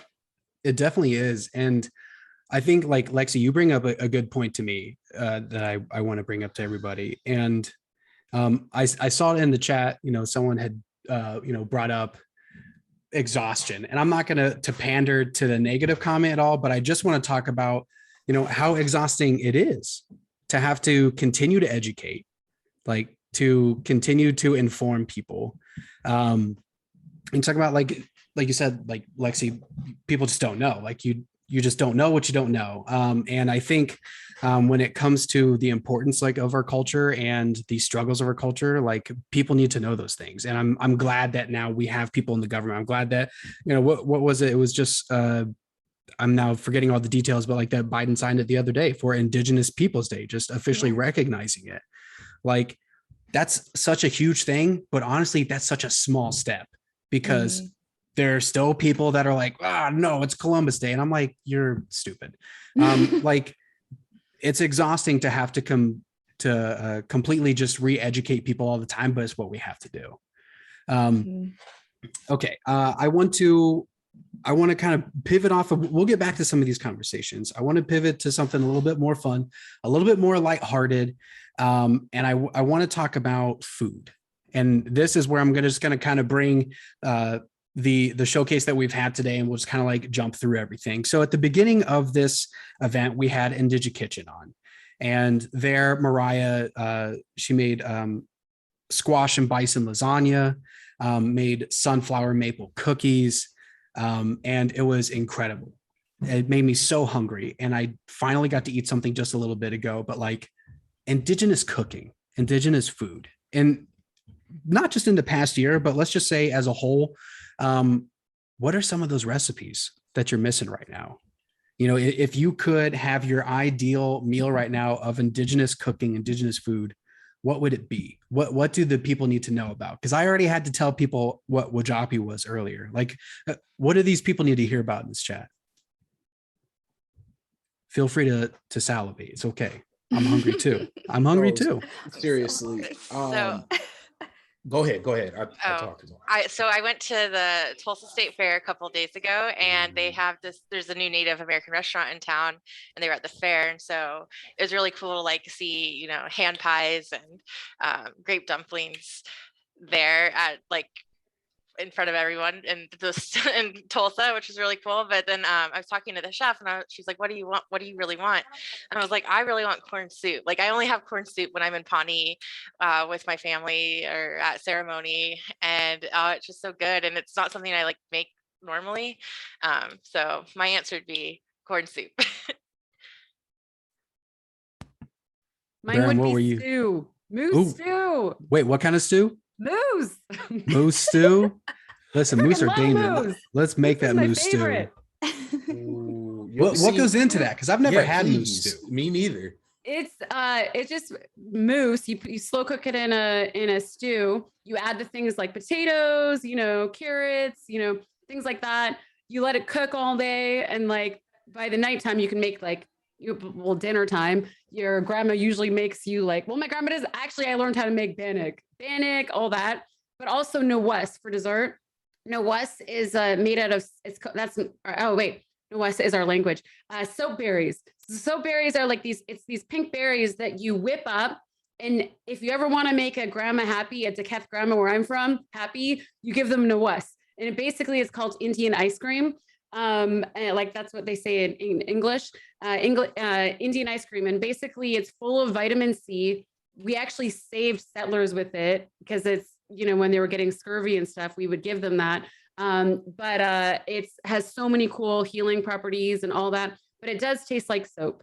So it's an acquired taste. I didn't like it until I was older. I'm not going to lie, especially with lots of sugar. You add lots of sugar and it looks like a pink whipping cream is what it looks like. Sounds so good. Yeah, Sounds it's good. That sounds It's good. It's an acquired taste for sure. I need this. Oh. I know for me, stew, it was always stew. I would do anything for some of my grandma's stew right now. And just whatever. I never asked what meat was in there. It Doesn't matter. Yeah, it really didn't matter. It was most likely beef, but some stew, and then the fried bread the size of my face, just to sit back with, and and then if I'm feeling fancy, throw a little ground beef on that bad boy, or if I'm feeling a little sweet tooth, hit it with a little powdered sugar. Or just a dash of honey, not too much. Some honey, yeah. Not too much. Honey, I'm in yep. Southern California, so we got that citrus honey where next to the orange blossoms, and you just throw a little bit on there just for a little tang. Oh man. I'm gonna try it with peanut butter just because. Now that I say it. Don't do that. Don't do that. Yeah. I will after we have our big homecoming powwow in July, and I went home with just a bag of fry bread. They're take all this fry bread, and I think I did try peanut butter on it, a cup of day old fry bread where it's not it's different texture, and it was pretty good. But I was also I gotta eat all this fry bread, might as well try it with everything. Is he muted? Yeah, I think he's muted. He's muted. Muted, buddy. Dang it. Muted And himself. I was running you through the ringer, Baron. I'm going to say it again. Listen to I what know, Miranda it just was said. so passionate. Yes. I have to get through all this fry bread. Might as well try it. It was the bottom of the barrel. Bottom just of the the barrel. last, you know what? Let's do it. And this is coming from somebody who loves your peanut mic butter. was muted and my mic was muted. I'm like, your mic is muted. My mic is muted. Lexi, any food things? So here's the thing. I know I mentioned last year, I was brought up by white people. I don't know any natives out here. And now I live in LA, where you would think that there's all kinds of food from all different, and there are no native restaurants around here. True. Like I said, I drove 2 hours to go find fry bread and she wasn't even there. I'm making a trip to Phoenix next month, and they just have restaurants galore. So I'm just gonna kind of go hog wild. But it was definitely not something I thought about until Reservation Dogs, when I was like, fuck, all of that looks really good. And Shannon always posts about oh, she can't wait to go home and eat all of the food on her reservation. And I'm always like, I want that. I'm always so jealous. But yeah, so I will report back. Yes, I'll be in Let you LA know. next month. I'll make you some fry bread. Would you really? Can we hang out? I'm so stoked. Like I'm an hour out. I'm not even Have an hour fun away. on the West Coast, jerks. Yes. Oh, IRL yeah. meetup. Let's go. Yeah. You all go have fun. I'll be over here on the East Coast. I can also make some, I just learned how to make bannock, the proper way. My grandma taught me. She's going blind and deaf, but she was like, facilitating, with her voice. And I learned. My first couple of times that I made it sucked. Like, it was not edible. And my poor grandma, 84 years old, she's like, this is good. But, it wasn't good. She was just being really nice. And like the third time I got it. So yeah, Oh my gosh, hang let's have out like in a LA, make potluck. some fry bread. Yeah, let's have a potluck, please. We'll do it. Okay. Yeah. Before I say my food things, Lexi, you brought up something. You're like, hey, I moved to LA. I'm in California. There should be a lot of food here. I recently had a couple of friends down from Michigan. We met up. We have a native food truck here. And so I got to introduce them to some food, which was amazing for them to get to have it after never having it. And then me, I haven't had it in a long time. But there is a video that I like to recommend to a lot of people. It's from 2018, but in that, it's just talking about Native American cuisine. So this is a 2018 statistic. At that time, there were roughly 600,000 restaurants in America, in North America, and only a handful of them are indigenous. Like it's such a minuscule amount that there's not a real statistic or number to throw on to how many indigenous restaurants there are. So like you can be in those meccas and you're probably not going to find it. Like I was just looking in Ohio because I always have people like asking me for recommendations, where to get good indigenous cooking. I'm like, my house. But in just like looking in Ohio, it's just that one food truck, like one food truck in Columbus, and that's it. So there's not a lot of places out there. Yeah, I just remembered that there's a food truck in Vegas too, and Noah and I are going to Vegas next week for like a rodeo kind of thing. I think one of his family members is competing, so we're all gonna like hang out. And I forgot that there was a food truck there. I'm really glad that you said food truck because now I'm gonna have to look it up. Write it down on a I'm Post-it writing it note. down right now. Okay. Okay. This is going to be a good time because we have roughly 20-ish minutes left. I want to throw it out there to the chat. Please, if you have questions, throw them into the chat. We're all in there. We're all watching it.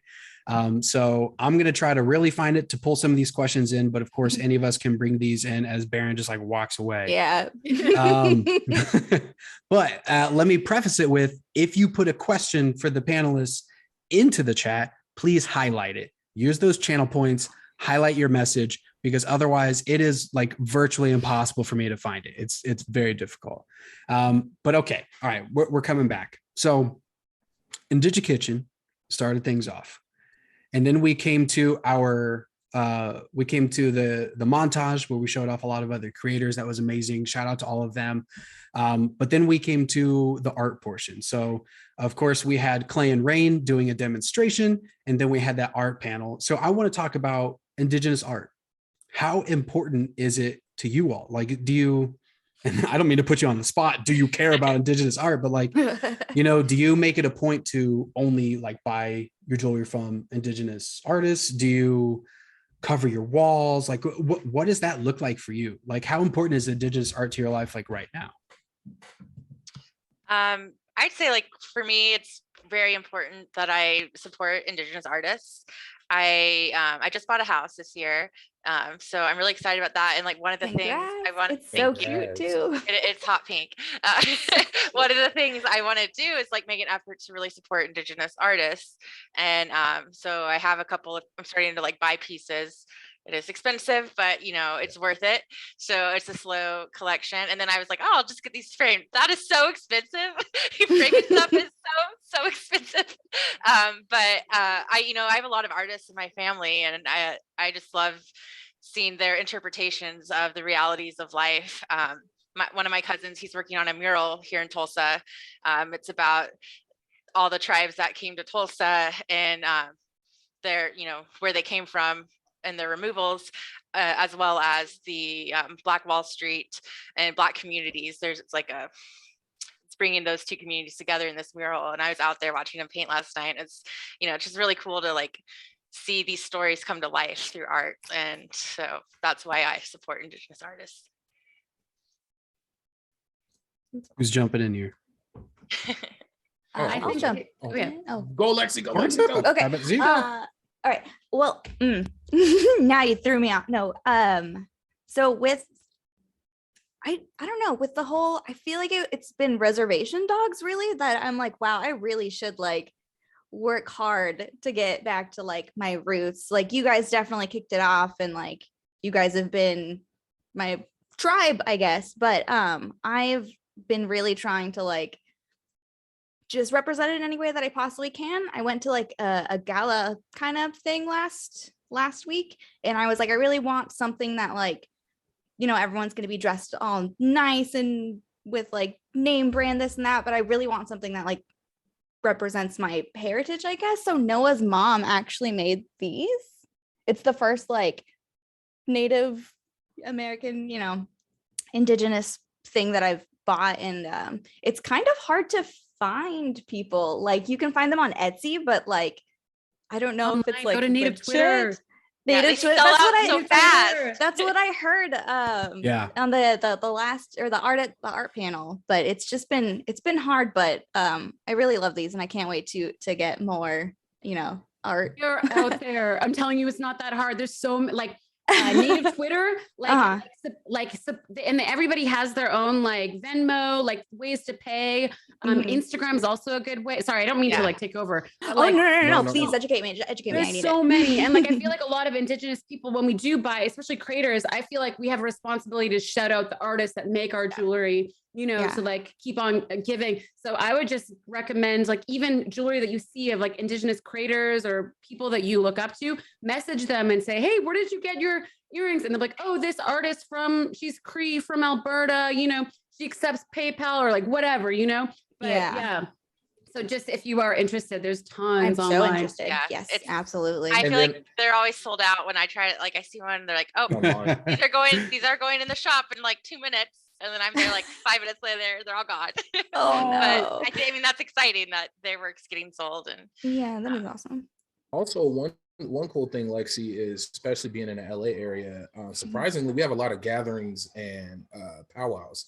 So like, I know just 2 weekends ago, there was over in Morongo, you had the Thunder and Lightning powwow. And then I believe San Manuel has a few gatherings. I know they just getting ready to open up a whole new building, and this is not a sponsored event, but I mean, actually it is. Actually, then yes, no, but it's so there, we'll connect on that, and I like to get stuff in person, and this is why I actually slowed down on going to a lot of in-person events, because my walls are filled with stuff, but I want to really get into buying from online creators. Like I'm gonna have to really hit up Native Twitter, because I know they be active. But that Miranda's right, the selling out thing, because I wanted to get my wife some beaded earrings, and like they were just sold out. I had to settle for a keychain. Like I felt so like I was like, I just want to get her something. She was happy. She was super happy. It was like pinion nuts and a bunch of other stuff. And but it just, I was like, oh, I'm sorry, babe. Like, I've been trying to like learn how to bead too. I just don't focus long enough to like anything. I'll get like half of one earring done. So I think I need to like start smaller, but I'll get there. But I'm trying to like commission some Treyarch earrings so I can wear them, at work events, and some like Call of Duty earrings. Oh, that's awesome. Oh That's my what I God, want that'd in be my That life. would be so Ooh. sick. What? If there's that wants to beat them for me, I will pay you money. She's like, dope. please. It's all Ghost's face That's in the middle. That's awesome. I would definitely like in-person events too, but like again, I just don't know where to find Yeah, them. yeah. Oh, I'll send I you my got list you. of LA powwows. Yeah, Oh, yeah. please do. Got Oh you. my gosh. Yes, thank you. Yep. I think Yeah. that we should all be supporting artists, but especially animators, painters. Like the thing is, like a Yeah. lot of people that are in that space, don't get invited to go, and like create for games and things like that, and they have to make a living. So like, I think like if you're in this game space, pay the artists what they deserve. Pay the artists what you pay your white artists. Like period. Yes. And like, Mhm. like I have a friend who's an Indigenous artist. His name is Stefan Gladue. He works on a lot of films and movies and video games. And the thing is, he's always having to fight. He's usually the only person in the space that's Indigenous, even if they're making Indigenous content. So he's always having to advocate for Indigenous people. Yeah. So like paying artists for their art, don't negotiate, pay them for their rates. Think of earrings, beaded earrings as a heirloom, like as a prestigious designer piece, Mhm. because they are original pieces. Don't negotiate, pay the rates, and support all Indigenous artists everywhere, on every platform.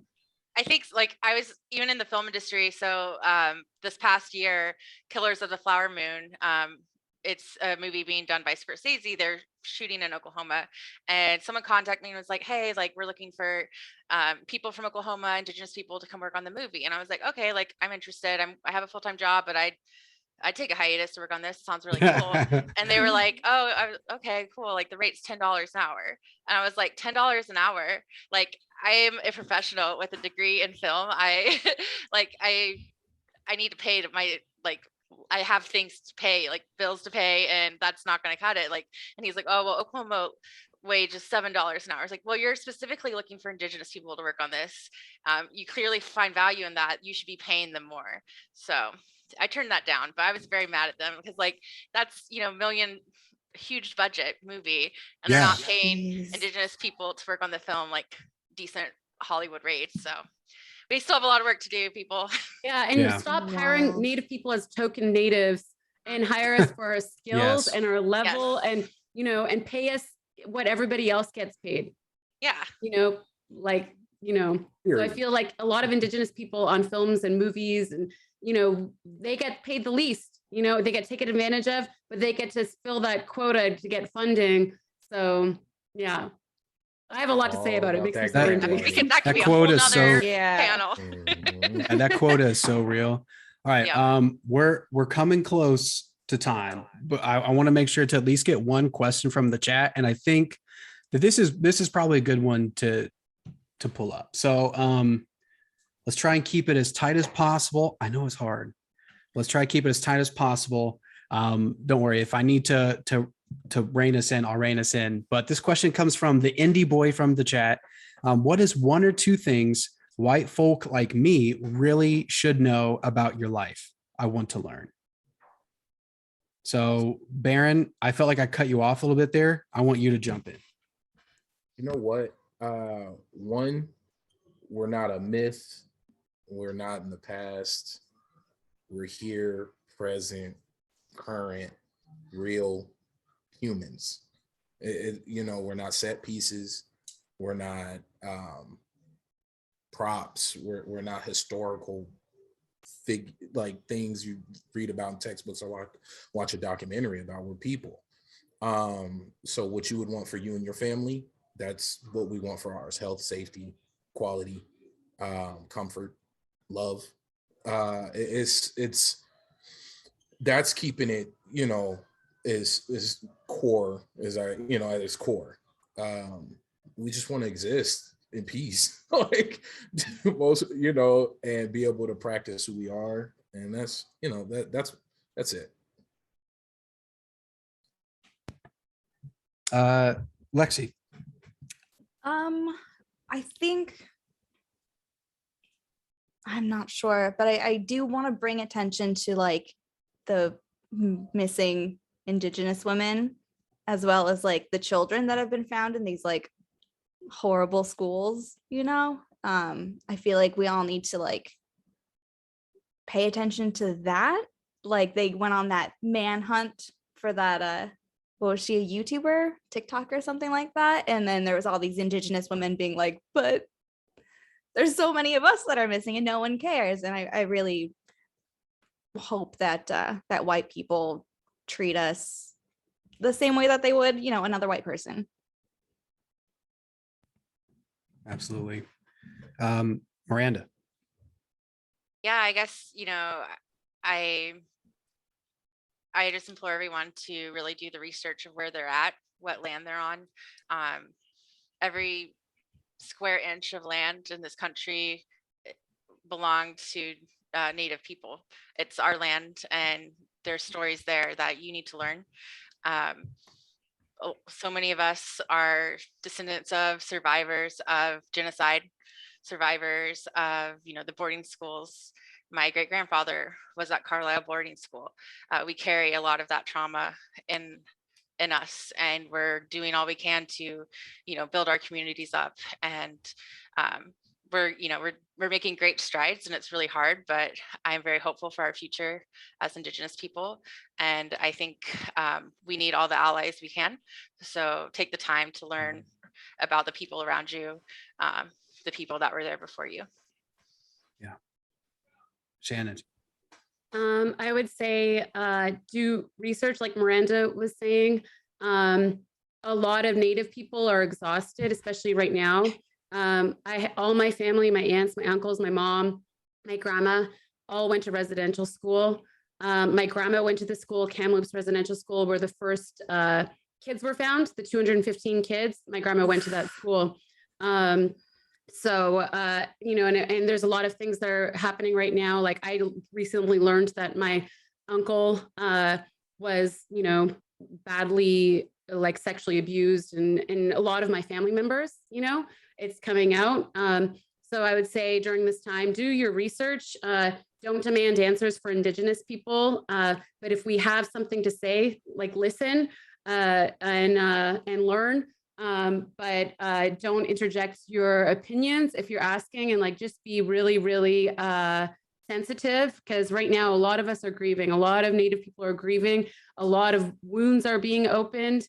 I'm the next generation of like a residential school survivor, and like I didn't have the best upbringing growing up, you know, and because my mom went to residential school, she wasn't she didn't know how to be a parent, I will say that. And so for us, it's very traumatizing right now. So I also come from the Highway of Tears, where there's a lot of missing and murdered Indigenous women. My res is right on there. So, you know, for me, it was normal growing up for a friend just to disappear. So just be sensitive, learn, do your research on the internet. If Native people do have something to say, listen. 1000%. Okay. First, let me say thank you, all of you, for being here. Thank you, Noah, for being here in spirit. We're going to go around one more time. Somebody was asking for links for you all. So if you can, say where you want people to go, like if you got a project coming up, anything like that. And then if you can, drop your handle or your link into the chat so then people can go follow you. But Shannon, I'll let you go first. What do you have going on that you want people to check out? Well, I'm in a TV show, but I signed an NDA and I can't say what the show is. Yeah, so there's a show. I'm working on 2 feature films right now. So, you know, that's kind of, I've been focusing a lot on my acting and producing films. But I would just say, check me out on Twitch, twitch.tv/Shannon Baker. I stream 5 days a week. I'm also on Instagram and TikTok. Instagram is my biggest platform. I have 500,000 followers. TikTok, I freaking love it. I talk about a lot of Indigenous issues on there. So yeah, that's what's up with me. Miranda. Hey everyone, you can follow me on Twitter. That's where I talk the most and post pictures of my cat. It's The very good cutest content. cat. I'm still working on Call of Duty games, so play those. They're really fun. And hopefully I'll have some new side projects coming out, but I've been pretty focused on getting my house fixed up these days. Lexi. I'm Lexi. You could just find me at Lexi Graves 13 on like everything. I'm gonna drop my like link tree kind of thing. There we go. I'm just writing games still, mostly on Twitter, I would say, Twitter and Instagram stories. And I also stream on Twitch if you guys wanted to check me out. So Aaron, round us out. I was muted. Okay. we'll get the hang of it one day, guys. Right, one of these days. I'm a You're free. professional. I promise. You can find me podcasting and creating content over at lv1gaming.com, where gaming begins. Get your news there. youtube.com/lv1gaming20, the number 20. You can find me at all these places. My face is all over talking about games in the game industry. You like your talking. Yeah, right. It's just thank you. But yes, and then if you want to personally, me personally, it's Twitter is BaronJ67. No, I'm not 6'7". I wish I was. Well, thank you all again for being on this panel. Thank you. All right, we're gonna having jump us. to. Yeah, thanks for putting this together. Of course, We're all friends always. now because of you. Thank you. Yeah. Okay, stop. All right. Before they keep saying anything else that's inappropriate, we're gonna move to just a quick standby screen, and then I'm gonna come back and give just some closing thoughts, and then we'll be done for the night. But thank you all, and I'll talk to all of you soon. You know I will. I'll bug you. Ace is the best. He is. All right, Josh, can we get that screen?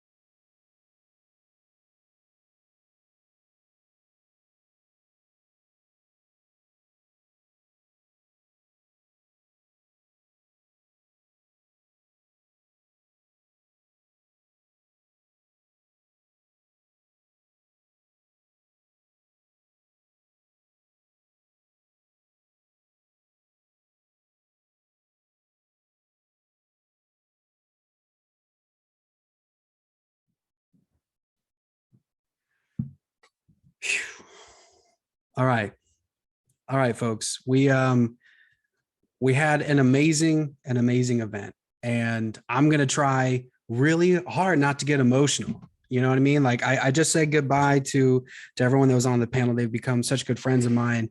But we're getting ready to say goodbye to all of you. Not forever. I hope you'll continue to hang out, to pop by, my streams, hang out with me while I'm playing games. Please, pop by and hang out with everyone else in their streams and in their videos, and in their content. Go support them, listen to their music, read their stuff, buy their art. Please support everybody that you've seen within this whole presentation today.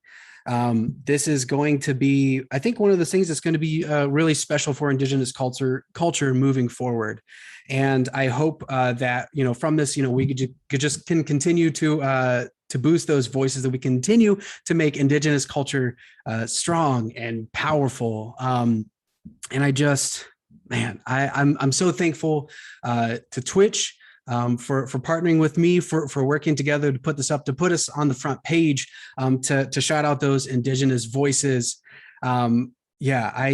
I would love to, we'll just take just a couple minutes. If you can, throw your favorite parts of the showcase in the chat. I want to read those aloud. And as I see names in the chat, I just want to say thank you to you. If you can't get in there, that's perfectly fine. Josh, if you can hear me, if you're able to, if you can throw that lovely multicolored Indigenous Peoples Day logo on a basic moving background of the constellations. That first shot out of the closing is Philip J. Woodward. And you've seen his art throughout this entire thing. You're gonna see his art one more time when we close out here in just a couple minutes. Philip came in clutch. It was really important to me that this event about Indigenous people was done by Indigenous people. So I made sure that the people that I was working with, I'm getting those Indigenous voices in there, and Philip is one of the best ones. His art is incredible. So please continue to support him. Thank you so much to Indige Kitchen at the top. Thank you so much to all of the people that were in the montage earlier.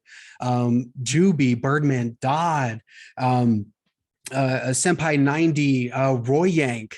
Thank you so much to Notorious Cree for the dancing. Thank you so much to Frank Wand for the music, to Clay and Rain, to Zoe, to Sam, to Jesse for the art panel, for the art demonstration. Of course, thank you to everybody in the closing fireside chat. I mean, again, you all are some of my closest friends. I know you're still in the chat. I appreciate you. And thank you to just, everybody who, whether you're in the chat or if you're not in the chat and you're just watching, you're putting your money where your mouth is. You're showing that Indigenous voices are important. And I've said this numerous times, and I'm going to try to jump off of that soapbox, but it can't just be us trying to make this important. So, Indie Boy said, what can I do as a white person? Be a voice for us. Continue to push out Indigenous voices. And I would say that to anybody who is not Indigenous, help make this important to everyone else. So again, from the bottom of my heart, thank you everybody so much for attending. You will be able to see this. This is going to rerun again. So if anybody was not able to be a part of it, to watch it, it's going to rerun on actual Twitch or on Twitch on Indigenous Peoples Day on Monday. So you'll be able to watch that again here. So you can share that out. And then huge shout out. I brought him up before and you've heard him in the background. Josh Biddick, if you need a good producer, right there. One of my closest friends, I pulled him at the last second. I'm like, hey, I'm drowning, pulling this all together. Can you help me out, buddy? And he came in and he freaking crushed it. This would not have been possible without him. So even though we've had those technical difficulties, none of those are on him or on anybody else. It's just computers, right? I said it. They're taking over the world. But for Indigenous Peoples Day, for Borderline Entertainment, I'm Ace and Annika Green River. Thank you again so much. Nadanahe, and have a fantastic day. I'll see you later.